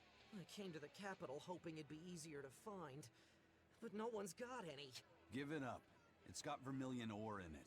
What? Vermilion ore? I heard that stuff is crazy addictive. Real bad news. It'll be easier to quit now that it's harder to find. Real sailors don't need that crap, right? Yeah, you're right. I don't need nectar. From now on, I'm going to the bar after work. Hey, buddy, thanks for the tip. I mean, I guess it's better than continuing to consume something highly addictive and dangerous for you. Because sure, alcohol is dangerous as well, but at least it's not poisonous. Yep. Just wanted to check the map. Yep. Pretty sure I wanted to say something else. I forgot. What's the matter, Laphicet? You look like you're not feeling well. Doesn't he always? You can stay out of this. You're a demon swordsman. Aizen is a cursed Moloch. Magilu is a bizarre witch. But what am I? Turning existential here. You're Velvet's tool and emergency rations, aren't you? That's what Lady Teresa called me too. A tool. But I'm alive. I get it. You're starting to wonder what your place in the world is. In that case, there's only one answer. You have to decide it. Huh? It's all up to you. It depends on what you want. That's what it means to be alive. You control the rudder of your life. Your hands on the wheel. My life. My rudder. Doubts are okay too.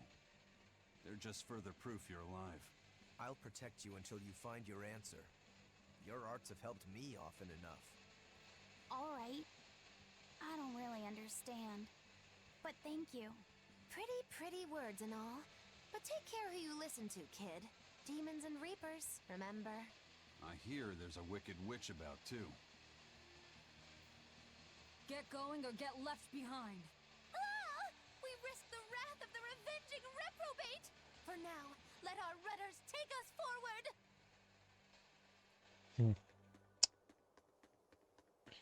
I mean, yeah, I get the trying to find your place in the world part. Still haven't found mine. Still not sure I have one. But because, like, it's easy to... I mean, it's easy. No, okay. It's probably easier, at least in their world, to choose exactly which way you want your life to go. Because there's less reliance on a lot of things that our world has.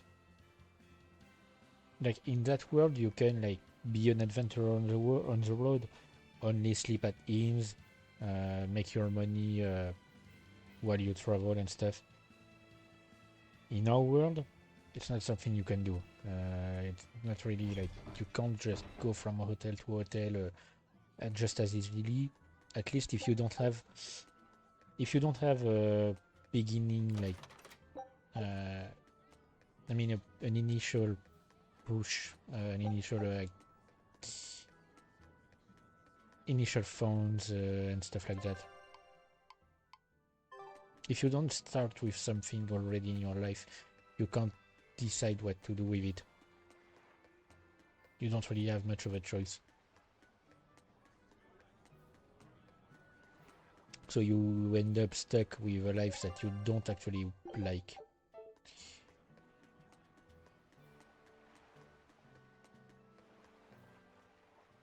Did the Sylph J reach your men? Yeah, they're scouting the checkpoints. They're not back yet? No, but they won't be long. Let's rest for a bit. I'm hungry. Yeah, me too. We'll rest until the scouts are back then.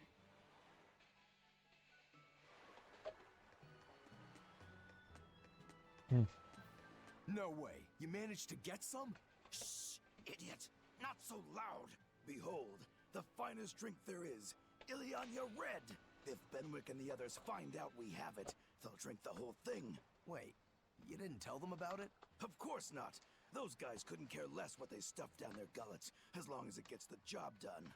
The subtle notes of this exquisite libation would be lost on those louts. Sorry. Well said. Now, I believe some Rucarella cheese would complement this Ileana nicely. We'll have to hide the bottle until we can get our hands on some. Leave that to me. Wow, talk about oblivious. Yep. Sorry, I'm switching my ice pack and I'm drinking something because Jesus Christ, I'm getting dehydrated over there. Hang on.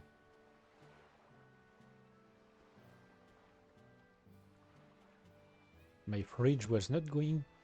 Well, it was not like going as low as I expected in temperature. Had to change that. Okay. Yeah, I just grabbed another ice pack because the one I had literally just melted all the way and was extremely warm. I mean, not extremely, but it was no longer cold. There we go. Fully stocked and ready to sail. Great. We set sail the moment the scouts get back. Stay here and be ready to go at a moment's notice. Aye, aye. There's no telling what'll happen at the Empyrean's throne. Be ready for the worst. Is there something worse than being around you, First Mate? Just be ready. Aye, aye, aye. If anything goes wrong, send a Sylph J, and we'll come running. Be ready for the worst, huh? I mean, makes sense. In that kind of world, you'd want to always be ready for the worst. Especially like if you're essentially the antagonist, if you're going against the world itself and the established order. You're against people who basically took control of the world. I gave the boy an apple too. Aren't I the kindest girl alive? An apple. Would you like one? This time I want you to crow like no, a roo- thank you. Miss, are you really planning to fight Artorias? Well, the boy did ask me so sweetly. But you'd have no chance. Are you defying me? Did the old man give you orders? Not at all. Then you're coming with me. If things get too hot, we can run. And if we die, then... That's that. I know. You're a quick one, little Bienfu. But I do hope you'll struggle as long as possible. I need you around for when I'm bored, after all. Mm-hmm. Doesn't sound scary at all. The cats are still here. At least, I know, only 2 of them. The others are gone.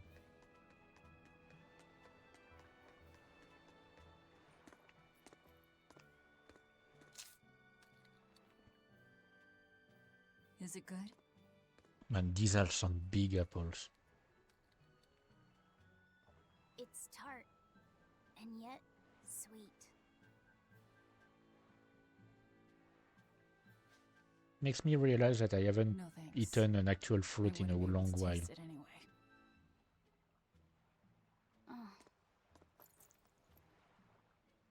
Like I've tasted things feel that like are the sea. fruit flavored, but an actual fruit, no. I'm afraid of the sea.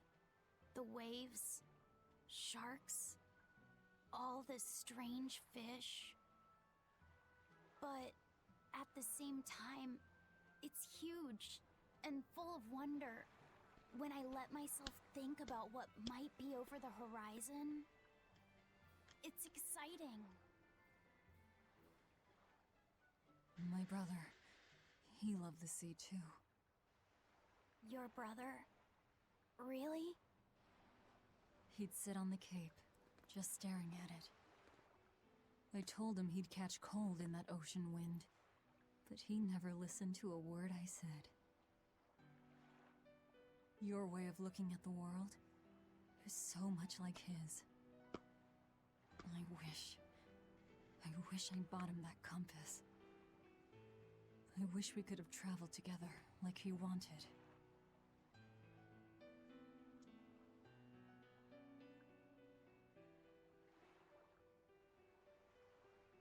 Hey! The scouts are back, everyone!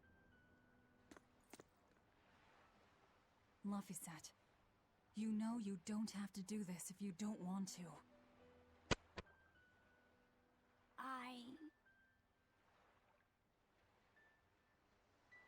I'm going with you, Velvet.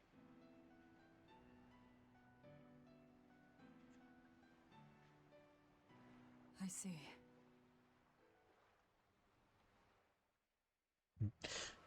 So bouncing back on what I was saying about fruits, like I haven't eaten an actual fruit in a long time. The issue is not necessarily that I don't like them. Like, I love a lot of fruits. There are some that I don't really like eating or stuff. Like, for some reason, bananas. I used to love bananas and banana flavored stuff. I can no longer like. I no longer like them because I've basically grown fed up of them.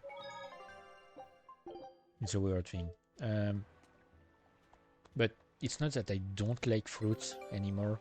It's essentially just that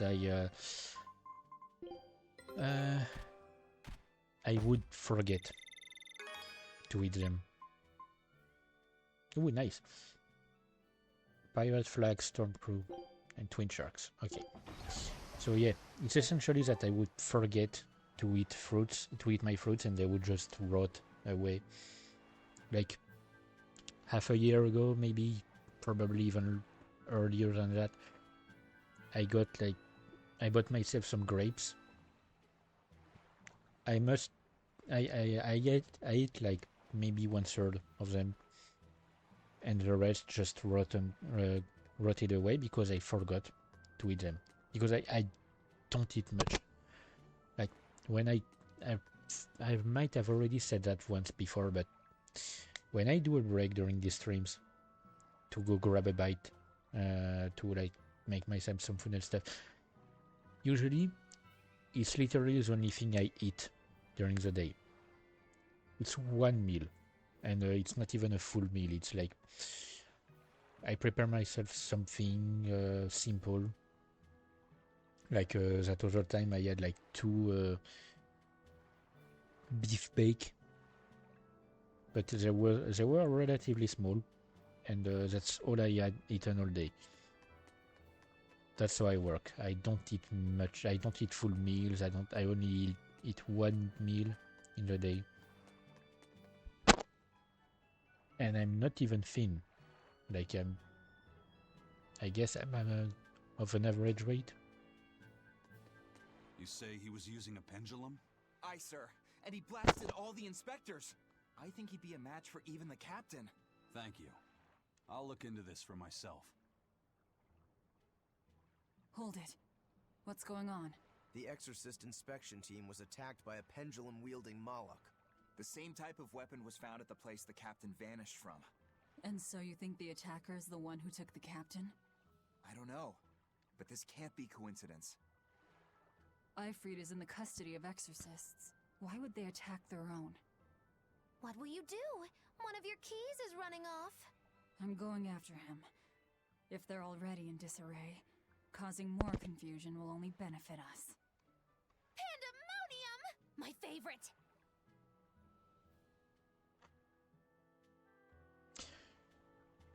Eisen sure picked an inconvenient time to run off, though, didn't he? I can't blame him. He's got his own purpose. As Benwick said, we can't be sure that it's the one who took Ifrid, but at least it's one that has something to do with the situation.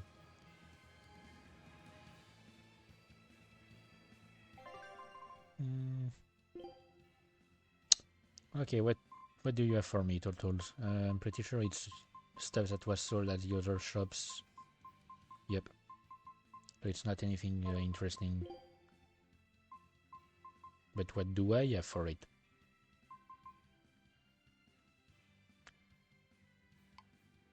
Huh. Okay.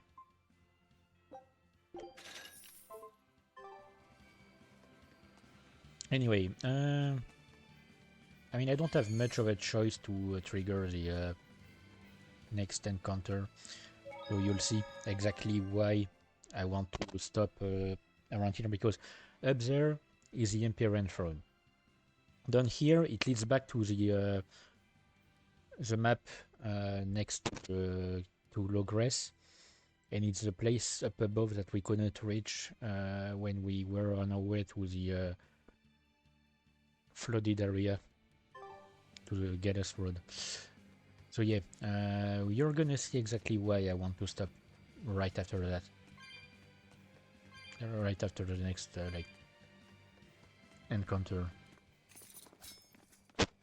Why I wanted to reach it at least.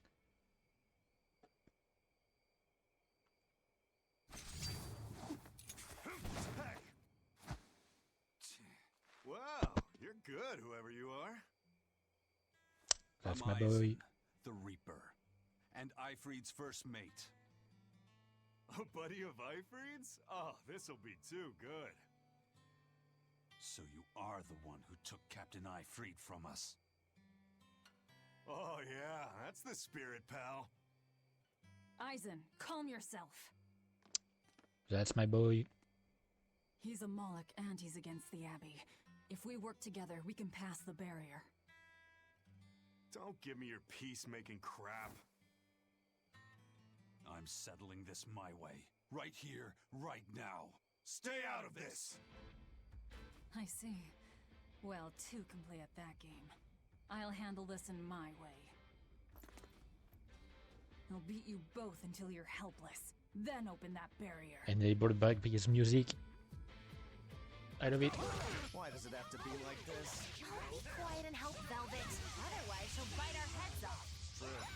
Forgive us, Eisen. Yeah.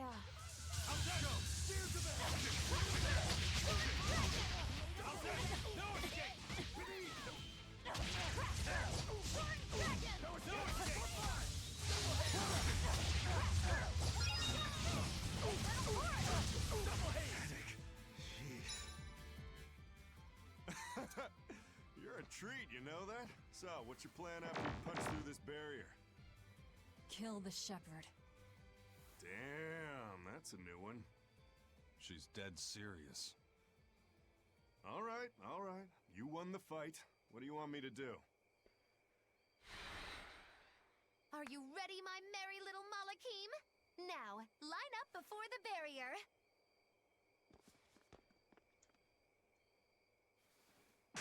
Oh! Rest is up to you. I just want to see the panic on the Exorcist's faces. Hold it. I still have questions for you. That's enough for now, Eisen. If you persist, one of us will end up dead. Who are you? Tell me. Zavid the Whirlwind. A fighter, nothing more.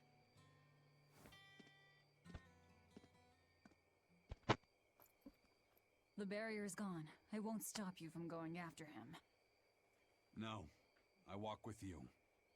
Besides, Melchior is still my surest link to Ifrid's whereabouts. Could have saved a lot of trouble if you'd listened to me from the start. If I had good judgment, I wouldn't be where I am in the first place. You really are a fool.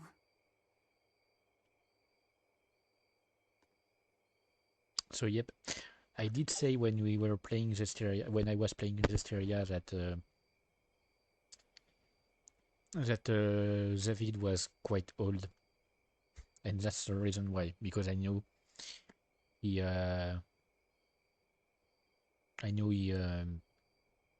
he was in Berseria, so 1,000 years earlier, already doing his thing. So, grants +1 maximum blessed gauge to characters wearing equipment that has been enhanced a combined total of 5 or more times. So it's combined, so it's between all their equipment. If there's one equipment that has been enhanced 3 times and another that has been enhanced 2 times, it counts. And provides the ability to trigger random burn-related skills. Which is weird that we get here after defeating a wind malak. Eisen, I'm sorry about earlier. The fight, you mean? Don't worry about it. I'll hate you until I'm in the grave, though. A jest. I didn't know what I should do. It's fine to take your time to decide. But as with everything, the choice is ultimately your own. And if your choice leads to killing me, I won't complain. Yeah. But by the same token, it might end up with me killing you. Yeah, I guess so. I talk too much. That VOD bastard's got me all riled up. I mean, that's one way of to look at it, I guess. Yeah, that's one way to look at life.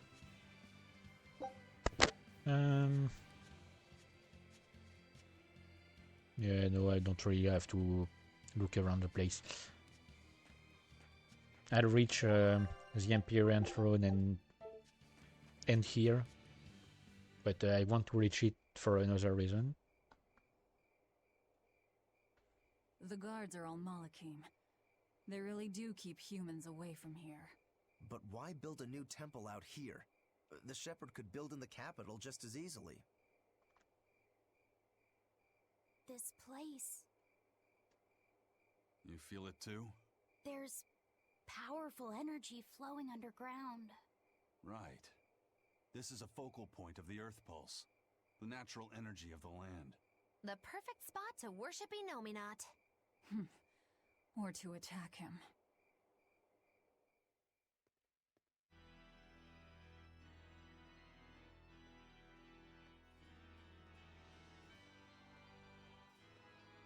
I thought I ordered no one to enter. Forgive me. I would not have intruded, but there was an incident at the villa in Logres. Eleanor, where are your Malakim? They were eaten by the left arm of a demon. Velvet. What? You know of her? She was a student of mine. So she has bested Oscar, Teresa, and now you. Lord Artorias, I ask that you grant me fresh Malakim. I vow to destroy that demon. You are overcome with emotion. Will you fight a demon with your hatred? Please, I beg you to forgive my foolishness. She broke the resolve of even an exemplary disciple like you. My lord, if I may, there is but one thing I must ask. Why is there a giant demon held captive at the villa? Entry to that place is forbidden to all but legates, Eleanor. It was restrained by a Moloch barrier. How could such a monstrous thing like that be held in the capital? Eleanor, why is it you think that birds fly? Huh?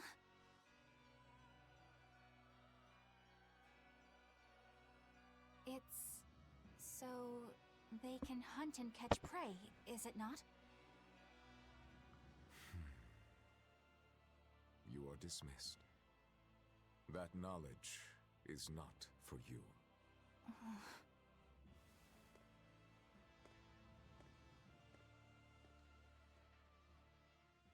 So Velvet is coming.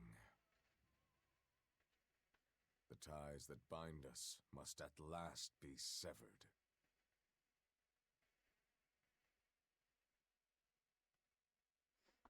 I mean, you're the one who kept her alive all this time. My fighter doesn't seem to be hiding anywhere nearby. I sensed him rush away with great speed. Zavid the Whirlwind, huh? He was tough. He seemed to know Ifrid, too. What's the story there? I don't know. Ask him. He used a pendulum as a weapon. When we first met Eisen, he said something about a pendulum, didn't he? It was the only clue he had in his search for Ifrid. I'm surprised at how far he's come on something so vague. Does Zavid have something to do with Ifrid's disappearance? I don't think this Zavid is a killer.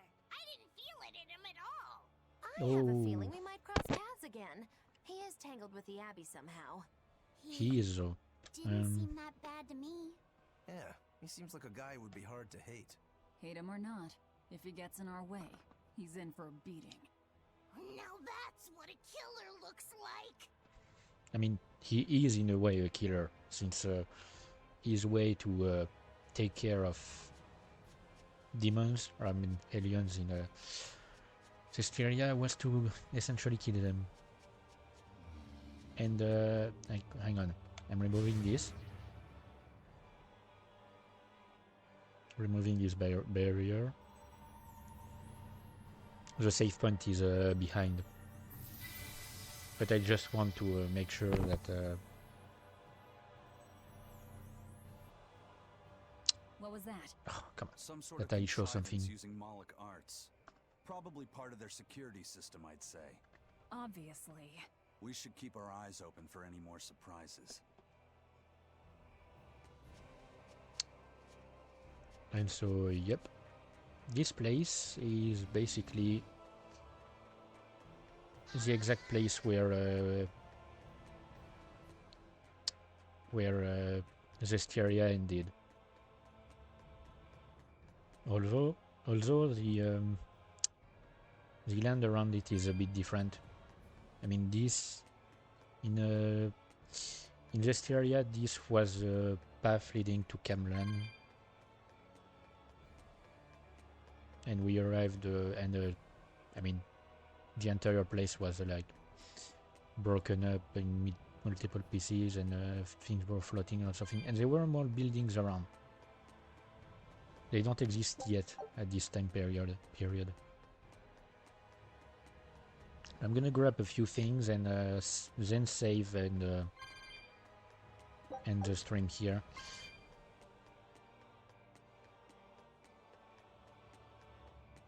So yep. So that's where we're gonna stop today. I'm gonna go get myself some food. And yep. Hang on. Gonna end. Wait, no, it's not here. It's here. Gonna close the game.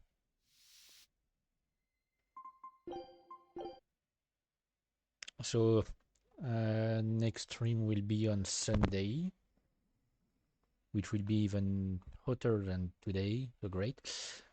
I don't know. I'm not sure yet if I'm going to do Berseria or something else. I want to change a bit. I just don't know what I could do instead of what I'm currently doing. I have no idea. Because I guess I could do like open guesser or something.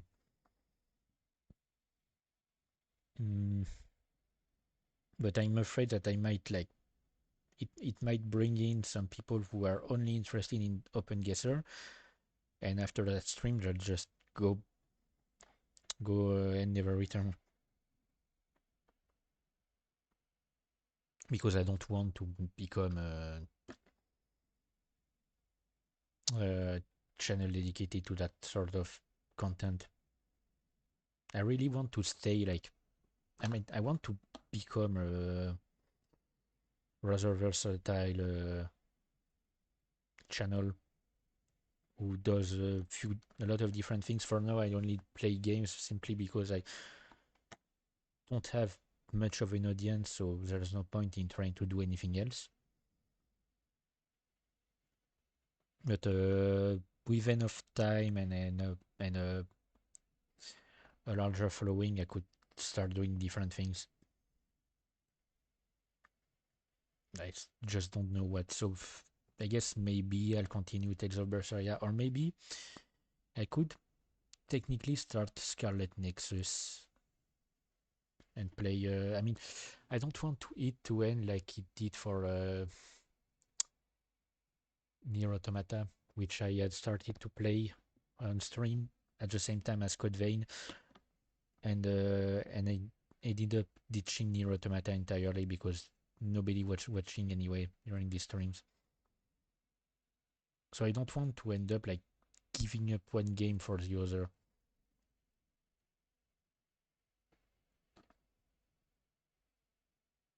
Mm. Yeah, I guess I could. I don't know. I'll see. You know what? I'm gonna go. I'm gonna do it like how I feel it and see what I end up choosing on Sunday. So expect anything. Might be Berseria again. Might be anything else. But I can feel that my brain is losing focus on the Tales of games currently. So doing something else could help. I mean, it's not like I'm not doing anything in the. I mean, between the streams, I'm playing other games and stuff, but other games that I don't really care to stream. But I still want to do something different on stream because since it's the only time where I'm talking in English and stuff and really speaking aloud, I want to do something else. I'll see. We'll see. Anyway, so we'll see each other on Sunday.